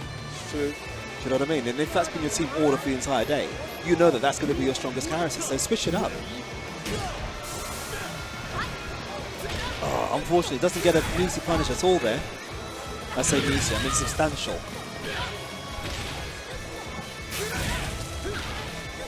Doing his best to... oh, he puts himself in the corner. Himself in the corner. That is going to be that round. Exactly. Now, of course, in this game, you have roles. They work very much in the same way as King of Fighters 14. I think I don't know the frame numbers, but they look and are reactable in the same way as 14. Definitely. You can punish them the same way. And the way the roles work in this game is you're invincible on the first frame, but that is the only time you're invincible. You can be thrown out of a roll at any point after the initial startup. So here we go. We've got Tractor doing his best to weather the onslaught of Mr. E and Chris and those darn pokes. So here you go. Max mode. Oh, it's a nice combo he has with him as well, but he just missed it. Well, we expect to see that. The game's not even out yet. It's not even out yet. You know, we can't judge them on these performances. I mean, I'm going to anyway. Oh my days. Because I'm just going to do that. But no, that was a decisive win for Mr. E. Well done, winning his first game in this minus whatever day tournament it is. Well done to Tractor as well. Look, you can see it. You can see it through the mask. He's grinning. He's grinning. You can see it in his eyes, isn't it? Yeah. But well done, Tractor. There's a loser's bracket? There is a loser's bracket. Okay, so, he can learn from this and move on through the tournament. We have had, throughout the day here, this is obviously Revolution 20XX, we have had through the day here about, 120 people.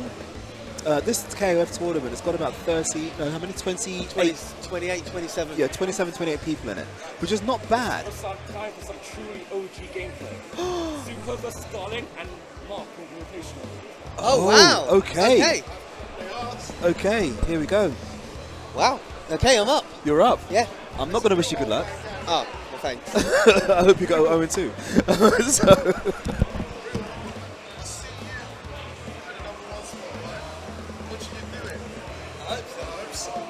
Now, replacing Super, we have another OG. Now, you'll be surprised at how many old people there are in this tournament. Mr. Grimulus, right? What are you doing? It's the old man gang, isn't Indeed, it? It is. We are all old here. It's all right. Thought I'd don my Problem X hat, right?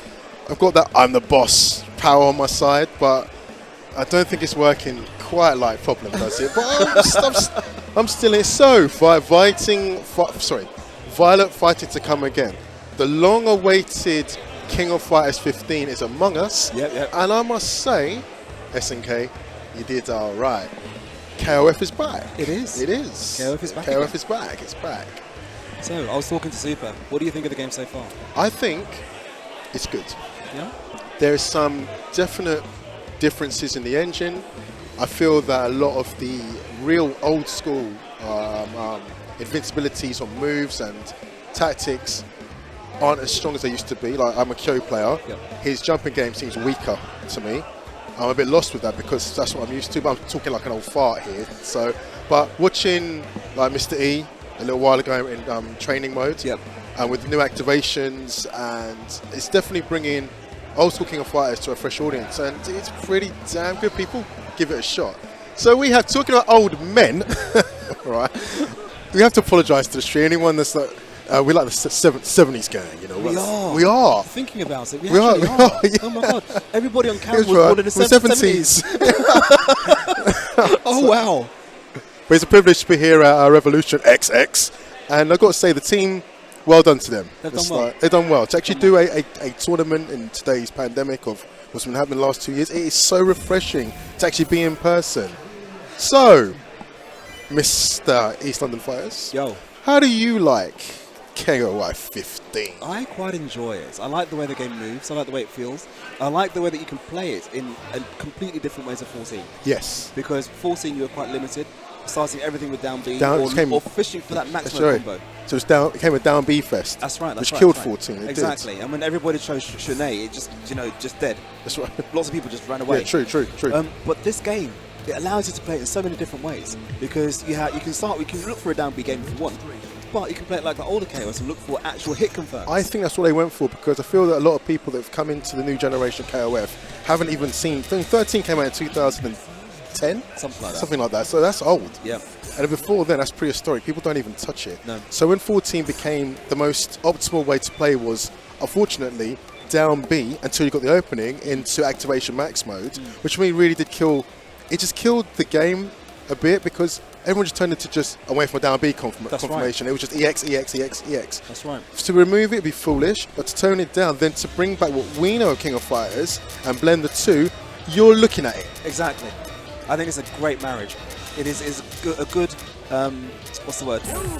Blending of styles. Absolutely. And I've been seeing that both styles work.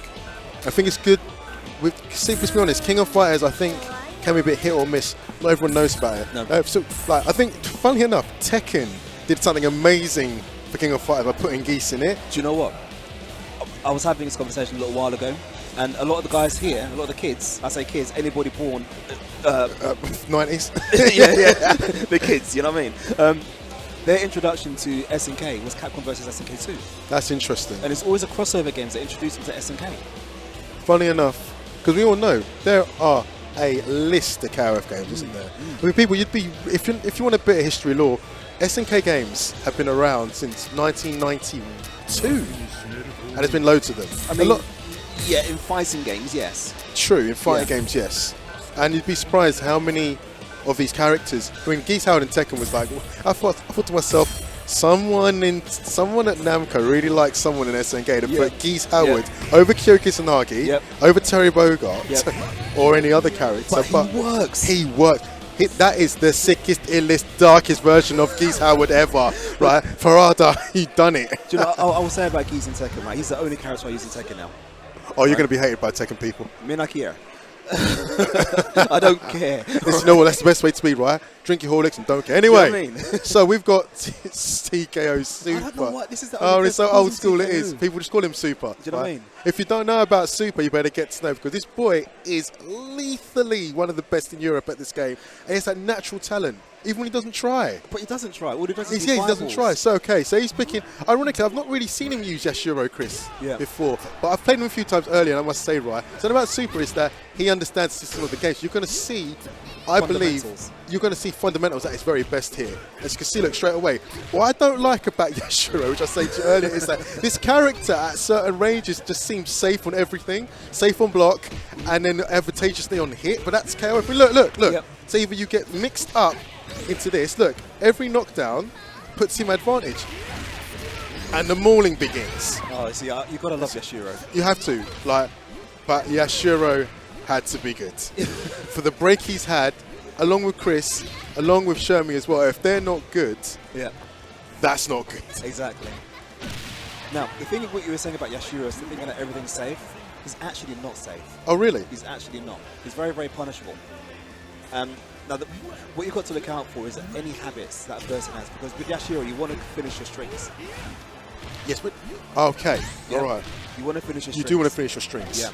But the good Yashiro players will finish the strings. Most Yashiro players will finish their strings. Oh, it's overwhelming. It makes me laugh is that hard kick, which you have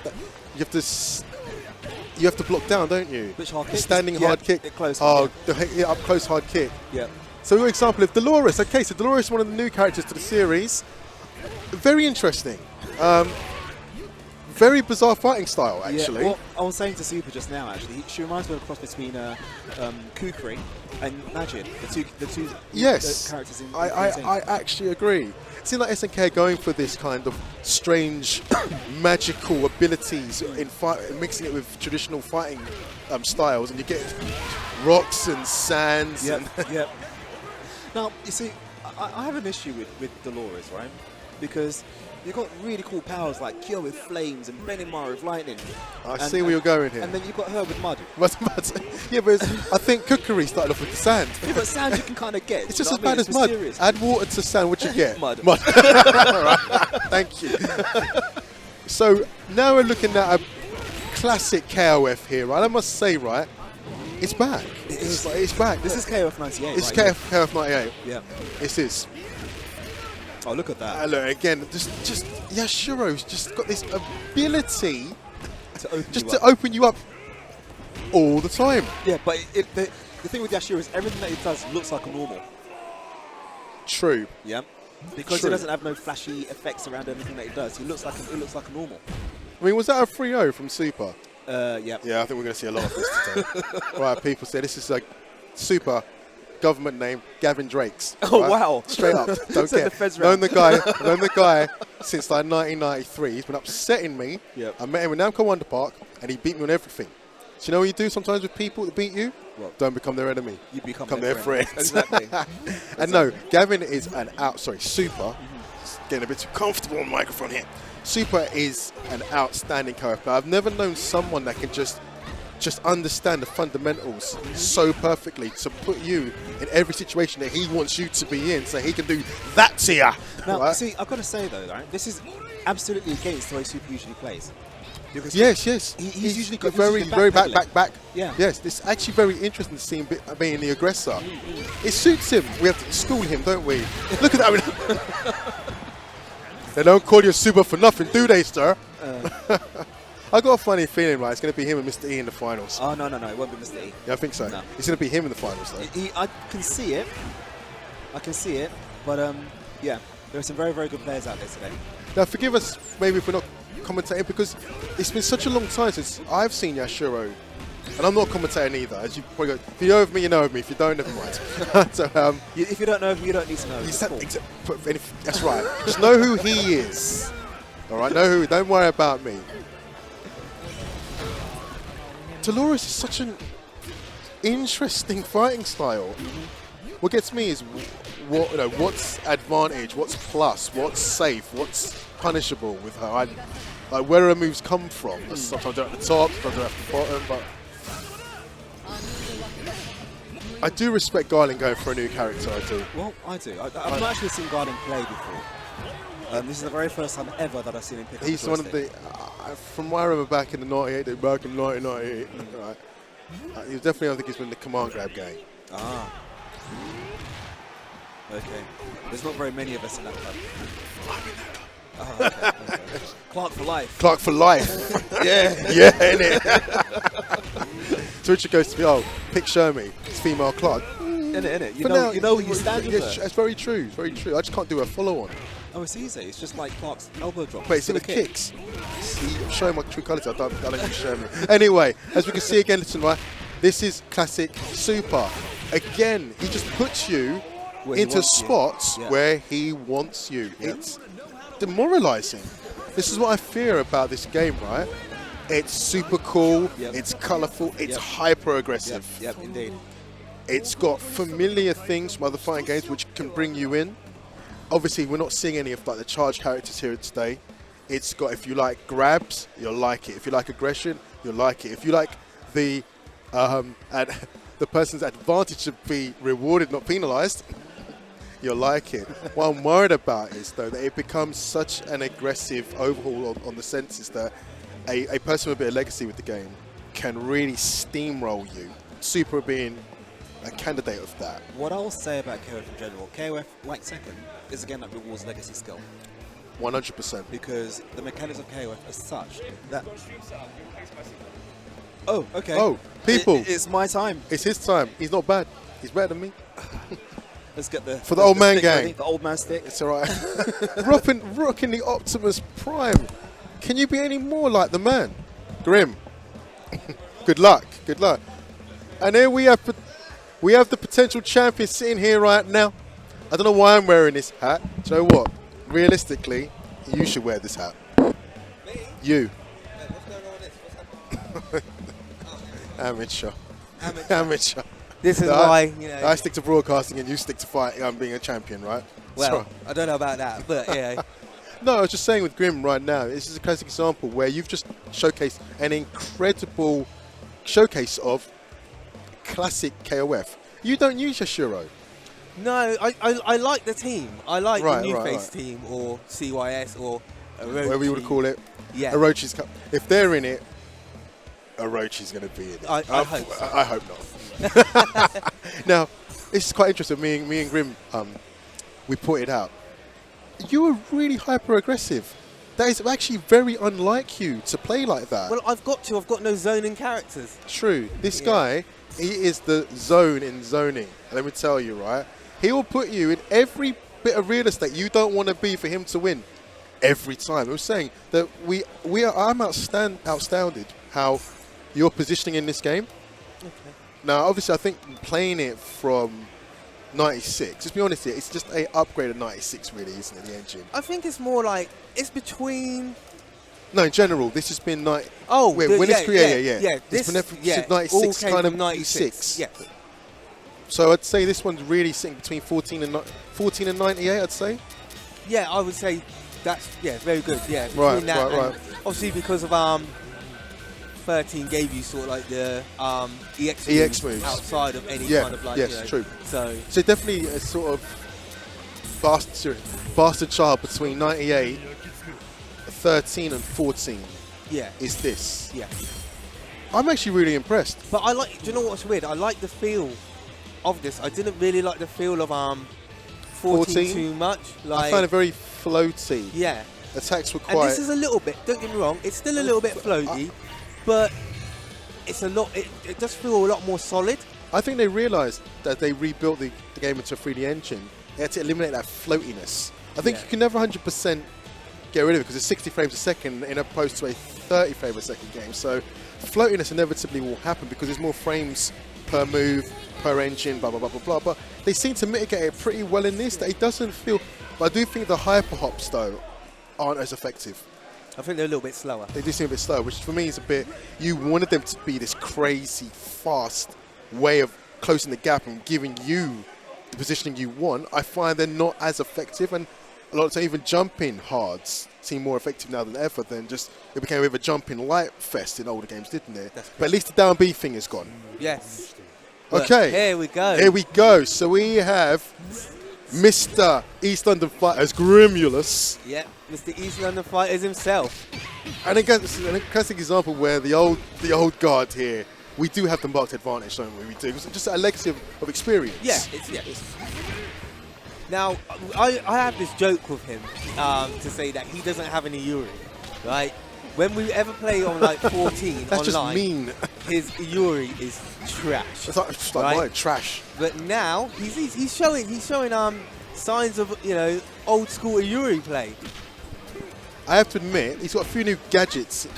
He's got a few little tricks in his pocket, hasn't he? What's that desperation move where it throws all the sparkles in front of you? Yeah, so he had that from 14. Yeah. Strange for me. Where you throwing Stardust at people for? You're Iori, man. Yeah, like your you said, it is. Your it's claws. It's like, it's like claws some kind of like Stardust. Stardust in it. But look, again, what's really interesting is that you and I, we've seen this. This is really nice. Good, nice. That classic example where Grim just put his opponent into so much conditioning block that he used a command grab. So he's using some nice fundamentals here. Have you just seen what he just did there? Once he had 2 bars, if you're in a combo and you max up, it becomes quick max. Yes, it does. It's shorter, but if you do it in neutral state, you get a longer bar. Right. But it allows you to link like all 3 of your supers together. Joe, remember when this game was coming out, right? And we saw level 1, level 2, level 3, right? Yeah. That's 6. Yeah, and everyone's like, how? They're going to give you 6 bars in 15. And do you know the funny thing is? It only takes 4 bars. Isn't it, when it's in that mode, your supers don't take any bar? Your supers actually take 1 bar each. Oh, 1 bar each? Yeah, the max mode takes... No. Yeah, the max mode takes 2, but you get a super from the max mode, then you get a super for level 1 and a super for climax. Interesting. No, to put... You do have to give it to SNK team. They took 14, which wasn't received the best. No. And they had to do something. I thought they couldn't do it. And it's very interesting, the max mode, the quick max, and the way the activation routes are different it gives you a lot of expression of play. It's gonna hit.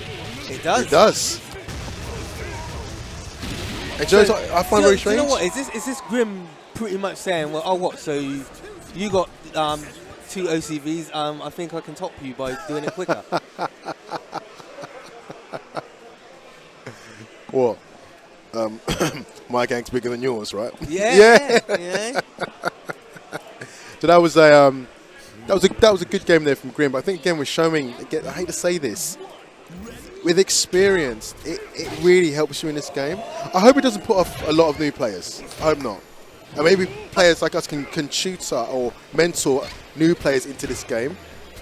I think it's good. I think even with 14, it brought in some new players, but the problem was, it was kind of like the system of max mode. They adjusted. But and obviously the netcode wasn't that great, especially in the time of the pandemic. It's not one of the things that you kind of want to pick up the game.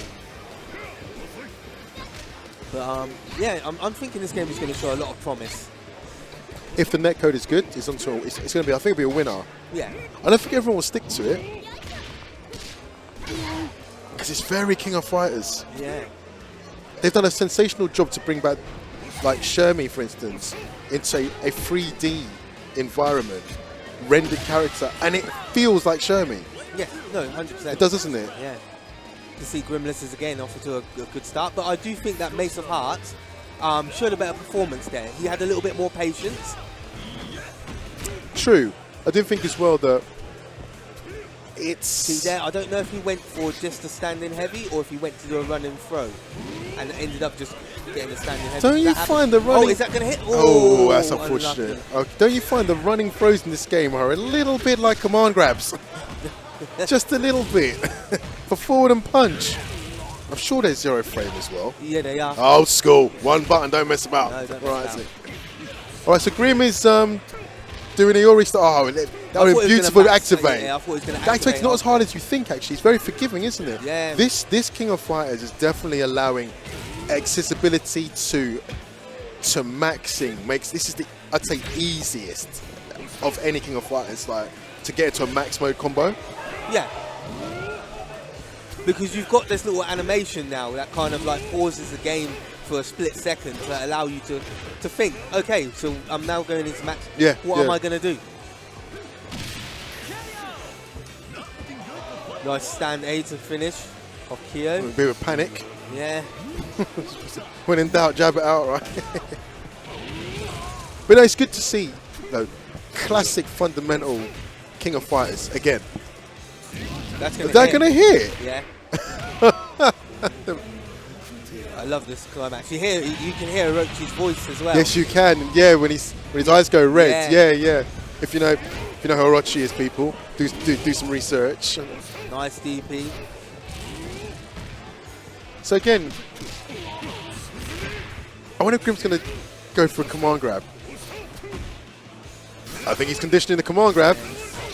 Oh, no, I think he's just gone for a classic Iori Rekka for the finish. Can you see what's happening here? The old boys are running muck. Do you know what? They're going to put me on at one point, right? I better do it for the team, right? For the 70s gang. Yeah. I won't. I'm terrible. So Grim also goes through on his game. Commiserations to Mace of Hearts. He will go into the losers bracket. Yeah, it's so good for NGI.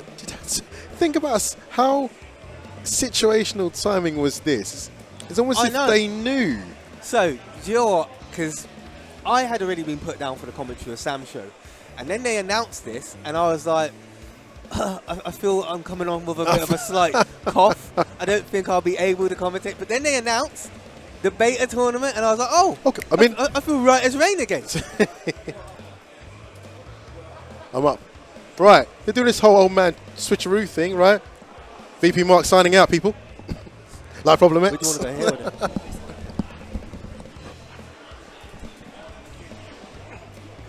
Thank you. Good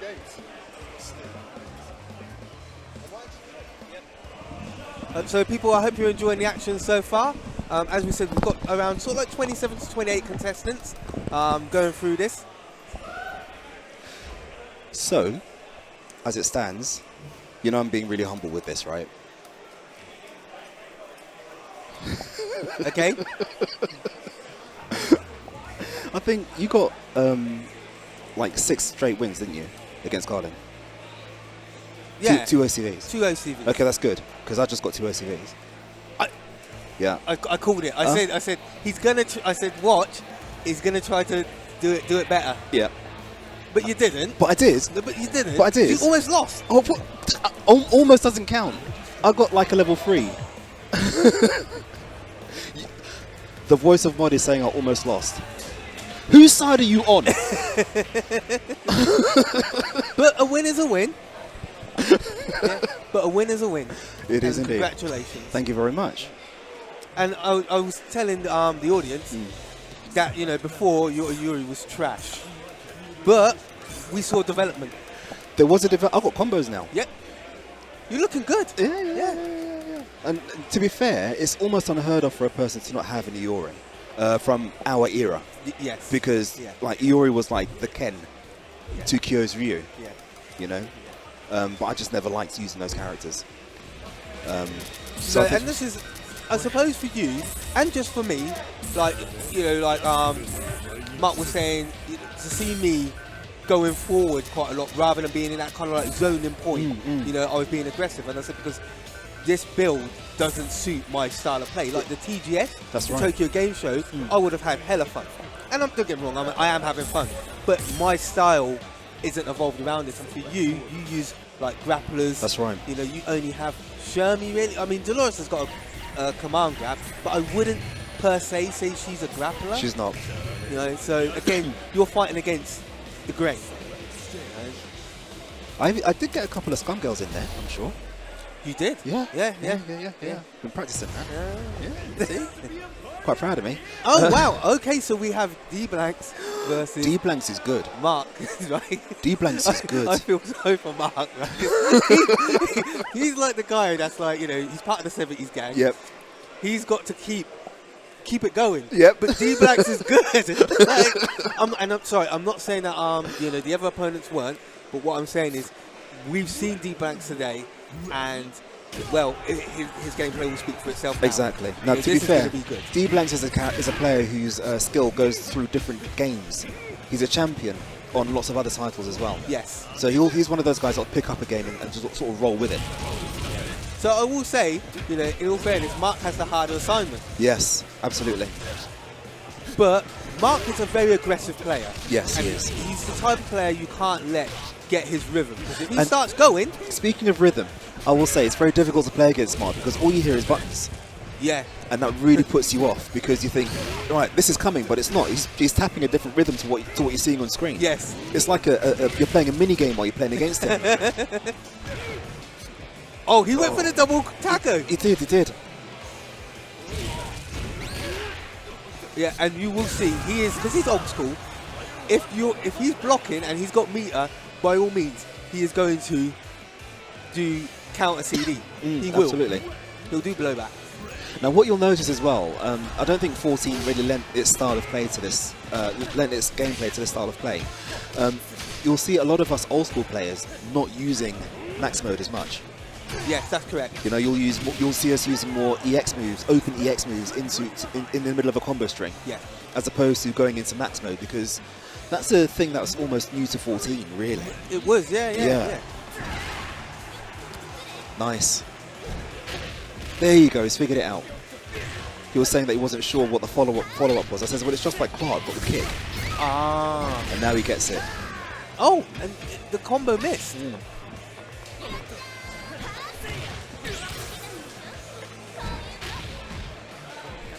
There you go. So we've got Shermie, who's actually quite good on this game, I think. She's got good mobility, but her buttons are trash. Yeah, so I was going to say, I didn't really get on with her too well when I was playing, but I saw you playing earlier, and yeah, you had some nice stuff with her, man. Yeah, so. yeah, no, Shermie's good. But Mark and I were talking about the down B game, and you notice that Shunei still has his. Yeah. He's built for 14. Oh, he is, yeah. You know, his style of gameplay is built for that game. It obviously transitions into this one. You can still play it the same way. I just wish you couldn't. We're seeing at the moment, D-Blanks is ahead But it doesn't mean anything. This, to be fair. I was about to say, is Mark's strongest character. Right, okay. All he needs to do is record and he'll win. Yeah, oh, look at that. What are you jumping for? We're playing don't jump here. Can't be jumping. You jump, you die. The floor is not lava. But yeah, he's always been a Kyo main. I don't know if you remember in Namco Wonder Park when they used to have the cosplays. Yes, I do remember. And he went as Kyo. Oh, there's a taco. Filthy, dirty food. Wow. Right. I think that might have been the command grab, but he got the DP because of the shortcut. Yeah. Now, but it worked out in his favour. Yep. This is actually quite close. Yeah. Mark's giving it a bit of a fight here. Well, it was. This won't kill. Oh, oh, we can kill here. We can kill. Yep, there you go. Do you know what? I'm not going to count him out because that was a really, really good game. No, that was a good game.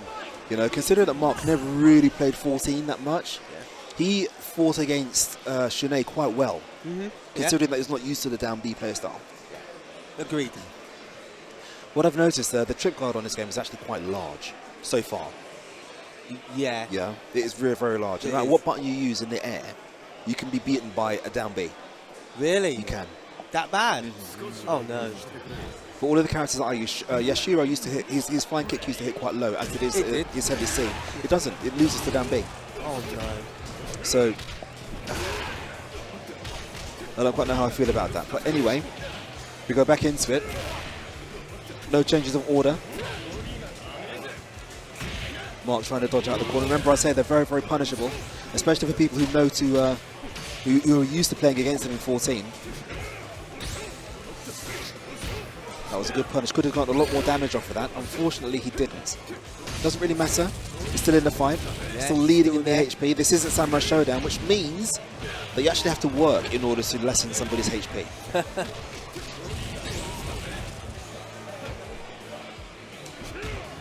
Mark fights out of the corner. Hits him with a taco. Nice. He says, there you go. Add that to your waistline.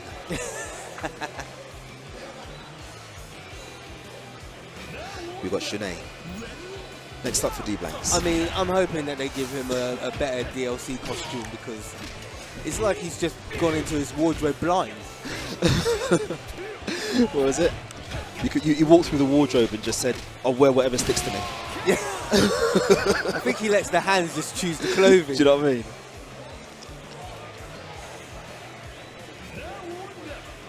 Yeah, innit? Right, so we've got Shermie again for second place for Mark.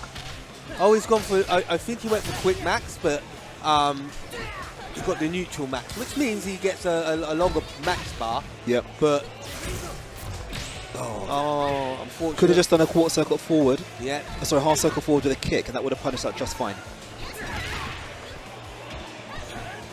You don't always have to hit with a meaty in order to connect your buttons. But this is fine. Fighting out of the corner. You can see D-Blanks is used to that mentality of down B, stand B. That's right. Oh, nice. Follow it up. There you go. Well done. Now let's go. We've got him in the corner. Get another follow-up. Oh, that misses that one. Doesn't keep the pressure up. It doesn't matter, though. Just keep dancing around. Shermie's jump CD is actually very good in this game. Has a lot of priority.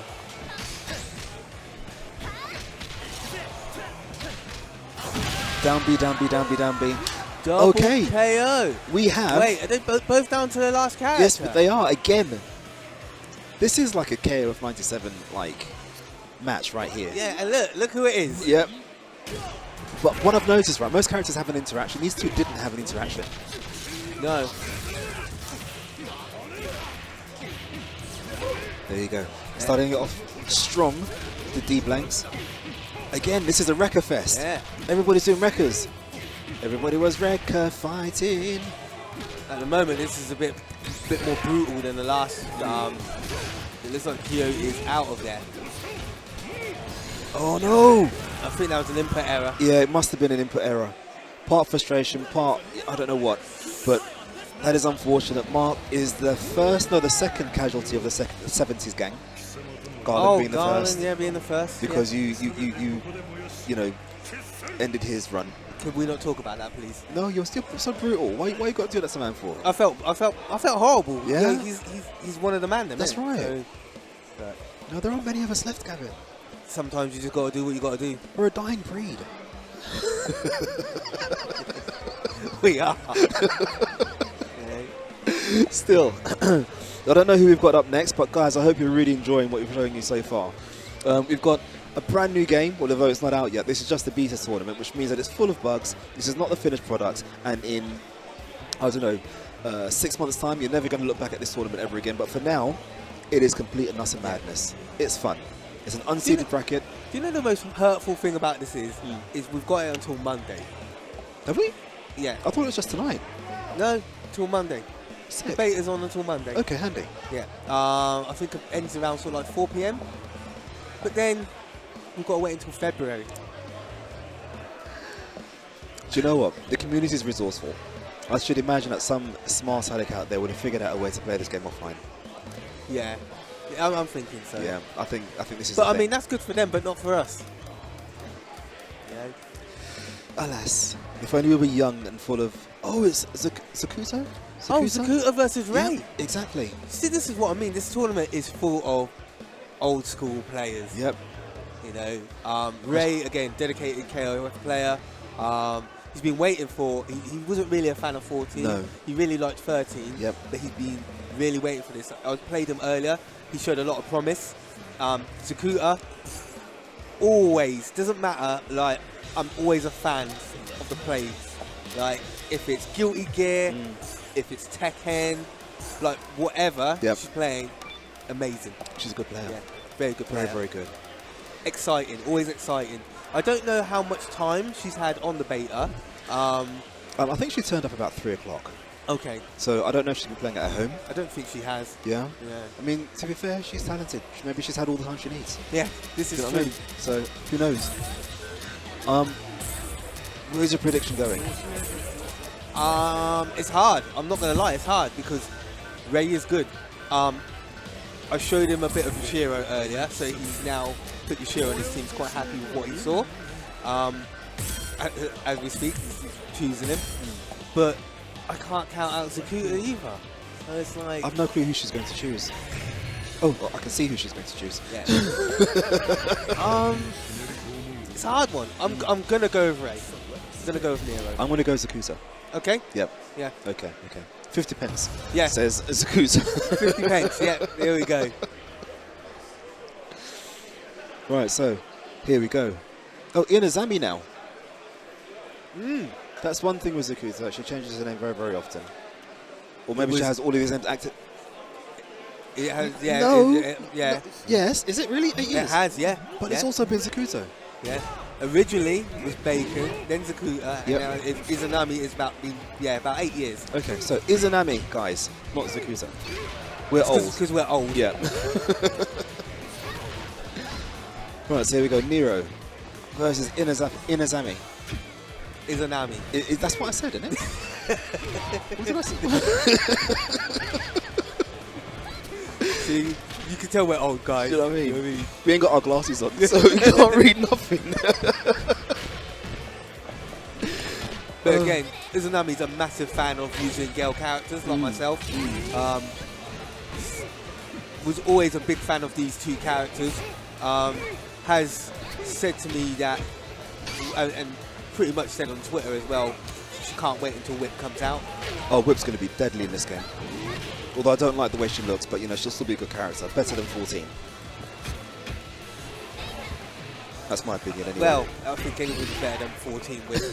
She was trash. Actually, she was definitely atrocious. Trash. Oh, just walking into fireballs. She's saying, I don't mind that. I can stand the heat. One thing I've got to ask her, why do they make Shomi like that though? Like what? Like what a goddess? Like she's no, I mean, she just looks weird. No, weird, bro. Are you mad? I mean, come on. She looks good. Mate. Did you hear how I had to say it? I heard. Good. I heard the emphasis, but I just can't see it, man. I just can't. You know, I'm just thinking Kardashian here. I mean, I get that. That's her new personality sort of thing. But what was wrong with 98 Shomi? There was nothing wrong, absolutely nothing wrong with 98 Shomi. 98 Shomi was awesome. Again, I can't count this out. These little hops, that was really, really good. Again, nobody doing the follow-up. Punish. Oh, okay. Look, here's me bigging up Nero. Whoa, here's me bigging up Nero, and at the moment, come on, let me see some of that Yushiro that we were. There we go. Yep. Now, what I'm noticing as well, Izanami. Yes. Yes, Izanami is actually doing a lot of rolls, and Ray or Nero is not really punishing them as well as he should. I mean, he's punishing them, don't get me wrong, but you could be getting a lot more damage off of them. Yeah. Izanami is a very patient player as well. Picks her spots. How do you do that short? I couldn't figure that out. You just press the button really quickly. Really? Yeah. If you hold it down, it goes long? Yeah. Okay.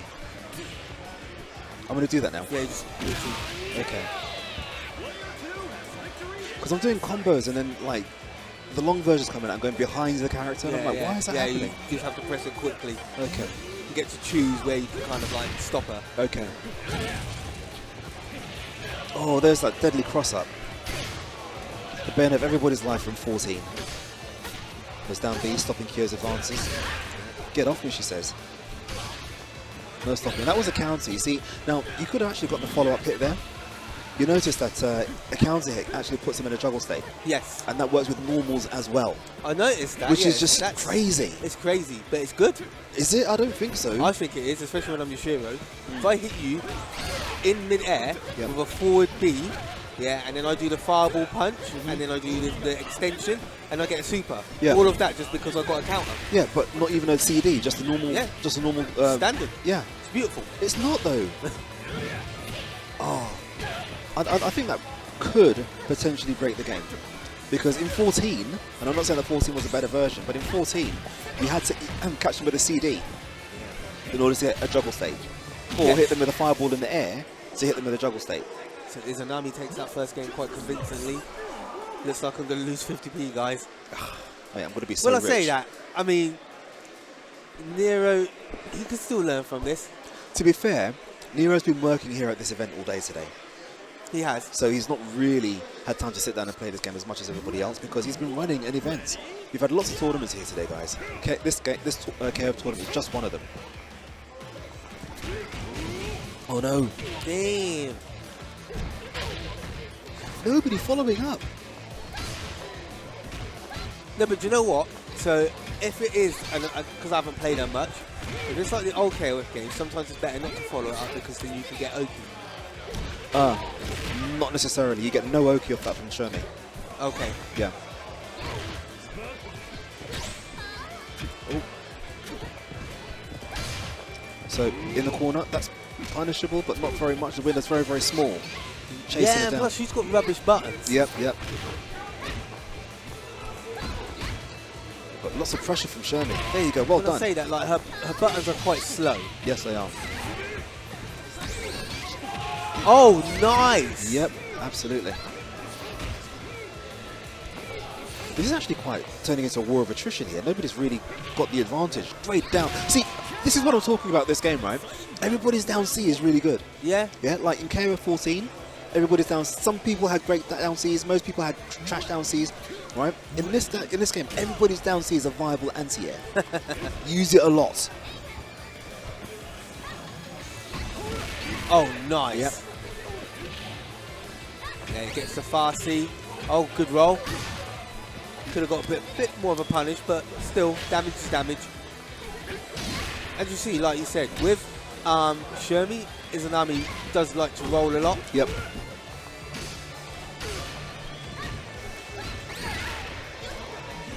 Now that's something that we've not seen a lot of in this game is the standard CD blow block. Blow block, blow back. Yeah. And I'm wondering why. Because Misa happens very, very frequently here. It's not like you run out of it.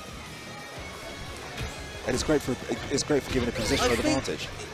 In the same sense of, I mean, they're using it quite a bit now. They must have heard me. Ooh! But I also think it could come down to, because you've got meter can be used for so many other useful resources, they don't want to use it. There is that. But it's about having that balance, isn't it, really?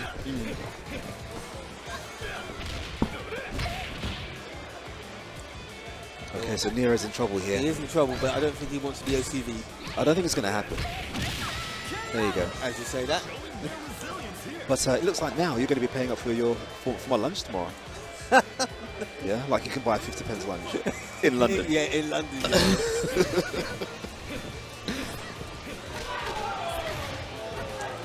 I don't think she can. You know what? I had a little brief go of her. Chizuru. Yeah, and I don't think she can get much off of that down forward and heavy kick slide. I haven't used it at all. I don't even know if it's cancelable. I have no clue. I do like Chizuru on this game, though. I think she moves really well. I like Chizuru as a character. And she's got really good buttons. Her stand D is a really good punisher. I like how fluent her clothing is. She's very flowy, like. Ooh, oh, unfortunately. Spend the meter. Oh, that could have been. But you know what? I say spend the meter. He could have tried to do it. I had a couple of issues like that earlier, where I did the EX like what's it? His EX half circle back punch. Yeah. And then followed up with his fireball punch, and the super didn't come out. Ah. So, and I don't know if it's a little bit tighter on certain things. No. I found that this game does a lot to store your inputs. Okay. More than 14 did. So yeah. So you have to return to neutral. Yeah. Then it could be that then. Oh, Ray's fighting back though. Yeah, he's really putting up a fight. He is. He is. Almost being OCV'd. I mean, he only needs to be hit once more. But oh my gosh! Oh no, he's dropped it! Oh my god! Just do it again! I honestly thought he was out of it, and to just come back like that, man. His Kyo had literally less than half a life, and he took out 3 characters. Yeah, I know. This is KOF, guys. An absolute bloodbath. Yeah.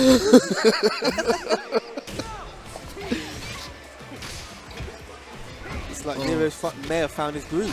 Now the question is that going to affect Izanami's mental state? Has that done any mental damage?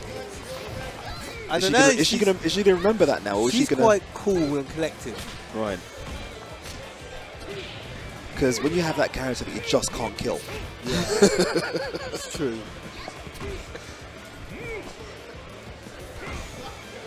You know, it definitely has takes its toll. Oh. See, I like this because the game's actually quite slow. But it's slow when you're watching it. Yeah. But it's not slow when you're playing it. It's very true. Yeah. Nice. Makes it actually quite easy to follow. This is a almost. This is a lot better performance from Ray. It is. I think the mental damage is quite the damage. How can I say this? The mental damage. The damage to Izanami's mental meter has been quite substantial. That was quite a sentence. That is quite a sentence. I can understand why you struggled on that. Do you know what I mean? I knew what I meant in my head. It just never came out properly. Yeah, that's that pause into throw. And here we go. We've got Iori trying to do as much damage now to Chizuru as he can. Oh, yeah. Oh, nice. Just keeps her in check with that stand B. Sorry. What are we looking for here? Looking for an opening. Found one. Yes, just a kind of like a basic punish, but again, as I said, damage is damage. Yeah. Oh, I thought he was going to max up over that. Ray's not playing KOF anymore. He's playing Street Fighter 2. Okay, so Iuri's gone, but he did his job. Yep. Yep. She's not going to get too much energy back off that. But it's not going to be full, and she's got to get through Yashiro next. Yashiro.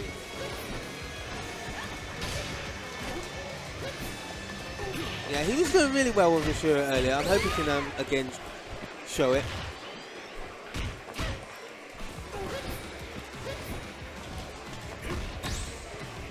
And the good thing about Yashiro is, I mean, and it has always been the case, but especially in this, his limbs are so long. They are. You know, his fundamentals are just amazing. But I find his ranges slightly different. Like his forward B, I feel like it reached further. It used to reach further before. Oh, do you think? Yeah. Now it doesn't. It goes. It seems to reach the same distance as his normal standee. Well, I don't know. I think it goes a little bit further. Yeah, well, it would go a little bit further, but it seems to be the same sort of distance. Yeah. Before it used to, I think it used to reach a lot further. Izanami's putting up a good fight, bringing this back. Keeping that pressure up though. Oh, you see that slide's going to be cause a lot of people a lot of problems. There's the damage. Man, and this guy hits like a truck. He's basically Ralph. Listen, you imagine having him, Ralph, and Terry on your team. Mate, what is guard meter? Yep, right. It is nothing but a construct. See, now I like DPs in this game as well because they actually mean something. You have to respect them. Especially Ashura's because it's a counter. I think Kyo can record that when blocked. What, the DP? Yeah, no, the hammer fist. Yeah, I should imagine he would be able to. Don't jump at Ashura when he's raising. Because he gets guard point on his DP. Ooh, where you going? From downtown! Where you going? Damn! So, Izanami's in trouble. Well, looks like someone might be buying me some lunch. Damn it. Okay. I'm slightly humbled here. I mean, we say that. It's not over yet. It's not. And this is like Wrecker Fighter 17 here, so we don't know who's going to win. And it takes, it's just basic combos with Kyo. And it looks like, I don't know, Ray is, Nero is kind of gone into his shell a bit. He's not attacking as aggressively as he was before. I mean, to be fair, he's giving Izanami chances. Yeah, to be fair, he doesn't really have to. He could just wait for an opening because people will eventually hang themselves. Yeah, but he's the one that's hanging himself. Look, he was winning. He was comfortably winning. And now he's lost. Unless he can hit a super combo, this is over. Because as I said, Izanami can be very patient, very crafty. I mean, Izanami only has 1 meter, but that's all she needs. Yeah, but that's not, all he needs is a hard punch. It's Time true. is running out. It's true. Ray's got to do something. Yep. He's got to pull something out there. He's got to go forward at some point. Oh my god! Oh, he could have took it! He's lost. He's lost. He's got to do something. He's got to do something. Oh. He dropped the combo not once, but twice. That was what happened in the first game as well. That was the very same combo that he missed, and then he got a chance to redo again. Well. Am I up? Am I up? You are? Oh, no. Did you hear him? Oh, no. That's not what he's thinking inside.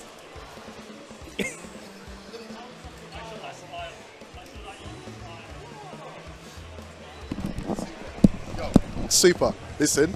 Yeah. Down B. Down B. I hate to admit it. Did you see that? I saw. That was shocking. I saw what happened to you. That was shock. That was like your heart at the back of your body. Shocking. It was a close game though. But it goes right. The first 2 games were close. The last game came down to the wire of the last character. But then I don't know what happened to your Kyo. I have bad days. I don't play the game. I don't play the game, do I? And it's a bit different. But that just shocked me where the down B with the meter was that would lick off 40% of 1 tap. So, but listen, at least I wasn't as dry as those 2, right? Well, yeah. But listen. You know Izanami is that player. She is a very dry player. Very patient. I forget. It will drain the life out of you. Everything. But it's in the game. Yeah. So it's in the game. It works. But as I said, I like that kind of playstyle. It's a bit like yours. There we go. Just a little bit. Yeah. I like that type of playstyle. Right. But I didn't mind who won. But I did think Ray was going to win because Ray has a bit more, I'd say, experience on KOF. Yeah. Oh, really? Think way back. With Daniela, way back. Oh, of course. Yeah. Yes. Yes. Yes. Yes. Well, people, you've just seen something interesting. My match and those two matches. You can see myself, Daniela, as I call her, and Ray. Yeah. I should not. No, I'm blowing everyone by their government names. It's so bad. I don't care. Gavin, Mark, I don't care. Throw me off. Right. Look, you can play the fundamentals, right? I'm saying, imagine if you just mix me and blanks together. I think that's the game now. Yes. Yeah. Yeah. The down Bs and the meter, I got to say, SNK, they've done well. They've done really well. Because you can play it either way you want. Honestly, I am a massive fan of this. I know it's only a beta. I'm a massive fan. No, I think I don't know where it will live amongst the world of all the fighting games. Yeah. I don't think it's going to really attract, because it's still, despite its easy execution heavy, like the hyper hops, that's execution. Yeah. Yeah. Even the timing of the activations and the follow on here, you're frame out, you're a split second too late, you drop the combo opportunity. And I can see the degrees of there's easy ones, medium ones, and hard ones. Yeah. Right. It's got this I noticed that. Top. Right. Look at the top. Oh, look at the chain around. Oh my God! You know what? I was sitting around in the house saying to him, "What the f is round your neck, Mr. E?" Honestly, he's ignoring me. Watch him walk out around here like that. This guy is amazing. Look! He's taking off. Look at him. Do you remember when he was a little quiet kid? I do remember. He was like 16 years old. Yeah. Oh, and now look at him. I'm E. It's like, what's your real name? E. Now look at him. He's busting a gold rope around his neck. Hey, gents, ladies, boys and girls, ladies and lads, right? Mr. E here. You're looking at another old school fundamental player against a very talented. I'd say he's definitely in the middle. Yeah, he's old. He's a bit of a new old schooler, isn't he? Mr. E, yeah. So, but Mr. E, we watched him earlier. Mr. E's got a couple things up his sleeve, you know. So 7-10. Again, repping the old school player. Old man gang. Yeah, another old school player. I think he's going to get overwhelmed by Mr. E. Do you? Yes. We'll see. I could be wrong. But I know that 7-10, he's, again, another very... You see that, me, 7-10, Isiani, whatever Daniela calls herself, Zero Nero, we're fundamental. Yeah. Let's just have a look. Well, Mr. E, yeah, I'm watching what to do here. Okay, all right. So the mix-ups are in there. The mix-up. You've got to be careful with them, man. They're horrible. They are horrible, aren't they? Especially when you get trapped blocking down, as this game does make you block. Yeah. I actually can't believe he's falling for this. No, I appreciate. Don't discriminate. Copy it. Put it in your game. Oh, he went for the running grab. Really? Is he going to get tapped on the head again? Good. Put CD in your boat. Hit the wall. That's it. Go on. See it 7-10. Oh, come on, bruv. Don't drop the combo. No drop opportunities here. No drop opportunities. It's all about opportunities. Come on, 7-10. I like that colour of Chizuru. It's a nice colour. That's a nice colour, isn't it? And the white hair as well. Yeah. All right. Again, he didn't do 7-10 didn't do bad. Again, it was a bit of a Rekka mix-up. I think if you don't know it, it can throw you off. I think for 7-10 as well. But when he used to play this game, which I hate to say, those Rekka mix-up weren't a thing. Yeah. But he went from the 98 Chizuru mix-up game. Throw out the clone. Oh yeah. Try to get the cross up. Joe was sick with Chizuru back in the day. Ryan Hart. Oh gosh. Is Chizuru making just stop it? Has she still got the super to change your directions backwards? No, so now it just nullifies your special moves. Okay, that was stupid. Yeah. That was stupid. You should try fight against it. It piss you off. Excuse my language. See, look. The down B stuff and the X moves. Look, down B, I'm sorry. The down B, look. From a down B, all right? You tried to say we could do one down B activate and do that stuff. Yeah, but did you see that? That was beautiful. Oh, yeah. It still took meter management and the right moves and the right combos. Yeah. That's what's in the game now. I think it's good. I have to learn it. You have to learn it.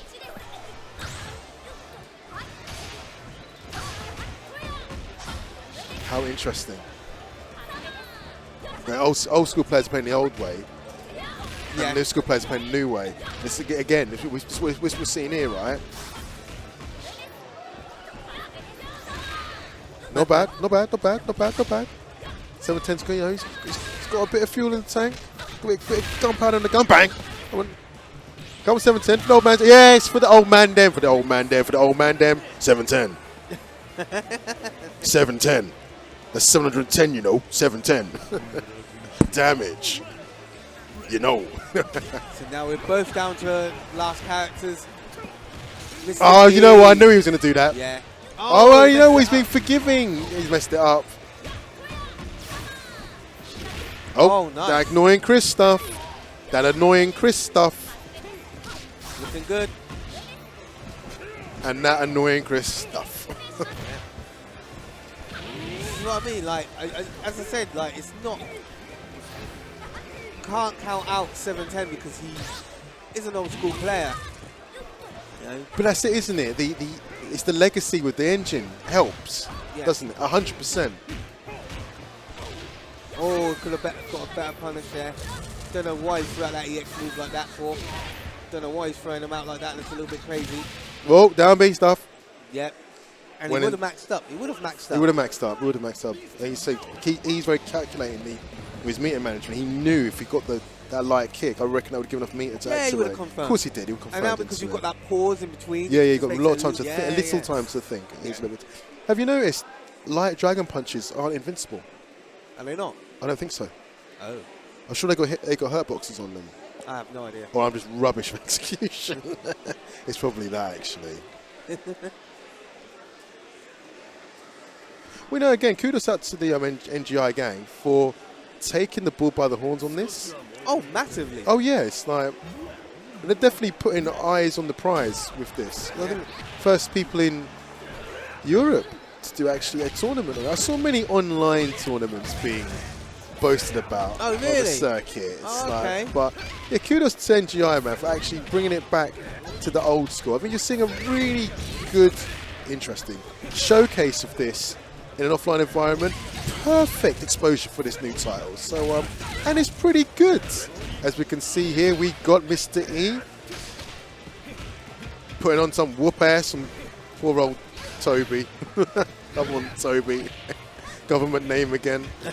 Come on, Toby. Come on, Toby. That's it. Get it, Toby. I mean, again, like, he's not doing too bad. Not too bad, but he's really falling for them. Oh, he could have gone a follow-up of half circle back and light punch. And there again, half circle back, light punch. But again, it's the knowledge of not knowing the character. What is the follow-on of her great command grab? Is it quarter circle back and kick? No. Quarter circle forward and kick? Yes. But what direction? Because she spins you over, you end up on the other side. Exactly, so you just have to look on the side that she's on. I am so rubbish. I couldn't figure it out at all. I got like once out of it every time. Go on, 710. That's such a beautiful colour. The graphics are good. Right, the graphics aren't like Tekken, right? Level. I really like the way this game looks. But I think this is probably the perfect. It's definitely the perfect representation of the platform it's on. Listen, I've got this on my PS5, right? And it looks ridiculous. Like, it looks nice here. 4K. Yeah, oh, of course. This works. I've got my 2.4 HDMI cable. Oh, and it works with fluidity like this. Yeah, it looks beautiful. Really? Yeah, man. Okay.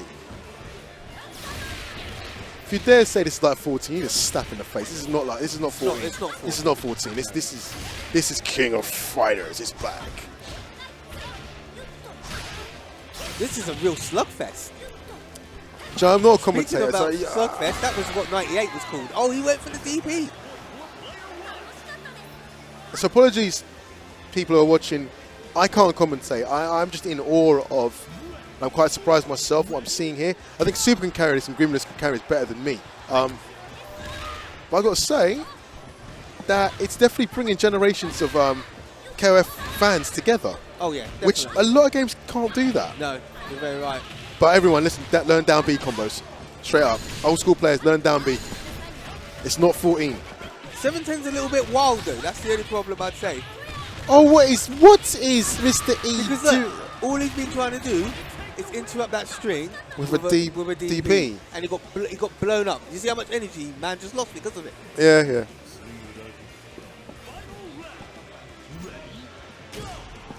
All right, so we have final round. Final round for Mr. E. Oh, you can't be doing things Oh. like that. Please block it. Oh, my God. days. What was he doing?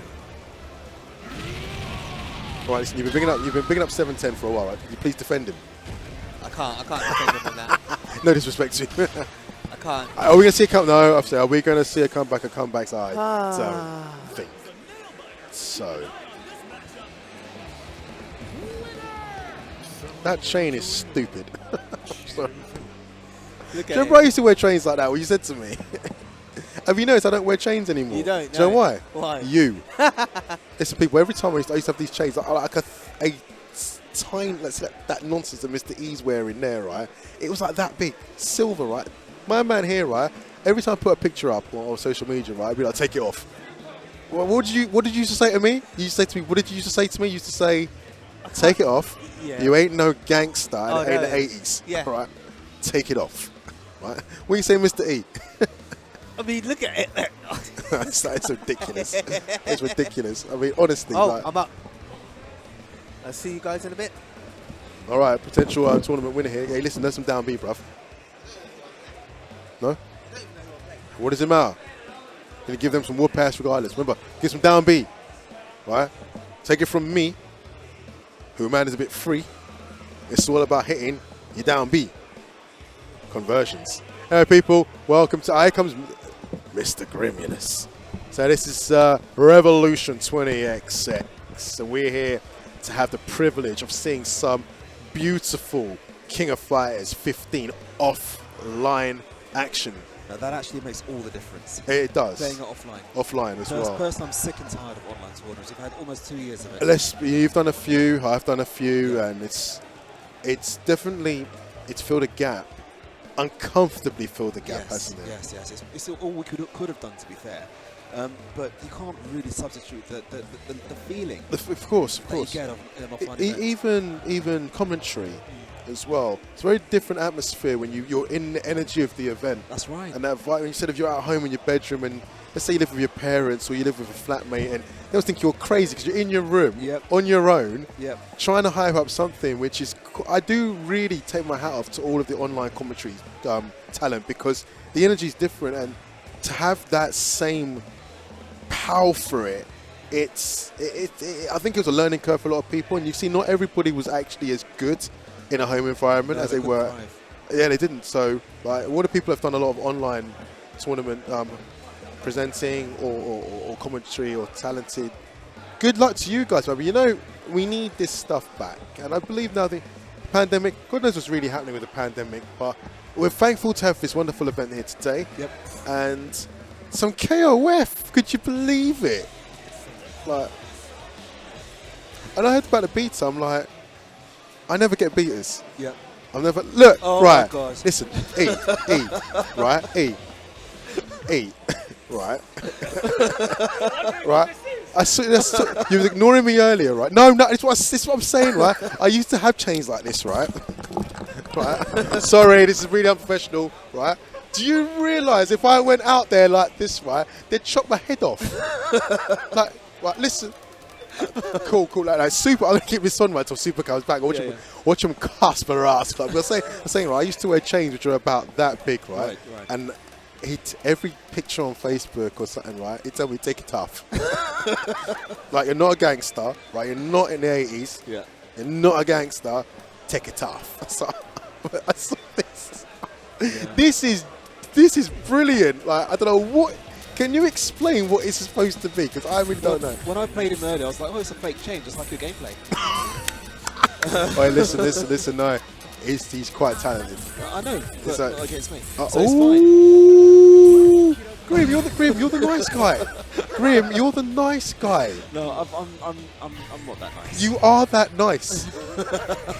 Listen, people. Listen to that polite tone. Listen to how he enunciates and pronounces everything perfectly. He's an educated, nice man, right? Well, I think you are anyway. So I'm the idiot bad guy, full maniac. Oh, one of the twins here. What are they doing now? So listen, people, I have mellowed in my old age. I'm very appreciative of everything that people do, and it's brilliant. Love and tranquility, people. But fuck that, right? Because we got some violent fighting right now. We've got Super versus. What's it called him? Boxman. All right. Let's see. I've never seen this guy before. Neither have I. I don't know who he's going to shoot. Well, I don't know who's going to. Well, it's not exactly. There's not much of a choice, is there, in this game to pick? But I said to Super, right. I want to see some down Bs, right? Because you saw what happened to me. Yeah, I did. My fundamentals were there, but I got overwhelmed. We were saying that as well because I said that you didn't really play 14, and that was gameplay at 14 was down B. Yeah. Shanae was made for 14. And I've never played the character either. So I don't know what it's doing. And exactly. I'm like, oh my god, it's but I'm saying it's good that the down B thing is still in there because that's very 14-esque, isn't it? Yep. But you've got, like you said, you can play this kind of how you want. But I do think the down B activator is very stronger. It is. It is. I think everyone needs to integrate it into their gameplay. One thing I do need to mention about this game is the activation window. Once you flip to max mode, it's so huge. It's massive. So why wouldn't you down B now? Exactly. Right. It's very difficult to drop the combo. But I will because I'm not used to it. I can't get used to that. I can't. For me, it's so alien. Down B into. Yep. I thought you had to cancel. You could do down B, 2 buttons. Yeah. It's like, yeah. That's good. It's good. Yeah. I think when people like myself and you, maybe like Super, we actually sit down and just learn the rhythm of it. Yep. I tell you now, it's game changing. You see what's happening with me? I was hitting him, but the moment he got a down B, he converted into 60% deaths. Yep, that's right. He saw me, I was shocked. I'm just like, you're just terrified of the down B again. But I did say it when the game was getting previewed and they showed me that down B stuff. I said, please don't make it a down B fest again. Exactly. But it's gonna be. Super, just down B. Activate. Well, he's going for another OCV here. And he probably will. Yeah. As we say, Super has some of the best tracking fundamentals. Oh look! Oh, there you go. Look, there's a show. He's not stupid. And this is ironic because Super's terrible for combos. He doesn't actually have. No. I think what it is, he's terrible for really long combos. Short combos, he's actually kind of good. Yeah. Non-optimal combos. Non-optimal combos. What did you do that for? Innit? Now, to be fair, that is a good way to play non-optimally. The thing is, you know about optimal. Who cares sometimes? It makes the game boring. It does. Just do what you want. Exactly. Oh, that's not optimal. That's not what a top player would do. That's whatever. Did he just do a dragon punch from like miles away and still hit Super with? So, I think Super's feeling sorry for him. Let him have that one. He did. He did. Like, you can try and mask it, Super, but... He's protecting the OCV. No, just do a Ken DP. Go on. Right for his projectile. Oh, okay. Here we go. So what do you think of it so far? As I said before, I think I enjoy the game. I think there's a lot of things which I'd much rather change, and I hope really do get changed. I don't think it will. The hitboxes on this game are just crazy. Good or bad? Bad. Attacking hitboxes. I don't like the fact that a normal can give you a juggle state conversion. Right, yeah. So I can hit you with a counter hit normal in the air, and you're in a juggle state. I can get a follow-up. Just off a normal hit, not even a CD or a special, just a normal hit. That used to be CD only. That's right. Oh, it's on any jumping. That's right. I'm not really a fan of that. Yeah, me either. Because that will happen a lot in air challenges. Exactly. You know, down C, for example, really, really strong button. Get it down C, it's a counter hit. You've got to follow up straight away. Oh dear. Yeah. You see some good Iori stuff here. Yeah. I think it's just Super saying, all right, boy, listen, I gave you a little bit of a chance. A little bit.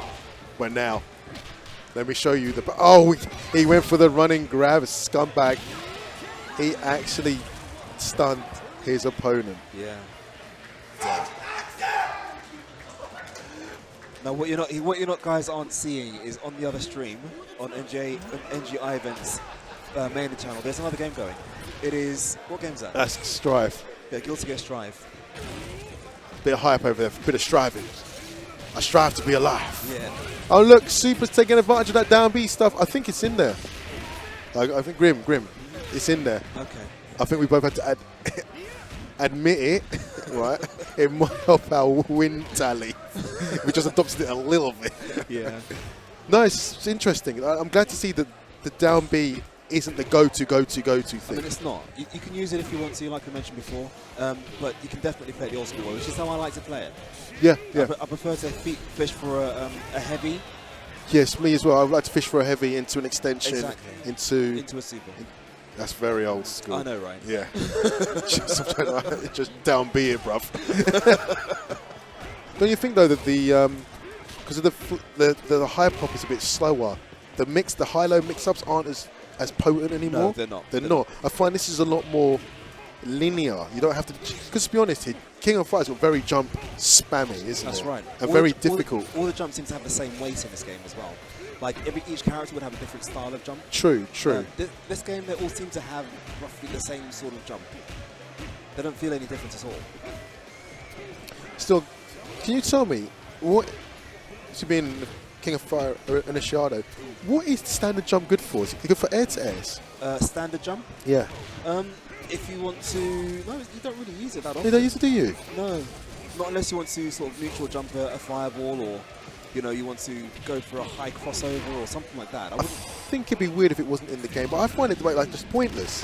How on earth did that hit my man? You're talking about wonky hitboxes, right, bruv? Listen, I'll spud you on that one, right? That is the wonkiest, like the wonkiest, donkiest bullshit hitbox, right? It's like, like they ain't gonna work, is it? No. They ain't gonna work, right? And it's just like, exactly. The cat's on the internet. Put a camera on me. Right, the cat's on the internet, right? Go put a camera on me. Go for a sec. Put a camera on me, please. Look. Oh, come on. You'll see this. Okay, I got to hold it. You'll see this with Kyo's records as well. If you get many of them today. Look, his cat's on the records internet. are active. Yeah, exactly. Kyo's records are so active. They've always been like that. No, these are worse. They've always been like that. These are worse. They're worse. I'm telling you, these are worse. They're worse. They're huge. You can't jump them. They're a DP. And they linger. They linger.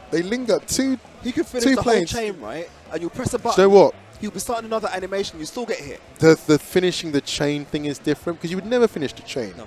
You'd even do the first one. If you really want to condition them, you could even delay the second one, but never finish the chain. No. It seems to be smart to finish the chain, right? Yeah. But again, you can tap into Rekka. Yeah. That's an abomination. Right? So you see, I weren't doing it. You might as well. How can you tap twice? Crouching jab, Rekka. I know. Rekka's too strong. Like, no disrespect, right? You've just turned him into a freaking brain dead character doing that. You might as well just tap all day. Look, I know I didn't do it. I'm like Daniela here, right? She didn't do it neither. Yep. Like, you don't do it neither. Do you know what we are? Old school. Stupid. No, old school. Old school. We have morals. We have integrity. Yeah, but someone said to me, right? Listen, who gives a damn? Listen, morals ain't loyal, right? Do you want to win? Yep. Do you want to win? There is that. Why are you picking top tiers for? Do you want to win? Well, I don't. I want to play. Yeah. But I get really like a lot of people like, do you want to win? Do you want to win? Yeah, but to be fair, it's not about winning. I don't think KOF's ever been about winning. Do you know what I mean? It's not really been about winning. You play who you like, not who you want. Oh, you are definitely an event organizer. I want you to come to my events and play. Do you know what I mean? But, you're right. Yeah. You're the essence of that, pure essence of that, is what we was born off. These kids don't care. They'll figure out they're like the red team in King of Fighters 13 and body you, and then give you the Nemo handshake. Now, kids at home, this is where you start to hear the cynical lifestyles of the TO. Hey, listen. That's when you hang around too many pro players. That is how much to enter. Yep. Like, is your ruling like legit?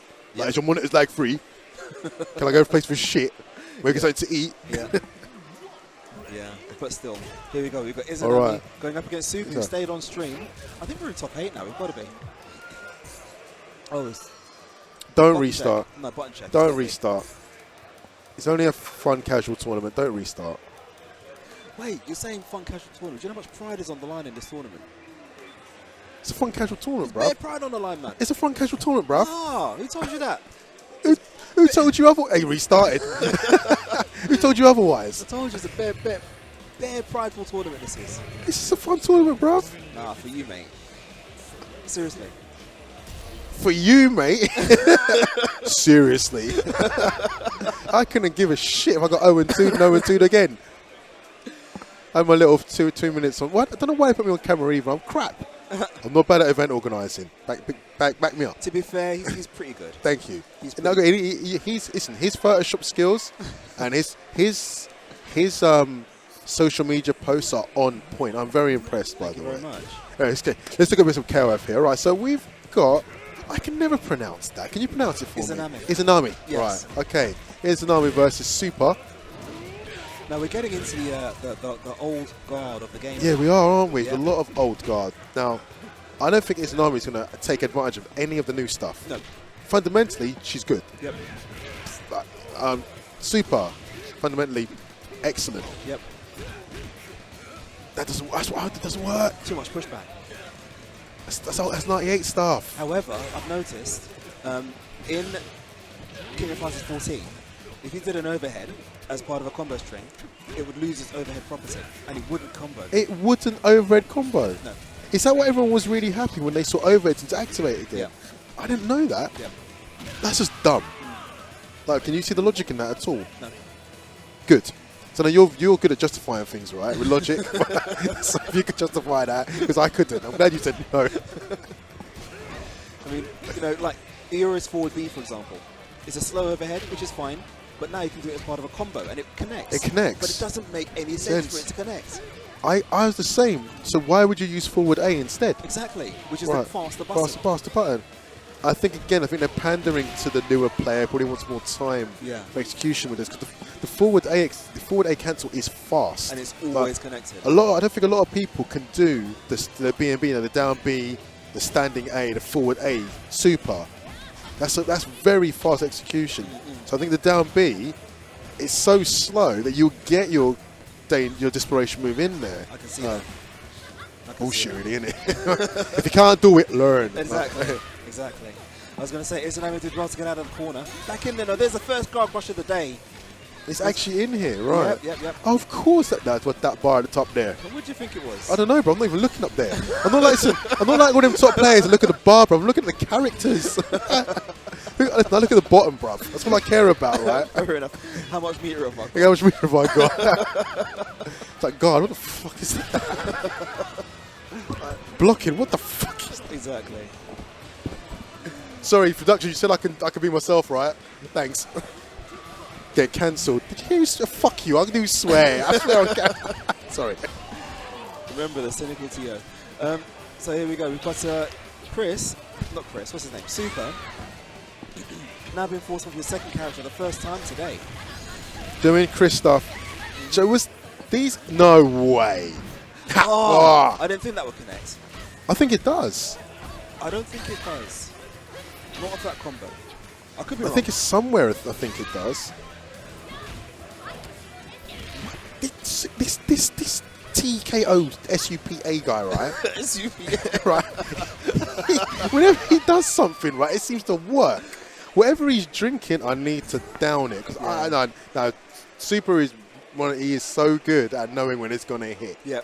Like, you've obviously you play a lot with him as well. You know him as well as I do. A lot. How the hell does he do it? Usually it's luck.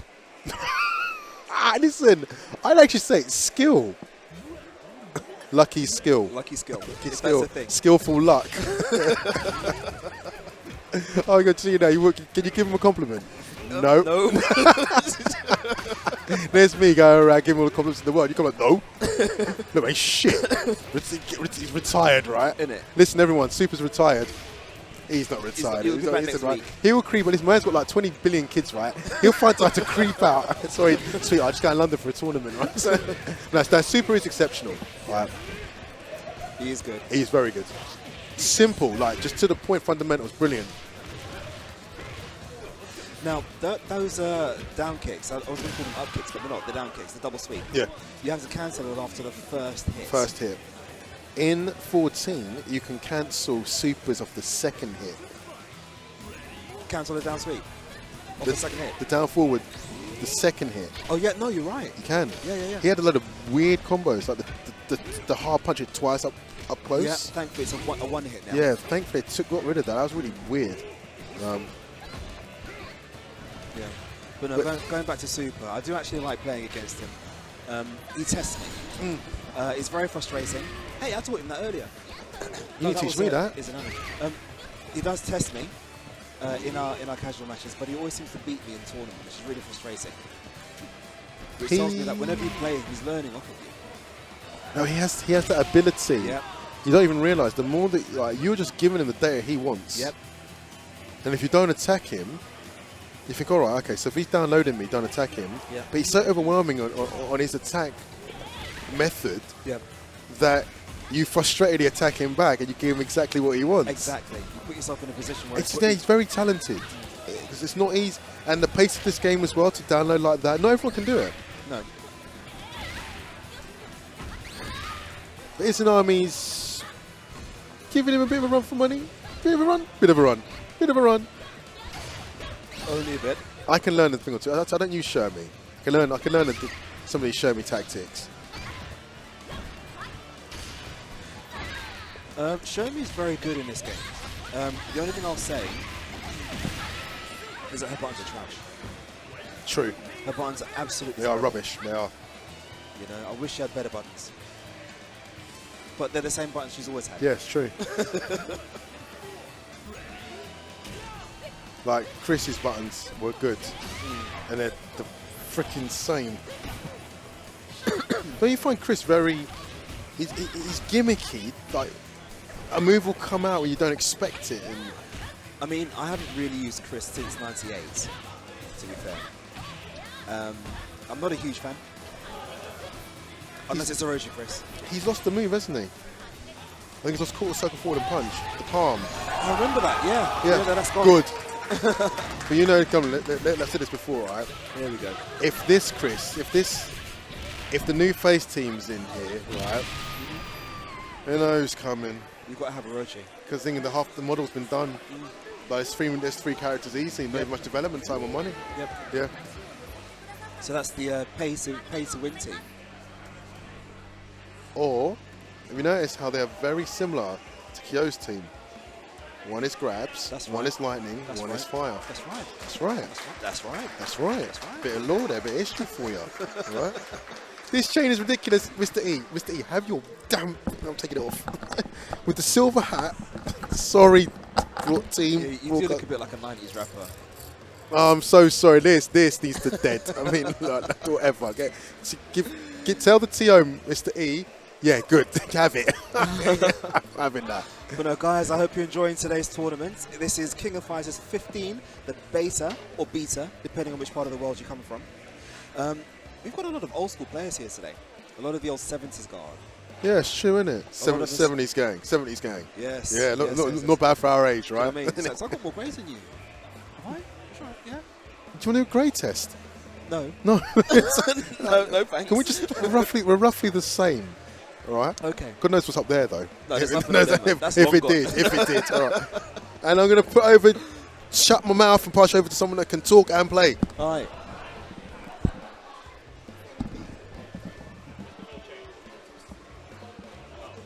Yeah. As you can see, Mr. E has his Geese t-shirt on. And that's a very... See, he's wearing a t-shirt because that's the green he's got underneath his mask right now. I saw what you did. What did I do? You had to get the level 3, didn't you? Yeah. Yeah? But even I was saying to Izanami, the first time I did it, I couldn't remember the timing, but you literally have to wait until he's on the floor to get the climb, which makes sense. But the first time...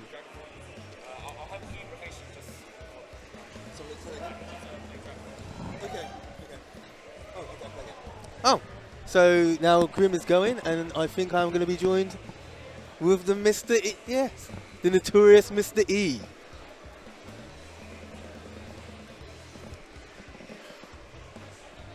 So, guys, I hope you're all enjoying the game so far. Welcome.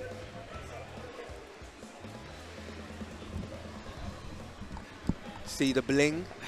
Going to be blinding us. Hello, Super. How are you today? Yes, I'm good. good. I mean, can you see I came prepared to make sure that, you know, whoever I face won't be able to see their buttons, the screen, or anything. All right. And, you know, they just know my inner personality is just always happy. Yeah. But my boy Geese isn't in the beta, unfortunately, so... I mean, it's quite funny because we were saying, we know underneath that mask, there is a smile. Yeah.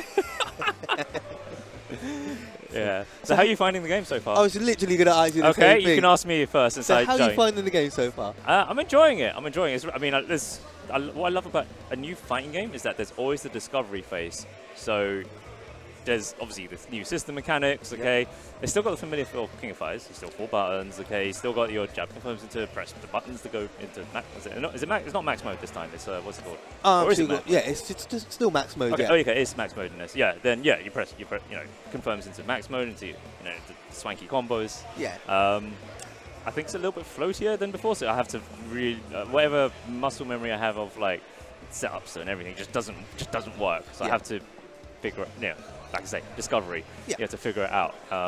Big up to Tenrai though. He's he's dropping all the safe jumps. I'm telling you, that guy, right? He killed me. So I think I woke up and there was like tweet upon tweet upon tweet from this guy of safe jumps. Yeah. The game had only been out for about an hour. And this guy just he's on it. Yeah, shout out to Tenrai, man. It's a shame that he couldn't be here. Yeah, he really wants to be here. Yeah. Yeah. But speaking of people that wants to be here, Garling and Mark.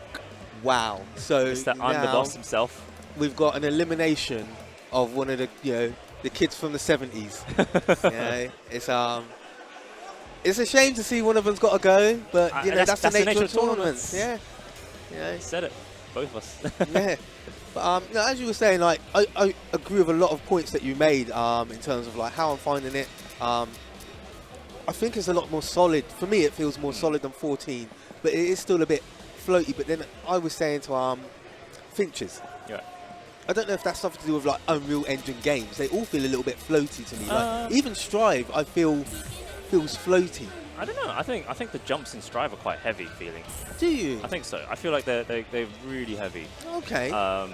But also you can block in the air in that game no matter what button. So, but in King of Fighters, I think it's good that they change up the way the jumps work because it doesn't, otherwise you may as well just play 14 or you may as well play whatever your favorite King of Fighters game is. You want it to be different, feel different. Otherwise, what's the point in playing a new game at that point? No, exactly. And obviously, like the cast is looking pretty solid so far. Yeah. Bringing back a lot of the old characters that whether you love them or hate them. Okay, they're in there now. Yeah, it's true. Okay, so the new character designs are like Dolores is. I really love Dolores. Her design is amazing. Yeah, absolutely. So I'm really curious to see what the story is behind her. Yeah. But yeah, it's like I say. Exploration, you discover, you try and learn a new fighting game, and I always love that. And I think with this as well, it gives you more routes for sort of like creativity. Yes. I went on when I was on sort of like going to get some food. I went on Twitter and I saw Persona had done this mad combo with Shiro, and I was just like, wow. Again, there's so many different routes and avenues to find, and I love that. And I felt with 14, it is a little bit stagnant in that department. I don't know. I thought 14 routes were pretty interesting. I mean, to be fair, everything was like going to max mode. You had to go into max mode. Yeah. Whereas this, it allows sort of like either max mode or the flow of just doing. That's right. You don't even need to go. EX. Yes. Yeah. I think that's wicked. Because I also just saw a video that Dragon Lord shared with me. This Chris combo where he does the CD. Was it blowback? Isn't it? Yeah, the blowback. Blowback. But he cancels into the teleport. And then continues the combo in the corner, and it's like, what? Yeah, that is insane. So, yeah, that's what I mean. Like you said, it's crazy. I'm really, I'm enjoying it. I think we've only got 8 characters at the moment. When we get, I think the final is like the first roster is like 39. That's a lot of characters. That's a lot of characters. Which is great. I'm looking on Ash. Okay. I'm looking on Ash. I'm looking at Mai. I'm looking at obviously King. Like that's my girl. Yep. Yeah, I'm looking at a lot of Zona characters, but I'm still not going to rule out the guys that I've been playing today. Like, Chris has always been one of my favourite characters as well. I mean, for me, you know how I am. I'm just going to pick who's strong. Yeah. Okay, I'm going to see what's cheap. Okay, I'm going to learn it as quick as possible and apply it. Okay, and get the W. But that's what I love about you, and you get the W. Yeah. So that's my plan. So come stop me. That's my challenge for you guys. You heard it, guys. He's throwing out the challenge. Coming like a One Piece poster. Yeah, you know. I mean, the villain look. Yeah. Yeah. Is this a button or is it? No, I think they've actually just gone into the game. They did the button check and then just was like, well, you know what, we're just going to carry on. Okay, all right. Yeah. I guess they're playing. So I've not really seen that much about Dolores. No, I think Garland. I know. I've seen use her today. I know she makes things appear out of the ground. Do you know much about what's happening with that? No, it just kind of reminds me of like Zato and Eddie. Yeah. That's right. Because it's got little eyes on it as well. But I heard it's something like the spirit of the earth. But yeah, I'm not too sure. Like you said, I'm going to be interested to see what her story is. Yes. Okay, gets the grab. That's a command grab, right? Yes. Yes. Yeah. And you get a little follow up as well. Oh, he gets it again. Nice. See, Mark is like Grim. He likes his grapplers. He likes Clark. So this is a perfect replacement for Clark at the moment. Yeah. I'm noticing another Clark fan in this building also has taken a liking to Shermie so far. That's it. So you can just oh wow. Wow. Can you imagine, my word! Wake up with the grab. When they've got the final build, they'll have Shermie and Clark. Oh boy, that sounds menacing. It actually does. Garling's putting in work with Dolores. Yeah, he's kind of changed the tide, and rather quickly.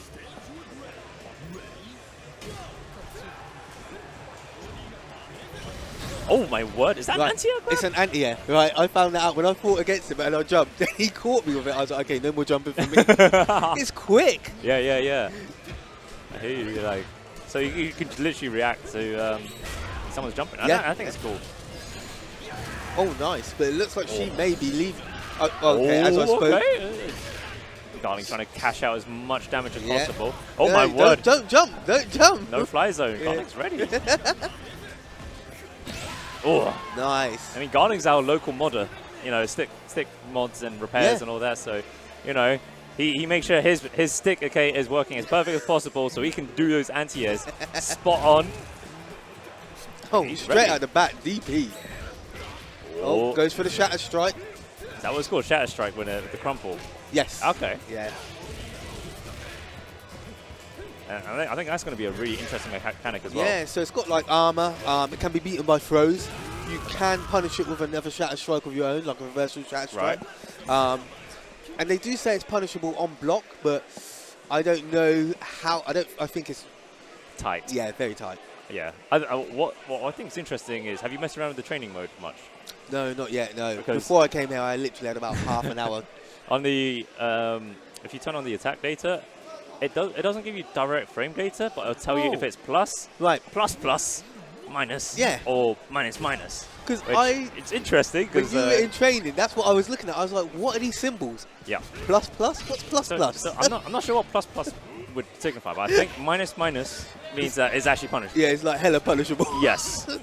Minus, I think, is just, as in the single one, I think might just mean, okay, you can kind of steal your turn back. But maybe a bit tougher a punish for most characters. I think in the final build, they will change that. You can't have plus. Look, okay, I think that's kind of alright. Okay, you see someone, okay, you see a pressure string, okay, and then it's like, oh man, that's plus, bro. or you can't do that. That is minus. Yeah, that's minus, bro. Wow, Garland putting on a clinic with Shermie. Yes, that went quite different from the first arm encounter. Yeah, absolutely. I think, to be fair, I think they decided to do the button check and the first round, so we can't. It was a bit hard to tell if they were playing seriously or not. But definitely are playing serious right now. Is that whiff into the grab? I think it was. Dirt, the actual dirt. Oh, Suplex City. Tries it. Wow. But no dice. Yeah. If I remember rightly as well, Garland likes his grapplers. Yes, that's right. Garland is also a grappler main. Wow, this is looking really bad for Mark. Oh my word. Okay. Oh, okay. Okay, so Mark ties up the character count. Still got quite a bad life deficit coming in. because that round took quite a while, so the amount of health. It is still tied to time, isn't it? Yeah. The health recovery. So, yeah. He's got to stop jumping. I think you can jump when the little mud dude's out. But yeah. Oh yeah, Garling was fishing for it.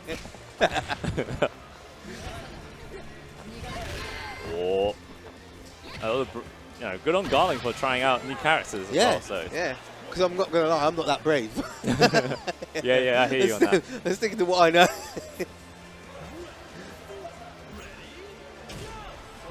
Okay, we've got Q. Just tried. Yeah, the old school. Oh boy. Garling just wants to play at this distance. It just, I like it. I like it. It forces, that's good. Forces Mark having to be a little bit careful and slower to approach rather than having to run in or go ham and jump or any of that. Can't do that. Well, that was, if that was a conversion, that would have been mad. See, no, I thought he was going to get the hit. Oh boy. Garland's doing a good job. It's a little bit of a zoning game, really. With Definitely. Garling very quickly figured out what the tool set for Dolores. Oh my days! That wow. Yo. Wait, what? Did he just accept that? Let's call it old school resets. Yeah. But I think this is quits. Oh my word! Super, no, super. God. Bro. Oh no. No. That did not happen. I don't know. I can't even say. Like we told.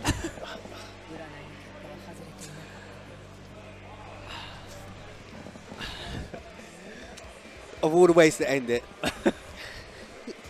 I wonder how long was Garling fishing for it? Garling 100%. He wanted that. He just wanted that, Man like Garling. So that's Garling moving on, and Mark. Oh, I think you'll have a few words to say about that. Oh, I've got a match. Okay. No. All right. Well, I'm jumping off. So cheers, Super, for joining me, or I joining you. Yeah. Thank you for joining me. So who have we got? Oh, okay. D-Blanks and oh wow. Yeah, D-Blanks is not bad. No, he's good. He's good. That's what I mean. Yeah. So what happened? Talk us through it. I don't know what that is. Listen, what do you keep on jumping for? I don't know what it is. Chat, why did he keep on jumping? Because you could use to jump a lot in this game. Stop it. I don't know what it is. Yeah, and do you know what we were saying? That move, that tombstone, is hella fast. Great anti-air. Yeah, great anti-air. Yeah. I don't, because I'm seeing the distances of what you can do. Obviously, you realise I'm just jump happy. Yeah, but you can in KOF. A lot of the neutral is hops, running back and forth, and using your jumps.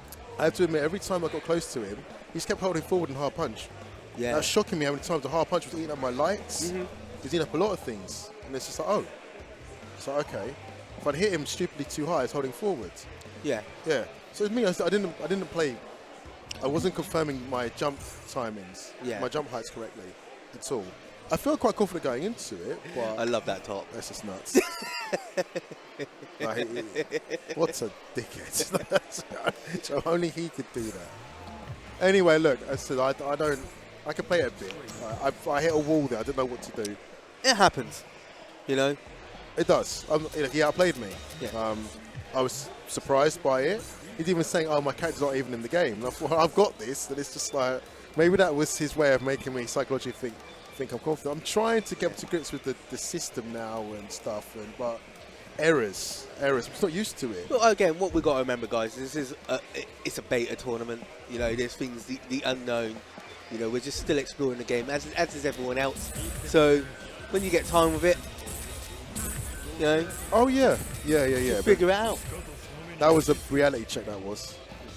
It's like. So now we have. Enough about me. Now look.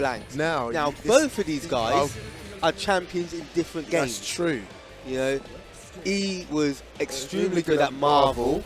He won Marvel Infinite at one of the Revos. He's been known to be good at BlazBlue as well. He's good at most games. He is good at most games. I mean, again, even Strife. Strife came out, and I think within sort of like the first 4 hours of the game being out, he was in the Celestial Celestial tower, floor. yeah, Right. and he was a VIP. Oh, he adapts and learns very quickly. He's got a very sharp mindset on what is really effective. Yes.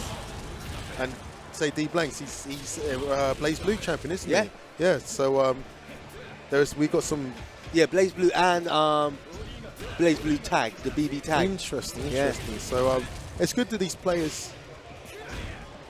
There you go, production filling in the gaps. So it's good to see. You're going to see some higher level of KOF here with a lot of the new stuff as well. Yeah. Because both of them are looking at the effective new stuff. I'm definitely playing his character wrong. You're not wreckering enough. Like wreckers. They never were they weren't like that before. No, man, they weren't. But They now, weren't. now that's what you got to get down. Get down with the wrecker kids. Like, just wreck. When in doubt, just wrecker it out. Yeah. Like, Look, and that, see, again, could have ended it. But it's the case of, as I said earlier, there's times where I've tried to do super on the, cancel out the special, and it hasn't come out. Now, again, this could just be us getting used to the timing of the game. Yeah. Where's the cancel window for the super, so on and so forth. There you go. And just getting a bit of a muscle memory for it. The wreckers are effective, aren't they? They are, very much. That's a bit brain dead. What's he using my colour for? Oh, you got your name on it, has it? Yeah, it has. Stop. Until you start being a champion again, right? You have no right. I'm not ever going to be a champion again. So don't start claiming colours. I told you, retired. Yeah. People, he always says he's retired. He always says this as a new King of Fighters game comes out. You watch him for a few months, right? He'll win a couple. Oh, I'm done now. I'll retire now. So let's just come on. Stop talking nonsense, right? We're going to see you competitively for a minute or two. Maybe. I mean, Ash is in the game, and so is King. So the chances are high. And Chris, like the fact that you've got all three of those in a game, like that fills me with so much joy. You actually use Chris. Yeah, always use Chris. Talking about Chris, look, as you can see, we missed it. Mr. E taking advantage of the new stuff. I think he missed it only because I think he didn't do EX dive kick. You went to do a combo where you're trying to the level 3. I missed it the first time. Does that connect? Yeah, I did it the second time. I ended the game with it. I must not have been watching. Yeah, I ended the game with it. Basically, I had to wait for Chris to drop, and the time I did it before, I missed it before he dropped, and then I tried to do it too late. I see. No, definitely, there's a lot of creativity with the combo engine in this game, 100%. Oh yeah, definitely. I like the fact that you've got so many different routes. I'm surprised. They did boast that this has got the most combo routes of any King of Fighters. I thought no. I thought Is that 13, what they said? Yeah. Oh, okay. I thought 13 had it. It actually hasn't. I think this has. But you want to think on the surface. Yeah. Which is beautiful. The exploration is a bit deeper in there. Well, definitely, once you've mastered your character and you've mastered your hit confirms, that what can I really do with the meter? What can I do with the system? Yeah. So it's very rewarding. Here we go. Mr. E with that stuff. Very nice. No, it's not Mr. E. No, it's not. I'm sorry. It's Mr. Blanks with that stuff. Oh, but come on. 2 down Bs. Look, you'd be foolish not to use it. That's my only problem. But if it's in there, you'd be stupid not to. Oh, this is very close. Very close. Oh, that was a double one. No, I don't know if he went for climax. No, he couldn't have gone for climax. No, because climax is the other way. But again, we're all new to the game, aren't we? I think this is definitely instead of going to training mode, it's like learning on the job. Yeah. It's like, and very much so. Yeah, so there is no way you're going to see the very best KOF 15 gameplay today. Because you've got to think, all of us that are in this tournament have primarily been here most of the day. So we've just been playing on the setups. With a setup it's not really been too much training. As I said, Mr. E did a quick, I think maybe 20 minutes, or not even that, before the tournament, because there was like one setup still left. Right, I see. But obviously having KOF experience kind of helps, but definitely the combo routes doesn't. But as you can see, like, I mean, we're seeing two players that primarily don't come from a KOF background. Oh my God, that works as well. Yeah, and look what they're doing. You can do hard punch extension kit into light wreckers. There is no point doing a hard wrecker combo. See, I was doing No, it. there is a point. With meter? Yeah. And it's a huge screen carry. It's got the same screen carry. It's got good screen carry. Yeah, and it does and high it damage. does high damage. Yeah. It does. Yeah. Oh yeah, look, down B. Look down. Look. The return. Look the down B. Look down. See, look. Yeah. Down B. Look. But again, they don't need to do that. Chris can go. Yeah, but it's the thing. It's down effective. B, down A into forward A. But why? When down B just works. I've got a funny feeling. All right. Okay. Oh, that was nice. Okay, that was good. That was good. Just, I get it. I know we're going on about it because it's such a prevalent thing in the predecessor game. Let's just not hope it. I can see it might still be one of the best ways. Are you kidding me? Did he actually just start the round like that? He just blazed off 3 meters. Is he that crazy? This is E. This is E for you, man. I tell you, this guy. Man just blew 3 meters just like that. Tommy Cooper, just like that. If you know what that is, boys and girls, just like that. Oh, nice. Just do not bring back Joey Bounds. I'm cool. I mean, at the moment, all the characters are looking very pretty and beautiful. I hope they don't bring, you know, monstrosity like Choi Bounds into this. Or Xanadu. Oh, jeez. Oh, Jesus. Nah, that needs to stay in the graveyard. Are you a fan of Shanae? I don't mind him, but he's not for me. It's interesting how when he was the poster boy of this game, a lot of flack. Oh, I think he's a really, really creative character. Isn't he related to Tong Fu Ru? No, he's just a student. Oh, actually, no, I heard he might be his grandson. So you might be right. I think it is his grandson, but I don't know if he's an adopted grandson or he's actually just his biological grandson. It's the same power, isn't it? No, so that power comes from Verse. Oh, it comes from Verse? Yeah. Got that wrong there, people. Don't listen to me, listen to him. I reckon he could keep going. Look. Right, so what he did the fireball and punch with the EX one for the crumple. Then he will do the EX uppercut. Right. And then he'll do the burn knuckle and then go into super. That's creative. Yeah. See, once you put EX moves outside of an activation mode, creativity is... You're seeing stuff you've never seen before with these moves and these characters.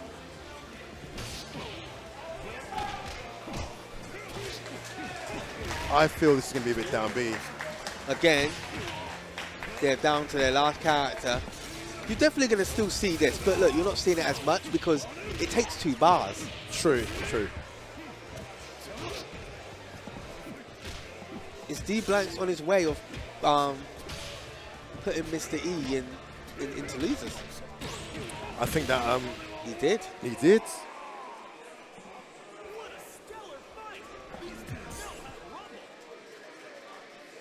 Oh, all right. Wait, hang on. So no, it's one apiece. It's one apiece. One apiece. All right. Okay. We got ourselves. Got confused. Well, I got confused as well. Yeah. Got ourselves what they call real merch. Yeah.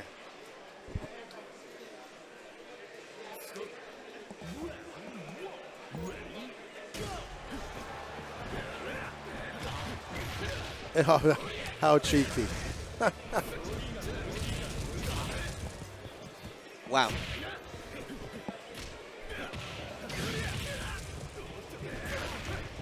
Nice.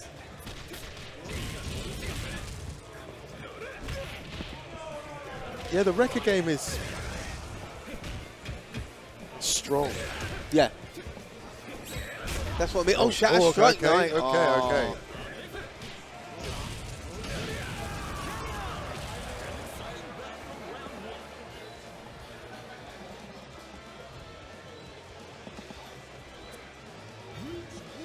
And he did that with quite a lot of health to, you know what I mean? Like, he didn't lose much. Do you we did get much? see. What's that? Sorry. Do you get much health back? So it's time dependent, like depending Oh, on where the time is. Yeah. Dependent. Yeah. Oh, nice. Oh, dropped it. Yeah, he dropped the combo. But he picks it up. Oh, and he. I have no idea what the does a input change reset. on that move is about. Do you? What's that? Sorry. I don't know the input change on that move. I don't know why. I didn't really think it was needed. I don't think it's needed neither. No. Okay, we got some new stuff. There we go. Nice. Oh.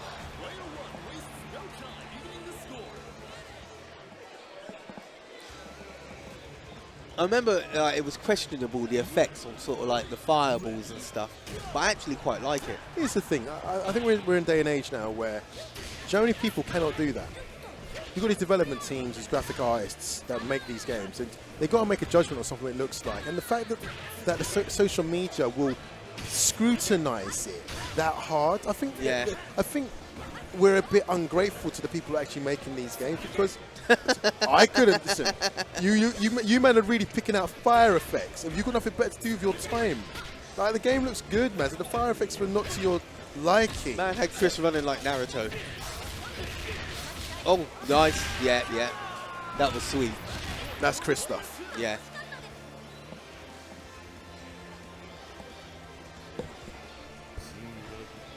See, now I'm wondering, that combo, is it something that you just do in the corner? Or can he do it mid-screen? Classic empty jumpy load. Makes me laugh how people get caught with that in Street Fighter. Why? How? Play this. Yeah. The empty jump low in this is just savage. Okay. It's down B stuff. Oh, nice. He's going to go for the extension. No. Saves the meter. Interesting. Didn't build the meter. Doesn't build the meter through desperation moves. No, yeah. That's good. Yeah. That'd be stupid. That would be a bit ridiculous. That would be. Oh, down B. Fishing. Fishing. That was risky. Oh, where was the punish? So I think that's a classic example where he's too acquired to down B as his go-to, that when he had a blatant fall-down dragon, I think he got overwhelmed. Yeah. I'm sure he could have just done hard punch. Forward they activate. Yeah. Yeah. Yeah. People, the down B is effective. I hate to admit it. I wish it wasn't a thing. It's a thing. It is a thing. Do you know what stage this is? What that was? No. What, within the tournament? Yeah, that must have been semi-finals.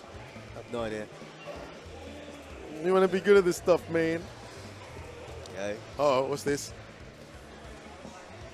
It comes across like a boss. Oh. You're up against Grim. Oh, wow. Oh, wow. Okay. Commentator versus commentator. We'll see you guys in a bit. Commentator on my foot. You are a competitive player, my friend.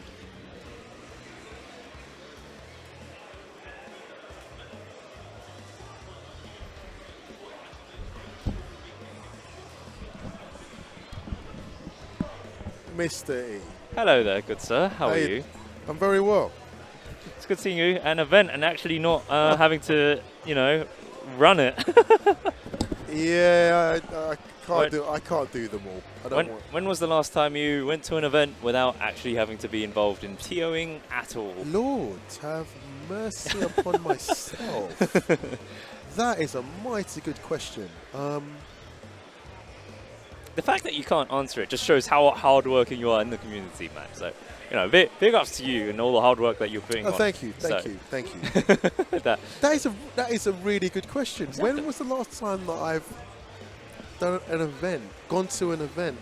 It's not my fault that I get lumbered in having to get involved. Exactly. I'm privileged to have the opportunities. Like, well, you stay doing that, right? I better come along. So,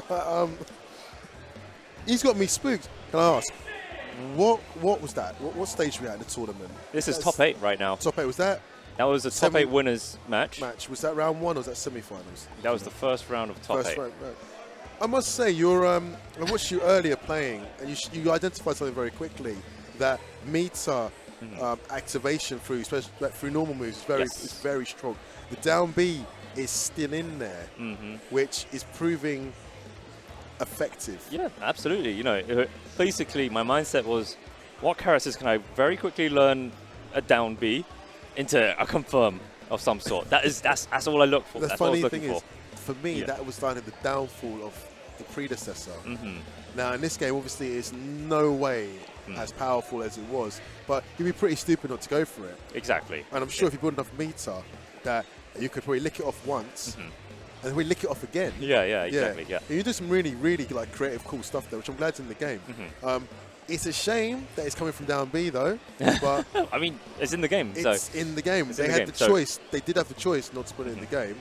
But it's a smart route. Put it this way, there's two things. One, it's a beta, so true. Anything could change. Like they could nerf it a lot, so maybe one touch or something. Because actually, that did happen with one of the patches in 14, where they actually nerfed a lot of the down Bs overall. Right. So it's a lot harder to confirm off. And secondly, we're only scratching the surface today. Yeah, I mean, it just came out. If you could find everything in a few hours of playing the game, then there's not much depth. No, but like I say, we're scratching the surface. So I hope so. 100%. Like, and everything I'm doing right now, like you could find way better combos and whatnot on Twitter and setups. You know, the full works. So look at Persona. It's really breaking the game 100% one hits. Like what was it, 1072 health. It's like when your health bar's at 1,000. So. But it's good to see the game back. I don't know about you, but it's a game that really rewards aggression, doesn't it? Oh, and meter build, like it really does. It does say, like some games penalises the aggressor.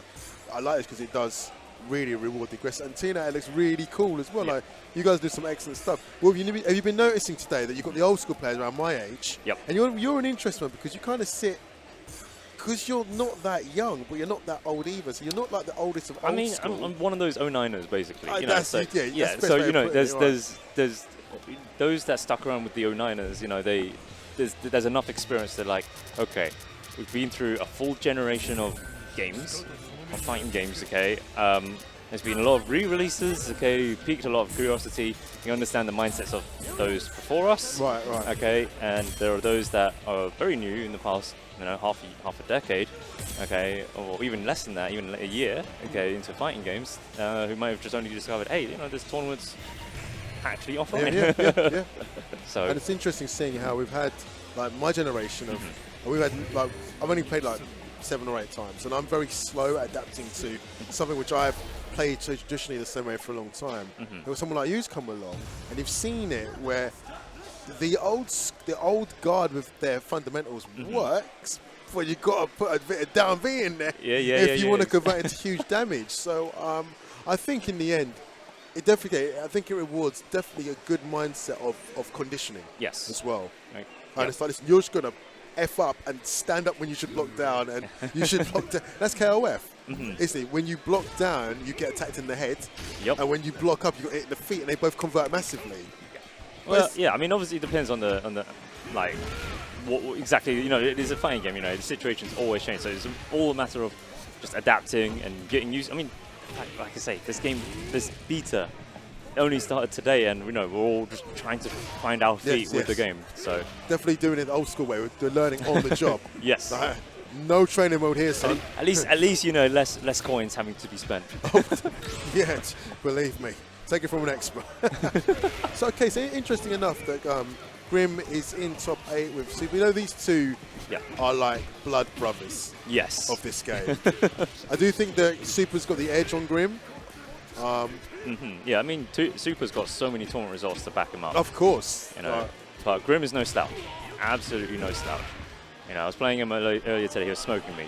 For the most part, okay, but don't tell him I said that, because you old guys, okay, get it to your head when you're able to not me. set a statement. No, you know, it's nice to take it. I really appreciate the whoop ass. Yeah, I learned something, right? Well, not everyone's as charismatic with their losses as I have to say. And I've worked on that, as you know, right? Considering people, I was the sorest loser when I was younger. Terrible, awful. Sorry, embarrassingly bad. I apologise if I upset anyone. Okay, so we got jokes you laugh about a beta tournament.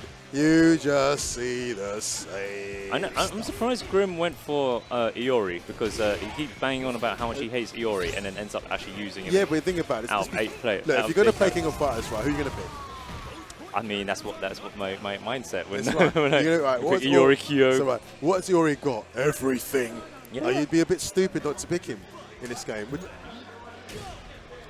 But then, yeah, there's a lot of, I mean, there's a lot of new characters as well, and playing the lack of knowledge is also a really good idea. I went against Garling and he used Dolores, and I just look like an amateur. I'm not very good anyway, but I didn't know what was happening. I mean, well, that's the thing. It's a new character. Yeah, you know, I mean, fresh out of the box. What is this? Like, what archetype does she fit into? It's only until you're in the match you're like, those anti-air grab. That tomb thing when you jump. That's your boom. Listen, don't jump with that. Oh, that trades? Really? No invulnerability? I think because it was the CD. Oh, tries for dive kick, but there's quite a bit of landing recovery on it. So what? Grim's got a couple of things, you know. Yeah, no. Grim knows what he's doing. You know what? Oh, I don't use Iori. I don't like him. Then he whacks him out, and he's doing respectable shit. Like, yes, Grim, I'm watching you. And now, yeah, I thought Super was looking solid, but now Grim's the one with the character count in his favor. So watch out for that Yashiro. Oh, absolutely. Yashiro is a bit menacing when it's an absolute brute. This guy. Yeah, when he starts going.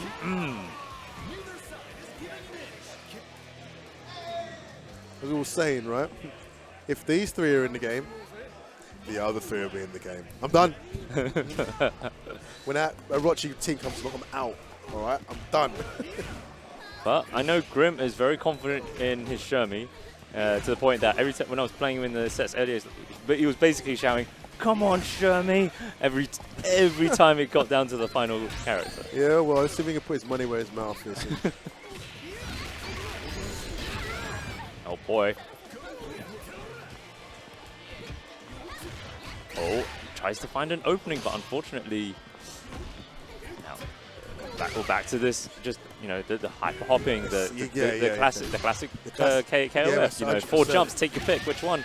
Oh, Grim thought he was going to do a jump, one of those 4 jumps, but Super didn't. During that Iori round with Grim, right, I thought, yo, like, is this Grim's final form of supremacy of winning here? It's like, Super, get down, Mr. Brown. Nope. Oh, he's gone for Iori last. Okay. Interesting. He wants all that meter because he knows Iori is his best character. Iori's the man. That's right. Listen, if you can't use Iori, if you're old school, are you old school? If you don't use Iori? No, if you can't use Iori, if you're old school, you need to quit. Well, I mean that's the thing. It's like if you're old school, like surely you have an Iori. That's exactly, guaranteed. Exactly. Want to be a very good Iori, right? But you have an Iori. You have an Iori.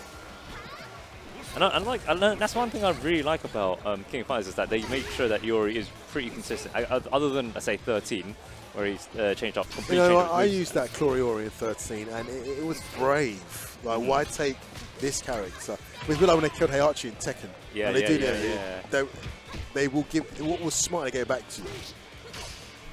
But when it was 12, and it's like, whoa, I've got this. It's Iori. It's like. Wait, which one was 12? Oh, okay. No. I thought 12 didn't exist. 12 doesn't exist. Anyway. Grim with the Shermie pick for point. No, I don't know. That health is not looking too hot. But you don't know about Shermie. You just catch you. You least expect it. That's true. Iori has everything. Those fireballs, the wreckers. It's hard to get in on him. That's true. And the fact that his backdash when he does the back kick at the same time, he gets so much space that it's even tougher for Shermie, who wants to be in your face. That's true. So I wonder if Super actually, no, that's right. Super changed his order as well. I think he figured out that that's the mind games even from the character select on what order. This is deep. I wonder if Super just actually thought he's going to go Shermie point. Well, see this. Grim is holding his own here. Oi! Yashiro stuff. Yashiro, why is he so like swagger, man? Like, it's KOF, man. There's a whole lot of swag up in this bag, my friend. You know what I'm saying? It's really good to see them. They've been realised in a 3D engine after all this time, and yeah, exactly. And I'd say improvements. Certain things are different. I don't think every Yashiro player from back in the day will be happy with his Yashiro. There are a few differences, but I mean, if you at the end of the day, I was saying this with Super. Like, if you want Yashiro of the old KOF games, play the old KOF. Just play the old KOF. Yeah. Exactly. So they have to change things up. So like, otherwise, there's no point. I can feel. Oh wow! Look at this. Oh, no. I really thought that was going to work. I think. Yeah, that's so unfortunate.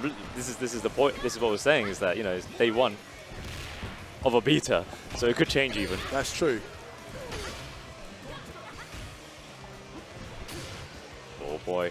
Oh, chase it down. down. Do not back roll, my friend. Chased it down again. Super That's ready. what we call Chris stuff. All right, Grimm's signature Iori. Here we go. Let's see what he's got this time. See, he's putting a nice space between himself to get those projectiles out. See if he can start what he wants to do here. I think Iori is this. It is a combination of the space control, isn't it? When it's just not forever go in. No, that's where I kind of fail with the character. I think you just go in all the time. You can't. You've got to pick your moments. But it's the balance, and yeah, it's really. I think it's really mesmerizing seeing a very good Iori player, completely control exactly. Yeah, the space perfectly. It's not as easy as it looks as well. Exactly. And that's why everyone thinks, oh, everyone's got a pocket Iori. Use him against someone that knows, right? And you'll see the difference where the person that really invests in the character, everything out of the character, and opposed to, I'm just going to put him on my team because everyone can use him.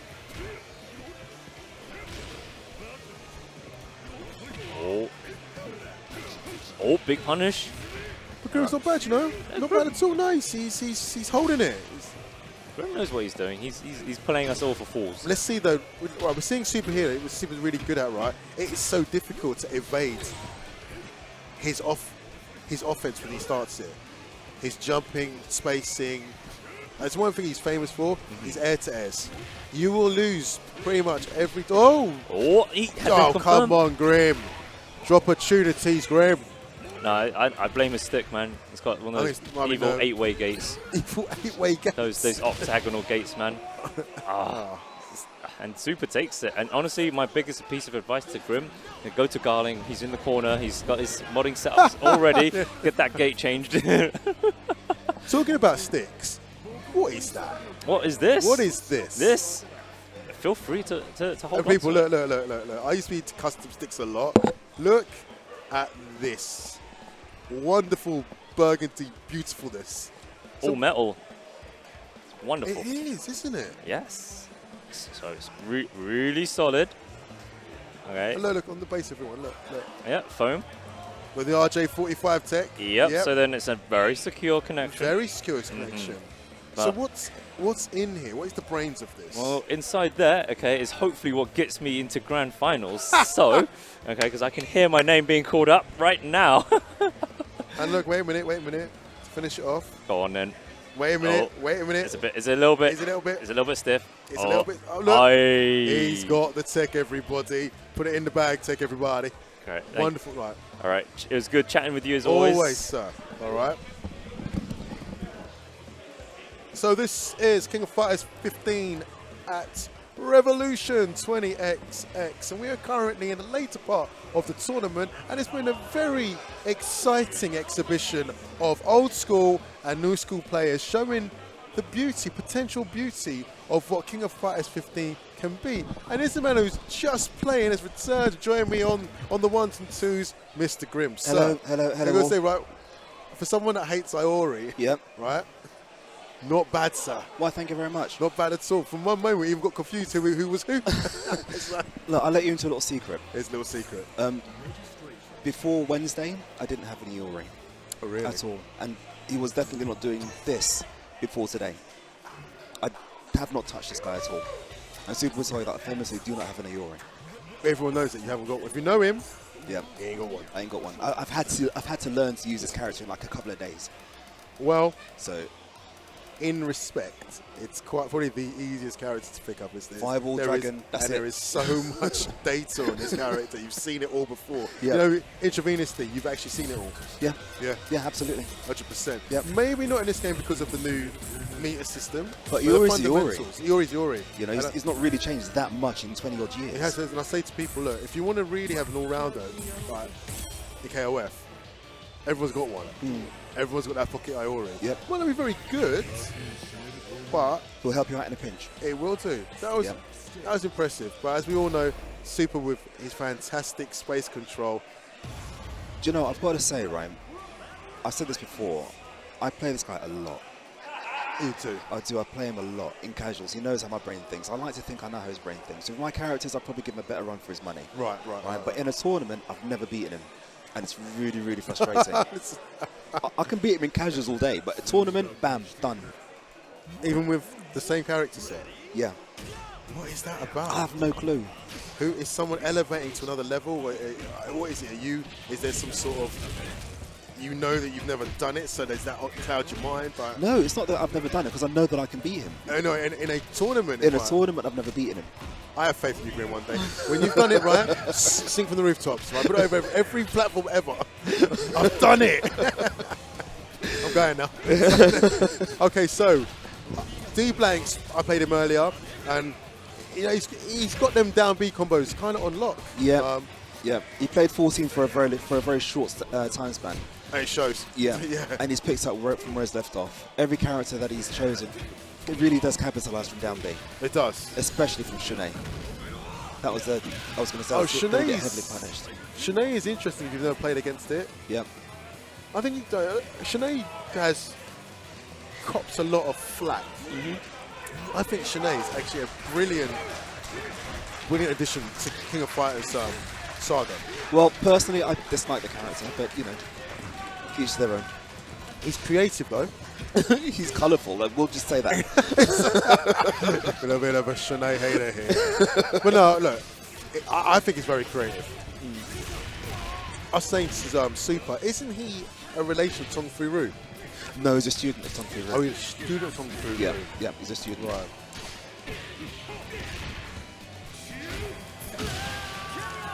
See, what we've got here, right? I know D-Blanks has been around for a while. You'd most likely see him playing anime games. Yeah. And he's very, very good at it. Very well. He's won a few tournaments I've seen. Absolutely. But really, what you've got here is old versus new. You'll see the complete difference in styles here. Super, 100%. Yeah, you'll see Super using heavy buttons, fundamentals, moving around, fishing for those openings, and dropping his Maximo combos. He always drops his combos. Exactly. So he doesn't go for them. Yeah. But you notice his spacing. Spacing, heavy buttons, fishing for neutral. That's what he does. But D-Blanks will try his hardest to get in and use down. Oh yeah, D-Blanks wants to capitalise on a confirmed hit. That's right. Now, sometimes it's absolutely best to not, how can I put it, not play optimally. Use guerrilla tactics. Get in, get out, hit once, move away. I think it's definitely a combination of both. Like you see there where Super's relentless understanding of spacing and fundamentals did get the better of Blanks. Yep. It did. Can you imagine if Super was to put a bit of that guerrillaness in there? It'd be monstrous. He would. It'd be monstrous. Yeah, but we don't want that. We don't want that. And I'm too old now to keep it that long in the tooth. Innit? Take the stubborn old goat to the water without drinking. That's what I'm saying like that. But I played Blanks earlier and I was actually really impressed that he's doing the new stuff. We want to see the new stuff. Like, look at Izanami and myself, 710, and Nero. You can see with the old dudes playing the old game, but Blanks, it's so cool. Like they've actually done it, and it feels good. Yes. So, yes. It's like before it was just down B, down B, down B. Here we go. Like it got boring to watch. I think it got very. I think for the tournament winner, just like all I give a shit about is getting that down B on you, and admittingly killed the game. Yep, it did, 100%. But this, and it's new, isn't it, as well? But like Mr. E says, we're just scratching the surface of what this game has got. So I hope there is a lot more exploration of this type in the game. Oh look, wait a minute. Was that super? Yeah, but it wasn't optimal though, Oh, was it? so It wasn't optimal. Was blood though. That's the point though. Like, no, you never be a top player though because you're not optimal with your options, bruv. Like you don't do that. Nah. That's not optimal. No, Why don't do that with shut me. up. But no. We've got Iori versus Iori. Super working on that OCV. Look here. at this OC. I say one character victory. OVC's out there. And the thing is, like I said, D-Blanks is good. For him to get this far in the winners bracket, it's saying something. D-Blanks, he's a tournament winner. I can feel when I play him as well. He knows how to play to win. I think it's definitely transferable. Despite Blaze Blue is very different to this. Yeah. He still has that winning top player perspective on how to play these games.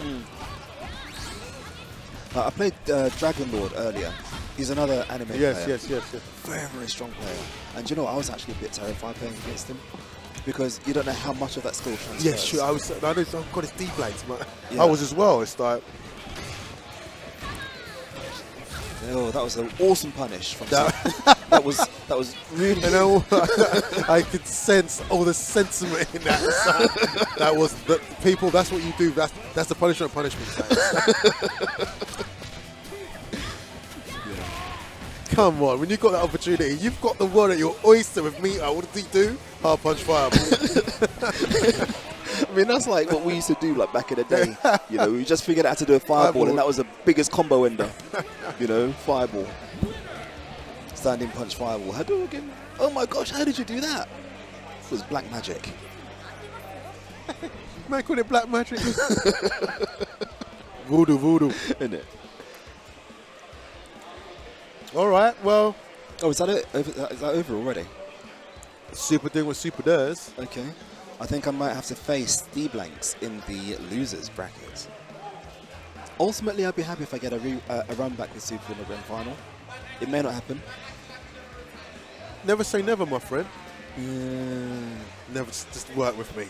Just roll with that.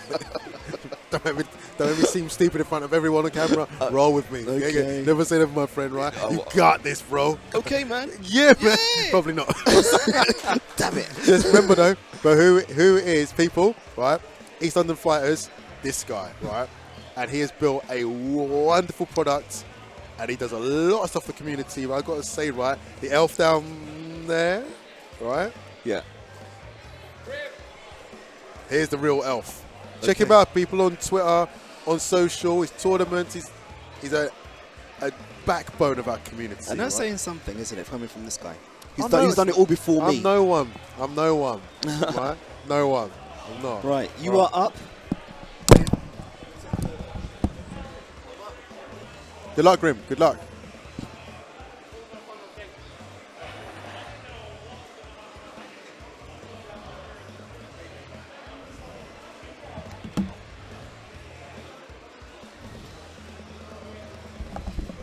Mr. Super. Hello. All right there. That was interesting. Where your fundamentals. Oh, these things. Oh, you really can't Why do do that. you always do that? It's you, bro. No, I sat down and he's got it twisted That's up. what he does. He does it to you. He does it trip you up. deliberately, He yeah. does this in there. Yeah, Super then. Right.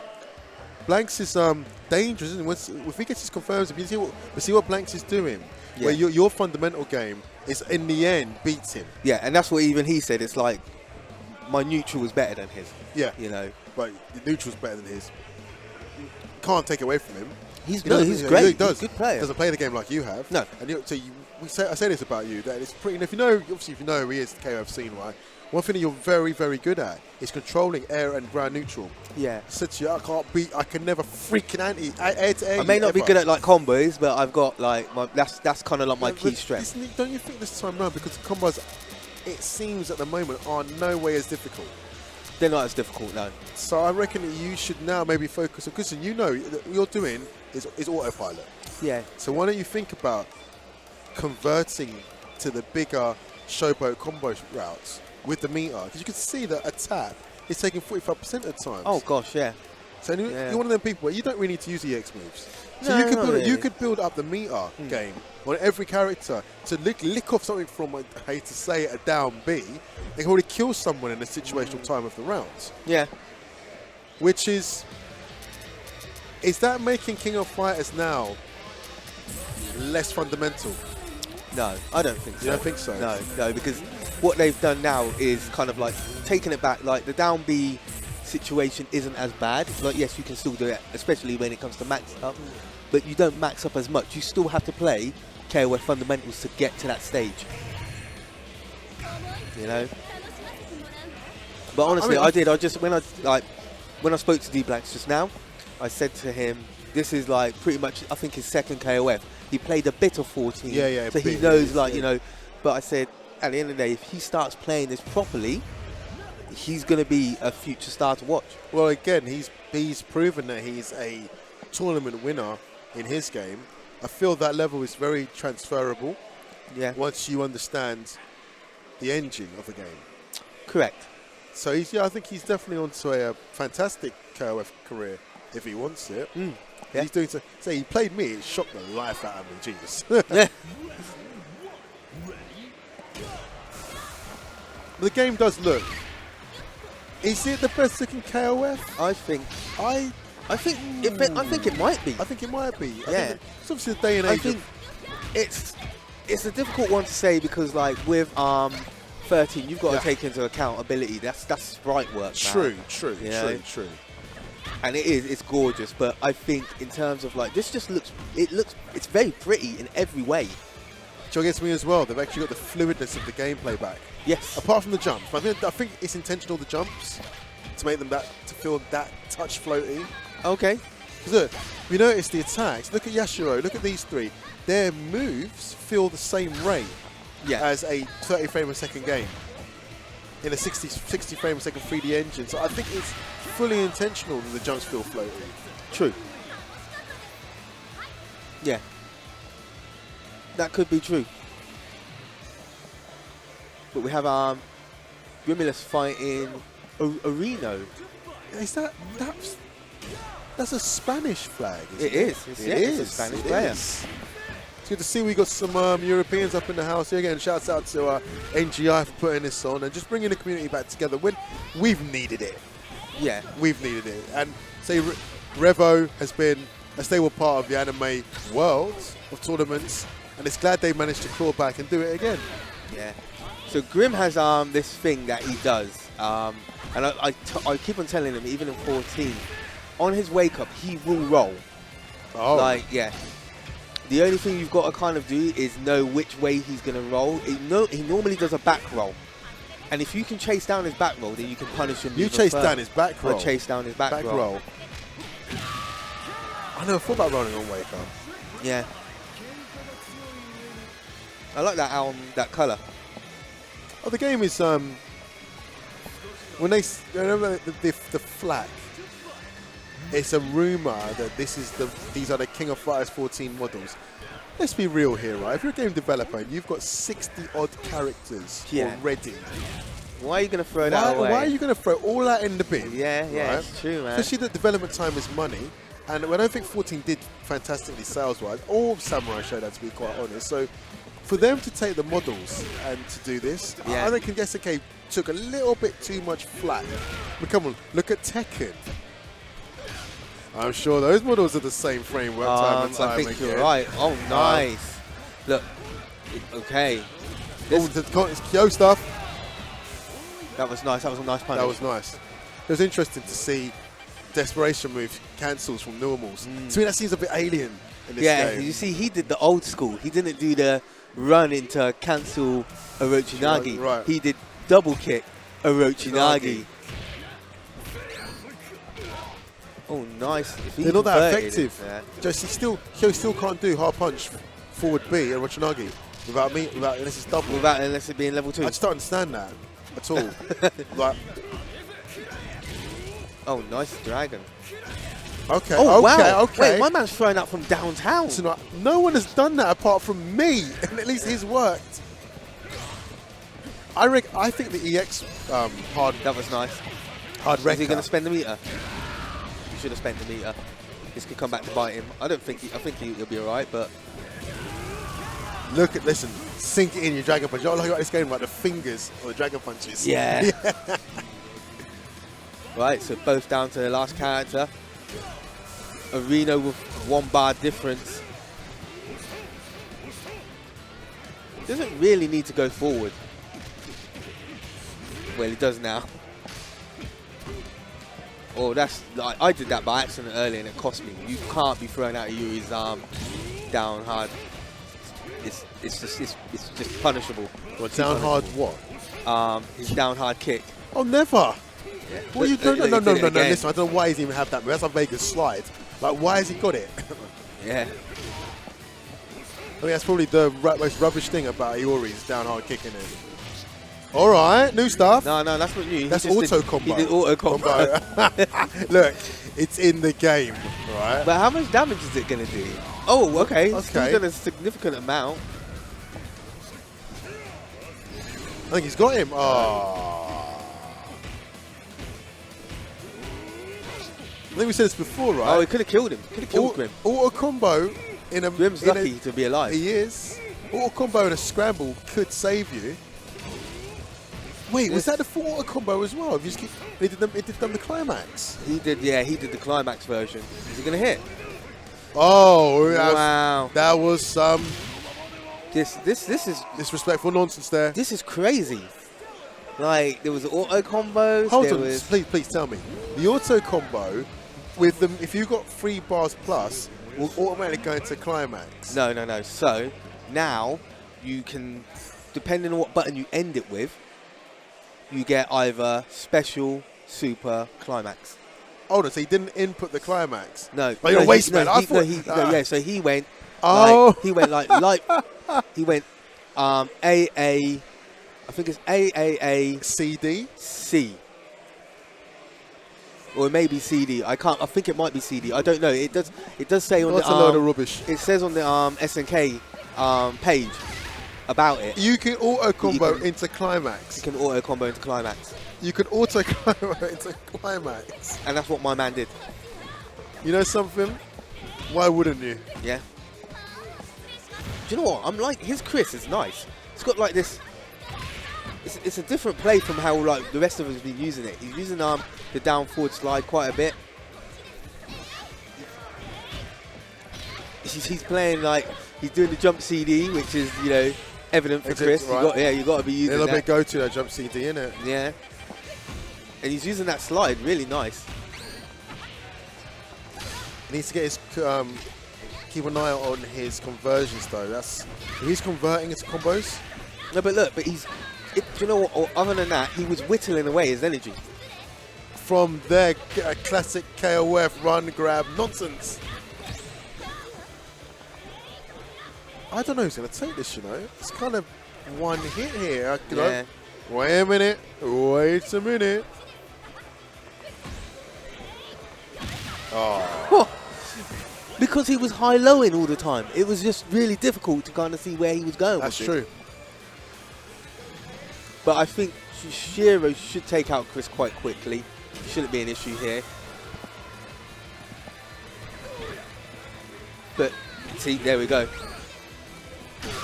Yeah, Shiro's monstrous, man. Who can cancel Oh, that? he's a beast. He's a beautiful beast at that. Busting all out wonderful white hair as well. Yeah, man. Look at the dance. Look at him, man. The thing is, he's a dancer, isn't he? I always remember I was really astounded when his down hard kick when we first saw it. Oh, that don't. animation back then. Yeah, that was horrible. The fact that it was an overhead. No, down hard kick. Yeah. Oh, his down hard kick. Yeah, the animation. The sweep. The sweep, yeah. Man's doing like dance moves for a sweep. Yeah, that D button. Remember 97? You couldn't block it. Yeah, you couldn't block it. Stupid. I remember Ryan Hart beat me like most of the game by doing that, Soon and then afterwards he was like, "Oh yeah, by the way, yeah, can't block it." Yeah, he said, "You're gonna block it." Piss off, bruv. Then they made it. You gotta block it down, haven't you? Yeah. No. Oh, I'm hoping that we may see Ryan back on 15.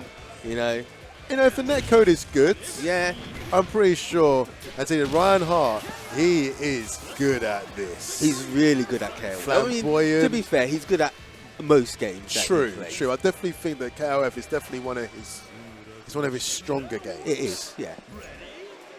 And seeing it does play pretty similar, I reckon he'll get back into this really quickly. Yeah. And be definitely something to watch. If the netcode is good. Obviously, he's based in Germany now, and he can't really travel as much as he can, being a father and that stuff as well. But okay, here, so could be yourself a bit of a match happening here. I don't know. Auto combo! My man's hitting the auto combo now. He's like, right. if it's good, right? Anything you could do, I could do. That's it. Yeah. Needs to stop doing that down sweep, man.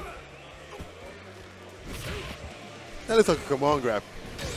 If he does it again, oh, okay. So this is close. Final round, and they both got Iuri.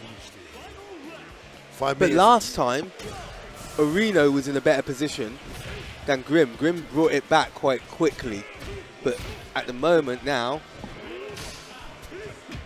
okay, they're kind of even. I bet you any money, Areno's he's gonna auto combo again. Nah, I think because he can do it and he's still having wouldn't it? Grim can be a good zoner, and I think that's where his strong point will be. And when he should capitalize on using his meter.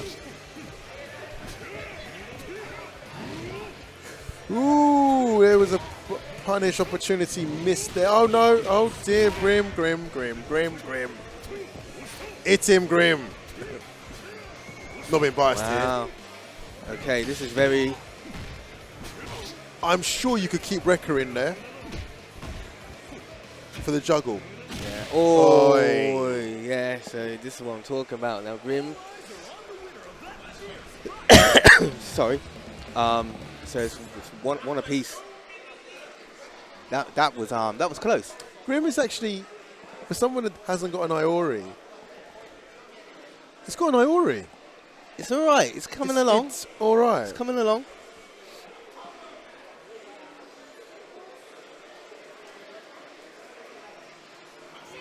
Instant rematch. That's what it's about. Yeah. Yes. Keep this watch momentum happening as we're going to the last game of this potential set. Both players at 1-1. The winner goes through. I think the thing that will make the difference is Grim needs to beat Chris quite quickly. If he can beat Chris, I think he'll be okay. Tell me something about this game, right? If your character hasn't got a forward and punch, right, move, forward hard punch move, right, every time you jump in, are you best off holding forward and punch? No. Look, see, like there, he could have capitalized by doing the DP afterwards for the counter hit. Right. But again, it's something that will come. Yeah, I think so. Grim's telling me that you get a lot of air-to-air counters now. Where it used to be CD only. Yeah, he's right. That's huge. You can make conversions quite easy then from Grim stuff. Yeah, he's done. Grimmy Lass. Yeah, he's done. Man did the super as well, you know. There was no need for that.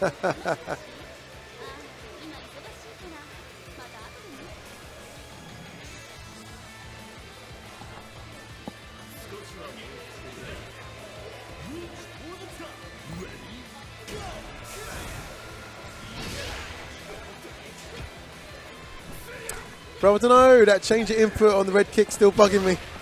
Oh, what the change? Yeah. Yeah, I just don't get it.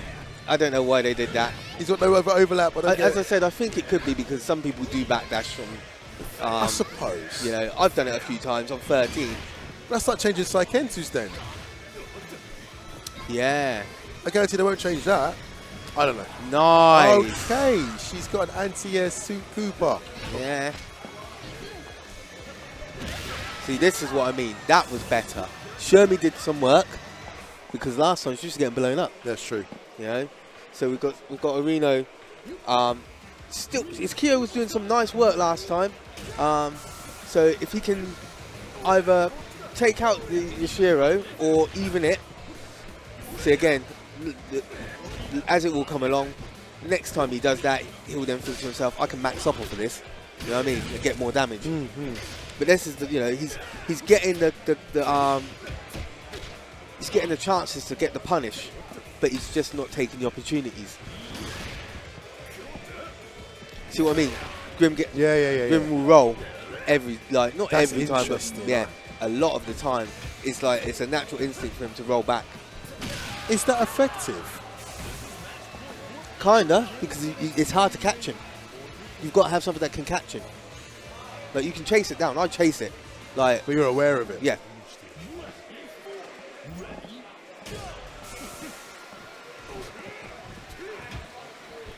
It's working for him in this, isn't it? Yes. You hang on. Hold on. He's back rolling. Yeah.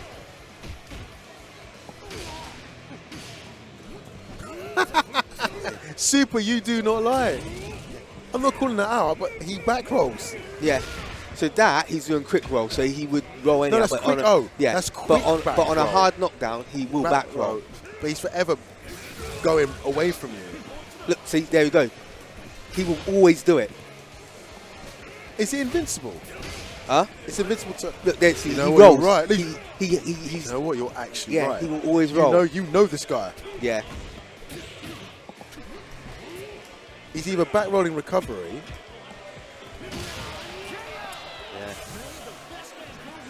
Okay, do you know what? I think this is it again, down to the wire. If this guy could use his his supers, he'd be more of a threat. But he's doing something which is really bad. He's walking up, he's running up, sorry, and then rolling like that, and that Okay, you're right. just asking for punishment. And Grim's waiting for it. Because he's thinking Grim's going to throw a fireball. He's dead. GG. That got him. Yeah. That was fully intentional, wasn't it? Yeah. Oh, yeah. Listen, mate, you'll put your face in the dirt. That was a good game. I really enjoyed watching that. That was. Grim was definitely showing that he really is a KOF player. Yeah. He's got an Ayuri. For now. Yeah. You know, he's waiting to bin it.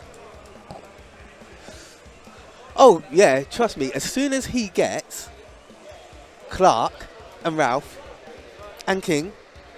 Bin. Yeah, bin. I went for Clark as well, actually. Yeah, I was saying, you guys are looking on Shermie and Clark on your team. I don't really want Shermie on my team. Really? Yeah, I want Clark on my team. I want Clark. Would you not want both? I want Robert on my team. Okay. So I want a Shoto on my team. Yeah.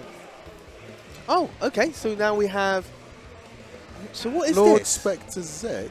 No, that's oh.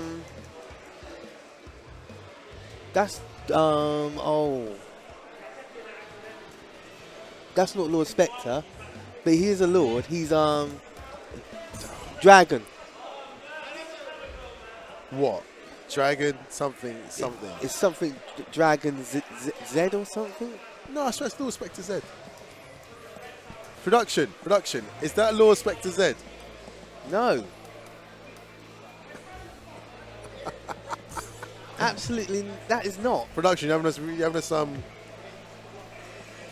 We'll see his name in a moment. I can't remember his name, but right. he's Dragon Lord Z. That's Dragon it, Lord Z. Yeah. Dragon Lord Z. All right. Yeah. He's Blaze Blue champion. Yeah. Along with D Blanks. Yes. Yeah. Yeah. So yeah, no, not Lord Spectre X. So who's Lord Spectre X? We won't talk about that. Is that a real person? Yeah. He plays a lot of games, but again. I apologise. That's Dragon Lord Z. That's Dragon Lord Z. Right, I was close enough. No, I wasn't actually. No, you weren't. ZX Rex. So Dragon. This has got to be quite far in. I think that because we are in top 8, aren't we? Because, I reckon we're at loose. I think I was playing in winners final. I don't think we've got a grand finalist yet. Or have we? No, because you and Mr. E haven't seen each other. No, because D Blanks put E in losers. Did he? Yeah. I must have missed that. Yeah. Yes, we're still in top 8 losers. Interesting. So, E's in there, D-Blanks is in there, Dragon Lord Zed's in there, Grimulus is in there. So I've got to be in Grand Finals. Boy! Hey, the voice of power. Retired. I'm just retired. The voice of wisdom. I'm just a geriatric games player. Grand Finals. So you're always getting either first, second, or third. So do you know what? I'm happy with that because I always place first, second, or third. So there we go.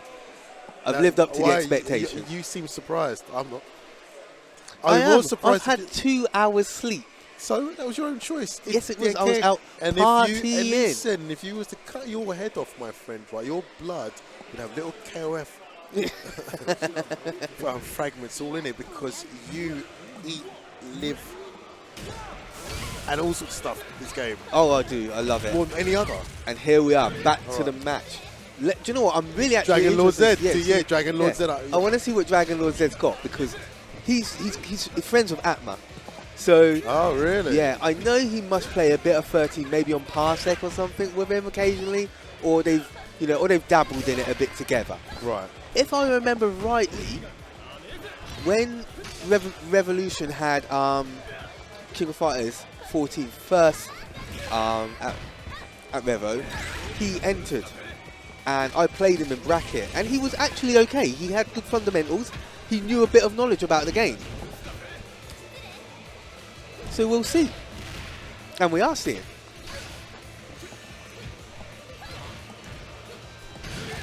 Nice DP. Oh, he went for the hard fight, hard wrecker. Is the hard wrecker even a thing in neutral? Yes. EX one maybe. No, look, man, you just saw he did. You know what I mean? I've seen. All right, I reckon that is the most like Unga Bunga Rego thing to do. It is an Unga Bunga thing Isn't to do. it? Yeah, you really got to know this. You've just put out. Your whiff punish is something but bizarre with that. Yeah. Yeah, you. I can see much. When in doubt, throw it out. What's the worst could happen? Yeah. Oh, yeah. Damn right. Nice space from Chris. Go for the slide. Slide. I want to see it. Slide. It would have hit. Slide. Okay. Still got the win. Still got the W. And you know what? I love the music. I mean, KOF music's always been good, but this track, I love this track. I can't really hear it. It's the new, it's the new CYS track.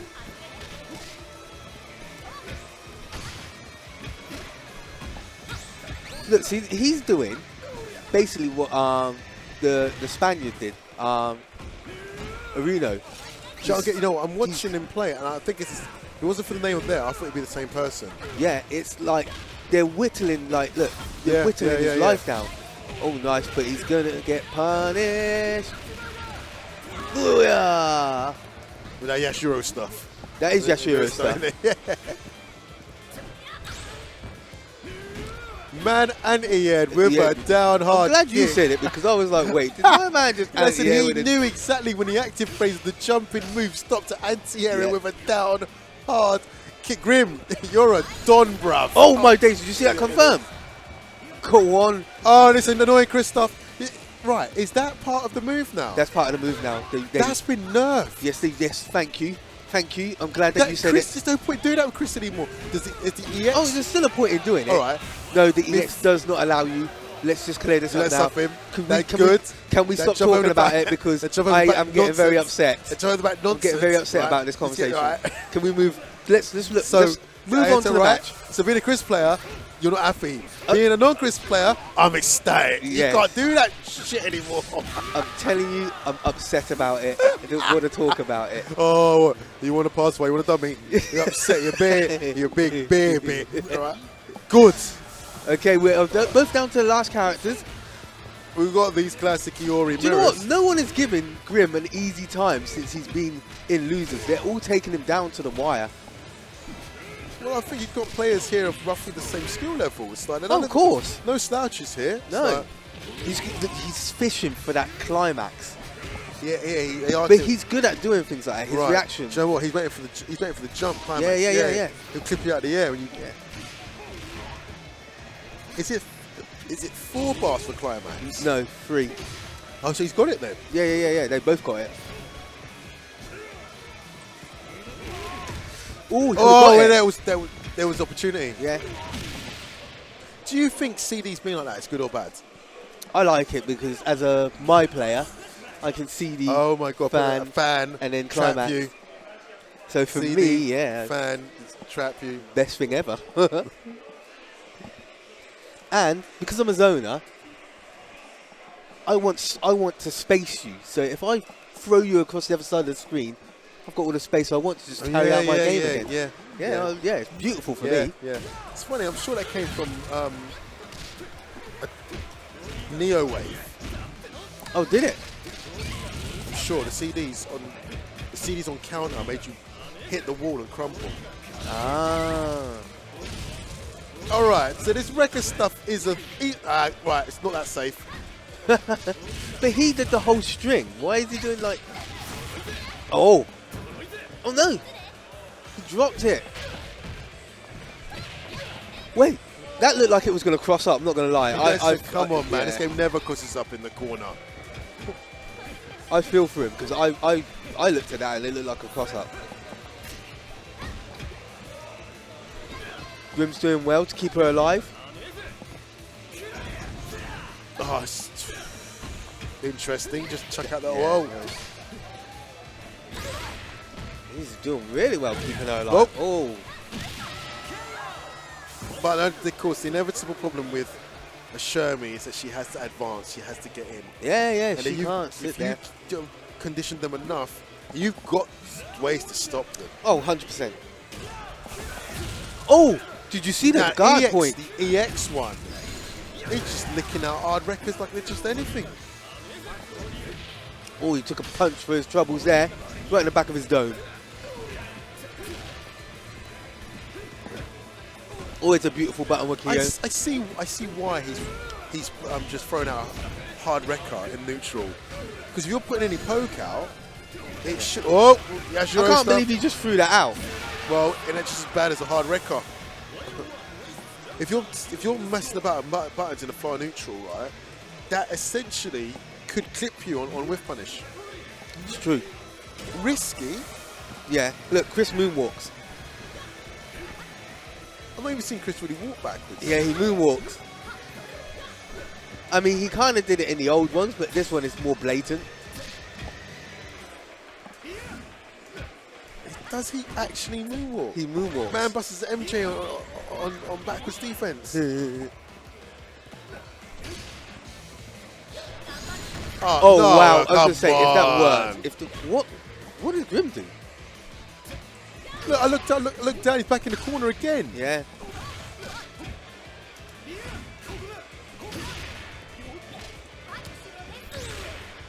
That move, sorry.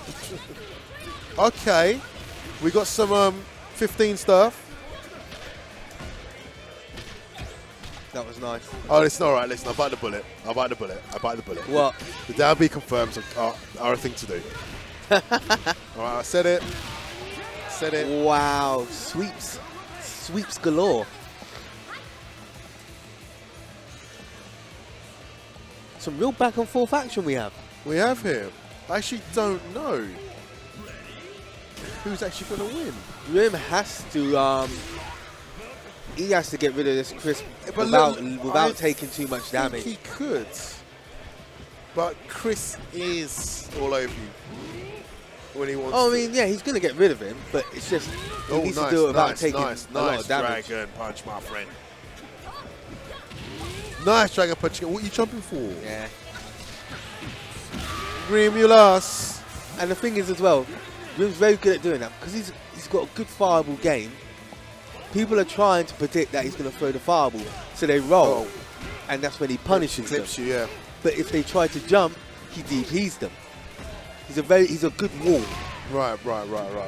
He's actually considering it's not even his characters. Yeah, see, look, we're quite impressed with Grimness. The back roll. So I need to keep an eye on this.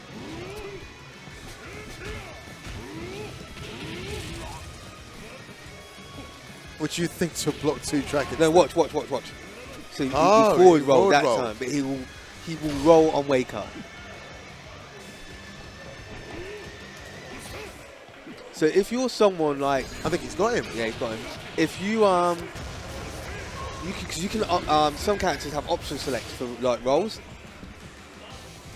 Like shouldn't they? I don't know if it like shouldn't they should be able to. We've got him again. That was punishing a roll. That was a read.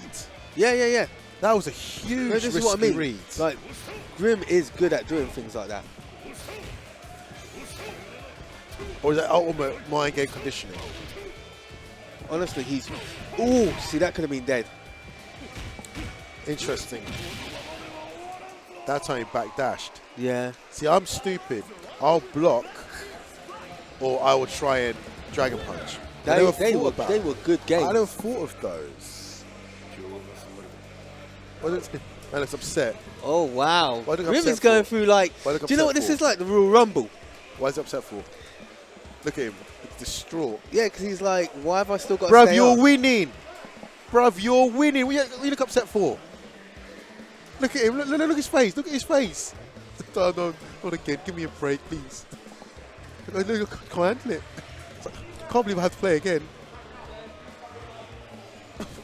What's wrong with you? It's like you're going through the Royal Rumble. You look upset, bruv. You look upset. You look upset. You are upset. I said it's like you're going through the Royal Rumble. Yeah. Yeah.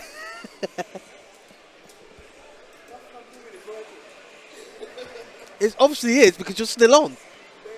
Oh, you see that? When you're over 40 years old, right? Even winning hurts. It gets tiring. My eyes are burning. I have to admit, I'm tired. Old men, we can't keep up. These young whippersnappers that do the commentary talent thing, respect. To keep the energy Shout going. out to people like Jammers. Yeah. Also, all that, Veggie. Start shouting out these Ovara. people. Stop shouting out my people. It's alright. This ain't a capital stream. You know. No, but I'm just saying, like, you have to shout out, you know what I mean? Because it takes a lot of, like... So it's not easy. Yeah. Like, a lot of mental stamina. It does. The thing is, it's even... I think you need ultimate understanding of the game. I think you need to play the game. Yeah. And then understand the metas, from the shallow metas to the deep metas. And understand pathways of winning. Yeah. Pathways of conditioning. So, this is Losers Final. Okay. So you might be facing, Grim said... I might be facing Grim. Yes, I might see Super in the grand final. And I said, you're right. It goes, maybe. And I'm like, Grim, you've got no confidence in yourself, my friend. Who the F has? Well, here we go. Losers Finals. But guys, I hope you've enjoyed what you've seen so far.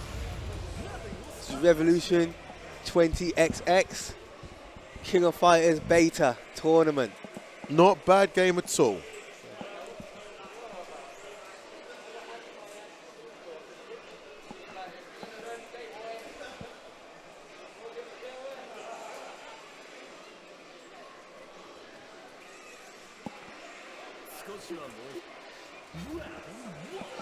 Go watch out for that D blanks though. He's, as I said, he's got some good stuff. He has some good stuff. He has. So's Grim. Oh yeah, without a doubt.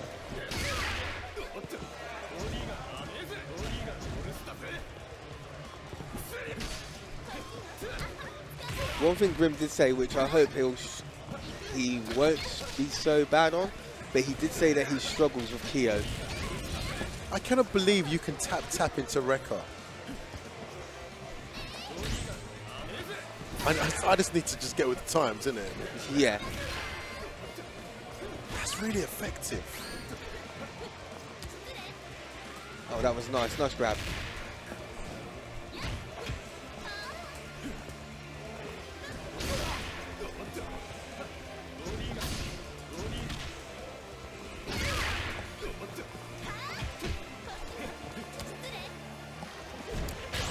Okay, so this is I think the experience here is definitely working in Grim's favour. Definitely. He's played a billion Kyos. Oh gosh, yeah. I mean, I guarantee the Blanks has never even played Shermie before. No. Nah.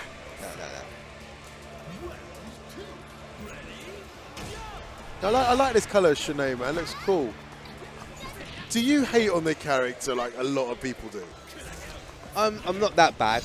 I do think he looks a bit out of, like his clothing is a bit weird. Why is everyone picking on the boy's clothing for, man? Because it looks whack. Why, that's very fashionable in certain parts of the world. Yeah, in certain parts, not this part. The character looks cool, man. Very KOF. New school KOF.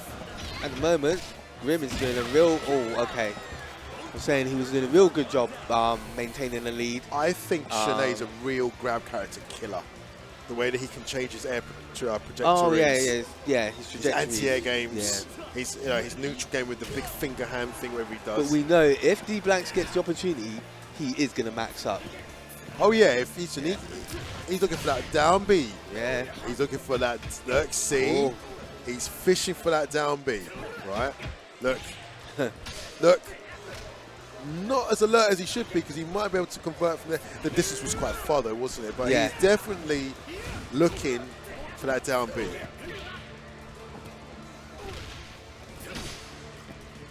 Grim spacing very nicely with his normals. Now that rolling is actually helping him. Could have got an attack off of there. Nice. Go on, Grim. No, you can't do that. Well, you can, but you've got to charge it. Was that auto combo? No. All right.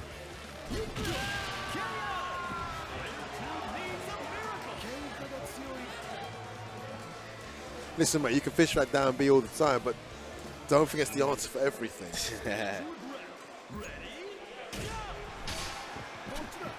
He's still fishing for it. Yeah. I guess D Blanks, this is all he knows. Oh, yeah. Because I think 14 was, see? It's that down B stuff, people. Oh.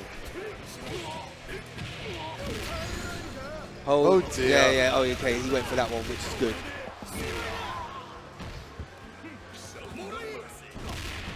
That so looks like a command grab. It's not, is it? No. My God. He's really conditioned him to block. Yeah.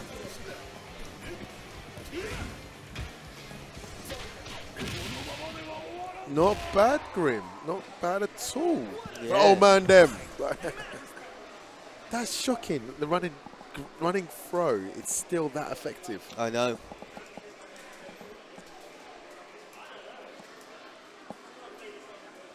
Do you take advantage of that much? What's that, sorry? The running throw, do you take advantage of it? I try to. I can't do it as well in this one as I could in like the others, but that's. I say that it's just me being out of the loop of the game. Of course. But yeah, I do. I normally, as I said, I chase down rolls. Right. If someone does a roll, I run after them and grab them.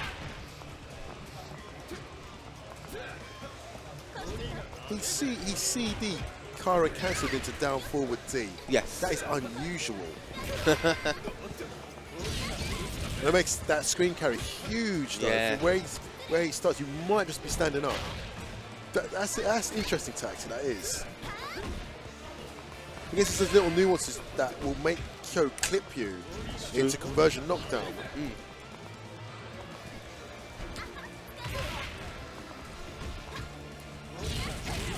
Nice. Does the Rekka with the punches finish, does it leave you closer than the kick finish? Yes. I hate to talk like this. Remember back in the day, the kick was always the finisher. No one ever reckoned with the overhead part. No. No, but now it seems better to actually not do the kick. I don't see any advantage of the kick whatsoever unless you want to push him to the corner, but your Oki's gone. Yeah. But if you look now, I think Grim's a little bit more comfortable. That was... But I think, you know, again, he's been playing quite a few games. He'll be getting warmer. Oh, you can see like his jumps are on point. Oh wow, okay. Man is styling. Caught him. Oh wow. My God. Was that? How on earth did he jump out of that? Nice.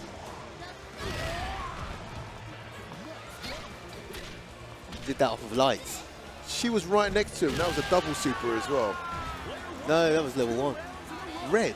Oh, was it red? It was red. Oh, okay, then it's level 2. Yeah. Oh, so you mean the grab? The grab, yeah. Yeah, that was level 2. 2, and it didn't grab from that range. No.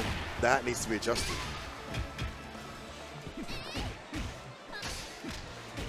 This is not looking good for D-Blanks at all. But then again, we said that about Ray, and he managed to come back against Zakuta. True. Izanami, apologies. Oh, Daniela, apologies.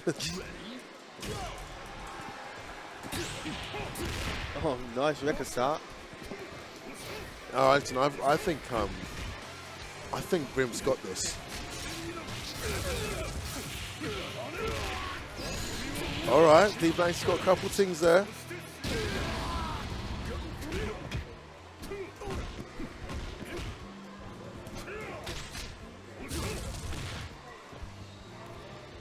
Okay, he's looking for that spacing. Tries to get another couple of down Bs.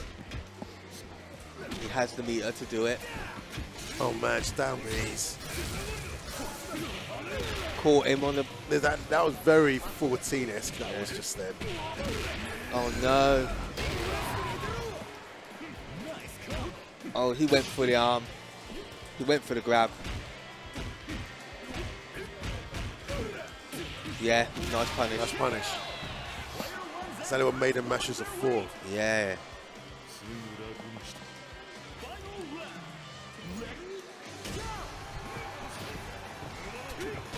No, here, Grim is good at catching you with leveled up supers when you least expect it. Yeah. So this could turn around. I think. Oh, damn, lucky, yeah, lucky. That should be game. Oh no, I mean D-Blanks is fighting for his life here.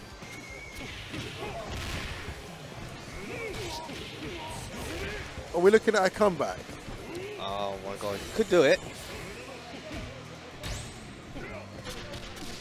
Oh, where was the meter? Didn't have the meter. Wow, this is crazy. I knew, yeah, I was going to say he's going to have to do it. He's going to have to do it.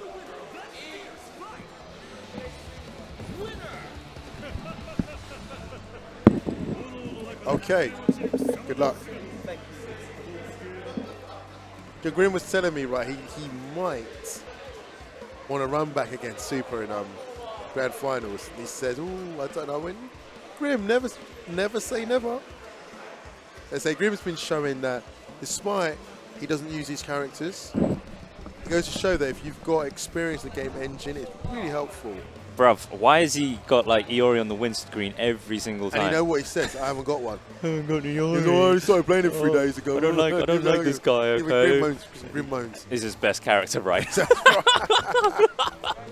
Oh man, I Grim. thought D-Blanks might have got him, but I'm saying that to Super, classic example where, look, don't keep relying on that down B all the time. Like, it's effective, but yeah, it's not the go-to all the time, and you can see what Grim's just got the experience. Yeah, exactly. The boys back to the whole thing is in the game. Like he never stopped playing 14. Thing is that he's a King of Fighters guy. Like when he weren't even grey, when there was when there were year numbers behind it. So, well, no, well done. These two old fraggles are in the grand final. I thought one of you man would be in there. I tried. I tried. I brought the lucky chain. I brought the positivity. Honestly, that chain, right? What are you doing afterwards? I'll give you a $5 for it. Wow. Why? Oh, I'll give you this real gold. I'll give you a the £10 you paid for it. This is real as it can get. Okay. Like the Yakuza boss, don't muck about this. Gold round your neck, right? Like this, okay. Without this, I wouldn't have got top 8, all right? You're smart. You're wearing a high neck T-shirt because that'll make your neck black. Exactly. That's right. Exactly. I mean, it's definitely nothing to do with it being cold today. Okay, and I fancy wearing something. No, definitely not. Tina, do not make sure you take it off when you go to the shower, right? Honestly, give you 2 days, right? You have a neck black in the morning. Anyway, we got grand finals here. Yes. I think that Super might have this. But no, but I mean, how long have you known Super for? Oh, no, sorry, I didn't ask that. Okay, I've known Super since I've been 14 years old. 14 years old. Okay, and no, so you're 21 now, so you've known him for... Oh, bless you, God. No, actually, I've known Super since I've been 14. Yeah, 14. Okay. Because I know you two go back. You go. For half you kids ain't even been alive. So Long before Twitch. I met him in the arcades of London. He's from Reading. He's at Trocadero, Namco Wonder Park, way back in the 90s. And he was always talented. He was always good at games. Yep. And you know, sometimes I just couldn't beat him. And I thought to myself for once, because I hate on people when I was younger. I used to hate everybody. I couldn't beat anyone. I used to hate everyone that used to beat me. And you think it's the fact that he's not from London? He's not from London. He's country bumpkin, no offense. And I'm like, it got to the point where it's just like, dude, what's your name? Like, you're really talented.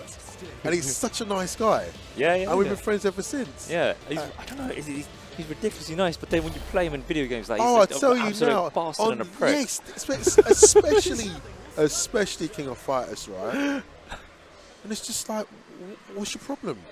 Yeah. No, he's I mean, definitely understands the engine incredibly. Because the engine really hasn't changed. No. The fundamentals are still there. Exactly. The combo routes are different, but he just goes down to, you can't air-to-air him. He knows when to do the attacks at the right time. He knows how to condition you most of the time. It's a bloody headache to fight him. Yeah, I know firsthand. It stresses you out. He's the sort of person to make you new kids quit. Anyway, so we've got grand finals here, and we've got two old school friends here that are playing some good old King of Fighters 15.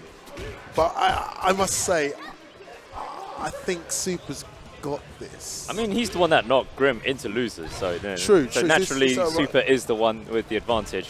And Tina, Grim has got quite an upper strong. Is it still 32? I honestly don't know. I think it probably will be because it's quite late in the day. T.O., can you confirm, is it the first two or is it the first three fair, please? But it's good to see you actually stepping up to this game. You had a couple of things, man. Yeah. I mean, I just press buttons, man. Oh, you pressed them with debonair purpose, my friend. As you can see, yes. I like how Grim has now just like made sure Iori's always at the back, ready, to have the resources. When you've got the all-rounder with their resources, that's funny. That move came in at 98, and it's just like, it's the strangest move because it doesn't really combo. Didn't really combo. It just, I think it used to just hop over like a crouching light. What, in fireballs? Did it go over fireballs? No, or not? No, it didn't. Fireballs caught it. There wasn't EX moves until 13. Yeah, that's right. So you could stop it, but it disappeared. He had it at 98, and it was taken away from him in a few games later. Bizarre move. It's good for block pressure because you can interrupt it before maiden mashes. But now with the EX version as well, that's projectile invincible, isn't it? Oosh. What on earth? Oosh. Yo, Yashiro. I'm even surprised that connected. He's back. Yashiro's back. Listen, Yashiro's back. He's gassed. Absolutely gassed, this guy. Like, look at him flexing that gold belt, man. Yashiro doing Yashiro stuff. Okay, let's see how Chris is. I don't know about you, but Yashiro really does hit you. Like, he's all over you. They made sure that Yashiro, like, he's an absolute menace. Like, every time, look. He converts from lows, converts from the air. And it hurts. He's a big guy as well. Of course. Like, he's real tall. Like, he's like, damn, this guy's got really long limbs. Scary long limbs. Wait, is it? Oh. He's telling me that works. He's done that twice now. I haven't seen it work. Look, man, definition of insanity, all right? Go on, hit it. just do it. Just keep doing it. I don't care whatever you people say, right? It works. Just keep doing it, right?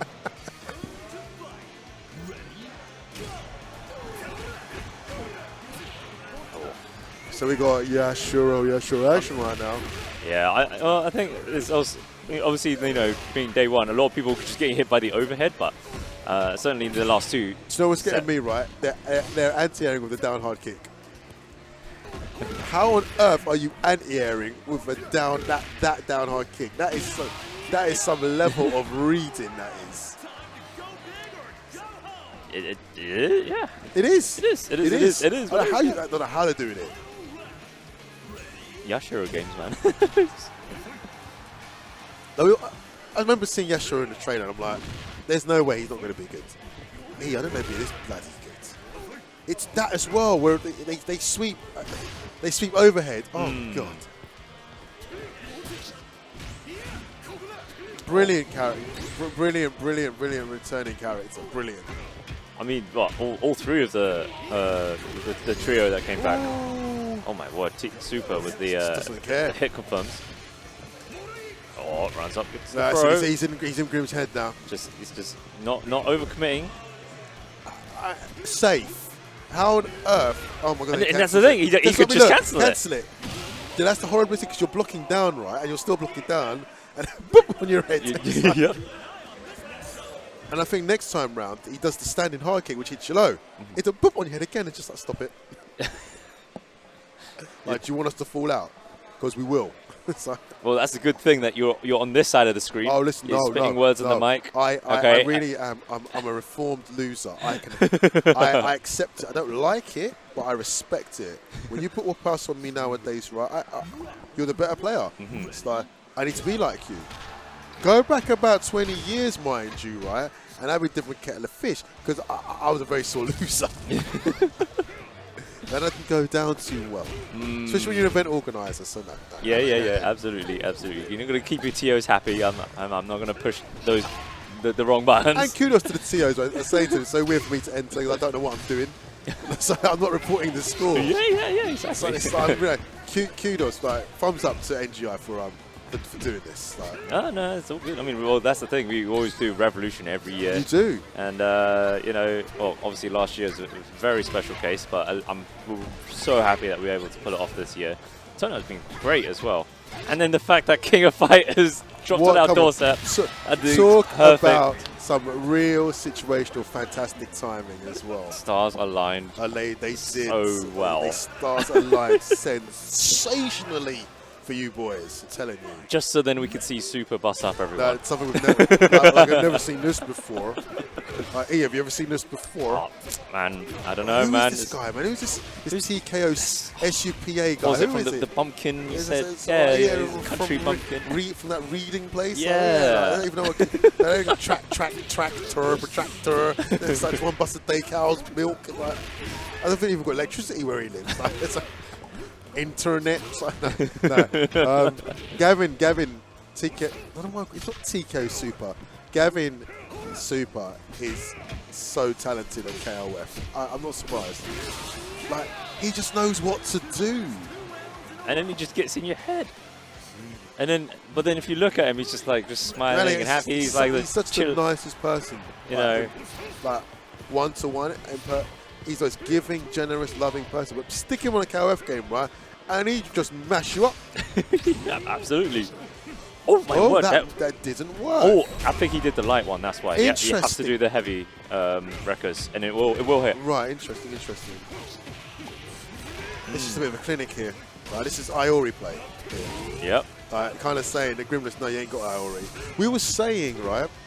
All of a sudden, Iori can. Grim gets that. He's saying Grim says he doesn't have an Iori, bruv. He saw him jump. Like, all right, it's cool, safe. All right, let me delete half his life. Oh, what a throw break! Oh my days! He's doing it back to him. Listen, anything you could do, I can do better. Yo, camera, put it on them. Put it on the cam. Put it on them. Put the camera on them. Put the camera on them now. Put the camera on them. Put the camera on. You missed it. What are you doing, streamer? Look, there you. Grim is absolutely flabbergasted. I don't blame him.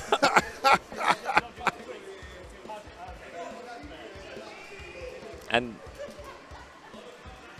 wait, that was 2, wasn't it? My God. And that's it. That's it, Mr. E. Well, thank you. No, right? thank you. Thank And more importantly, our Revolution 20XX. It's the one and only King of Fighters 15, day minus 87, champion of champions, TKO Super. Mark, it's been an absolute pleasure. Thank you so much for coming down. It's really made my day. I thought I'd come down and just have a look. And look, violent fighting to come again. King of Fighters is back, people. So that's been a really interesting example where you've got old school players and new school players. Exactly. And look, the game is it's new, and if you really like an aggressive game that rewards you for what you're doing, you should give it a shot. But it's relatively grounded at the same time. True, because there's no crazy air dashes or any of that. That's right. So that's it's a beautiful interesting thing. how this game is Exactly. like we just grounded the air dash. Exactly, and and I think also the other beautiful thing is the team management side. Oh So, yeah. Because obviously your resources are built into the next characters. Okay, so, and then you got to think about the matchups, and you think about exactly. You've got battery characters, and you've then got like anchor characters, and there's a lot. If you guys can handle really exploring a game with more than one character, and you want something that's really rewarding as an aggressive games player, right? Yeah. Give it a shot. It looks cool. It looks cool. Good. It looks honestly, cool. and I think and I think for those that love being a lab monster, there's so many characters. Oh god, there's so many characters. Yeah. And I think the combo system is expressive. So I think not bad SNK. People were doubting it, but it's pretty good. And so I think they're doing the trophy ceremony. Yes, that's right. We managed to source a trophy for King of Fighters 15. We're going to shut up. You might be able to hear it. Should I do the most unprofessional thing? Oh, okay. All right, we'll wrap up. Okay. It's going to be off camera. But ladies and gentlemen, thank you so much for tuning in to Revolution 20XX. We're going to be back tomorrow. More games. We got Melty Blood. We got Blaze Blue Central Fiction. We got Blaze Blue Cross Tag Battle. I think there was one more I'm forgetting. It's quite late. Apologies. Okay, it's quite tired. He's doing well. Again, I've just been here playing some games. Let me on the mic. I hope I haven't been too cringy. You've been brilliant. You've been pleasure. Super insightful into the history of UK fighting games as a whole, not just King of Fighters. Oh, thank you. So thank you, it's always great to have Give you. me the chain. Give me the chain. It's all right. It's a wrap, people. It's a wrap.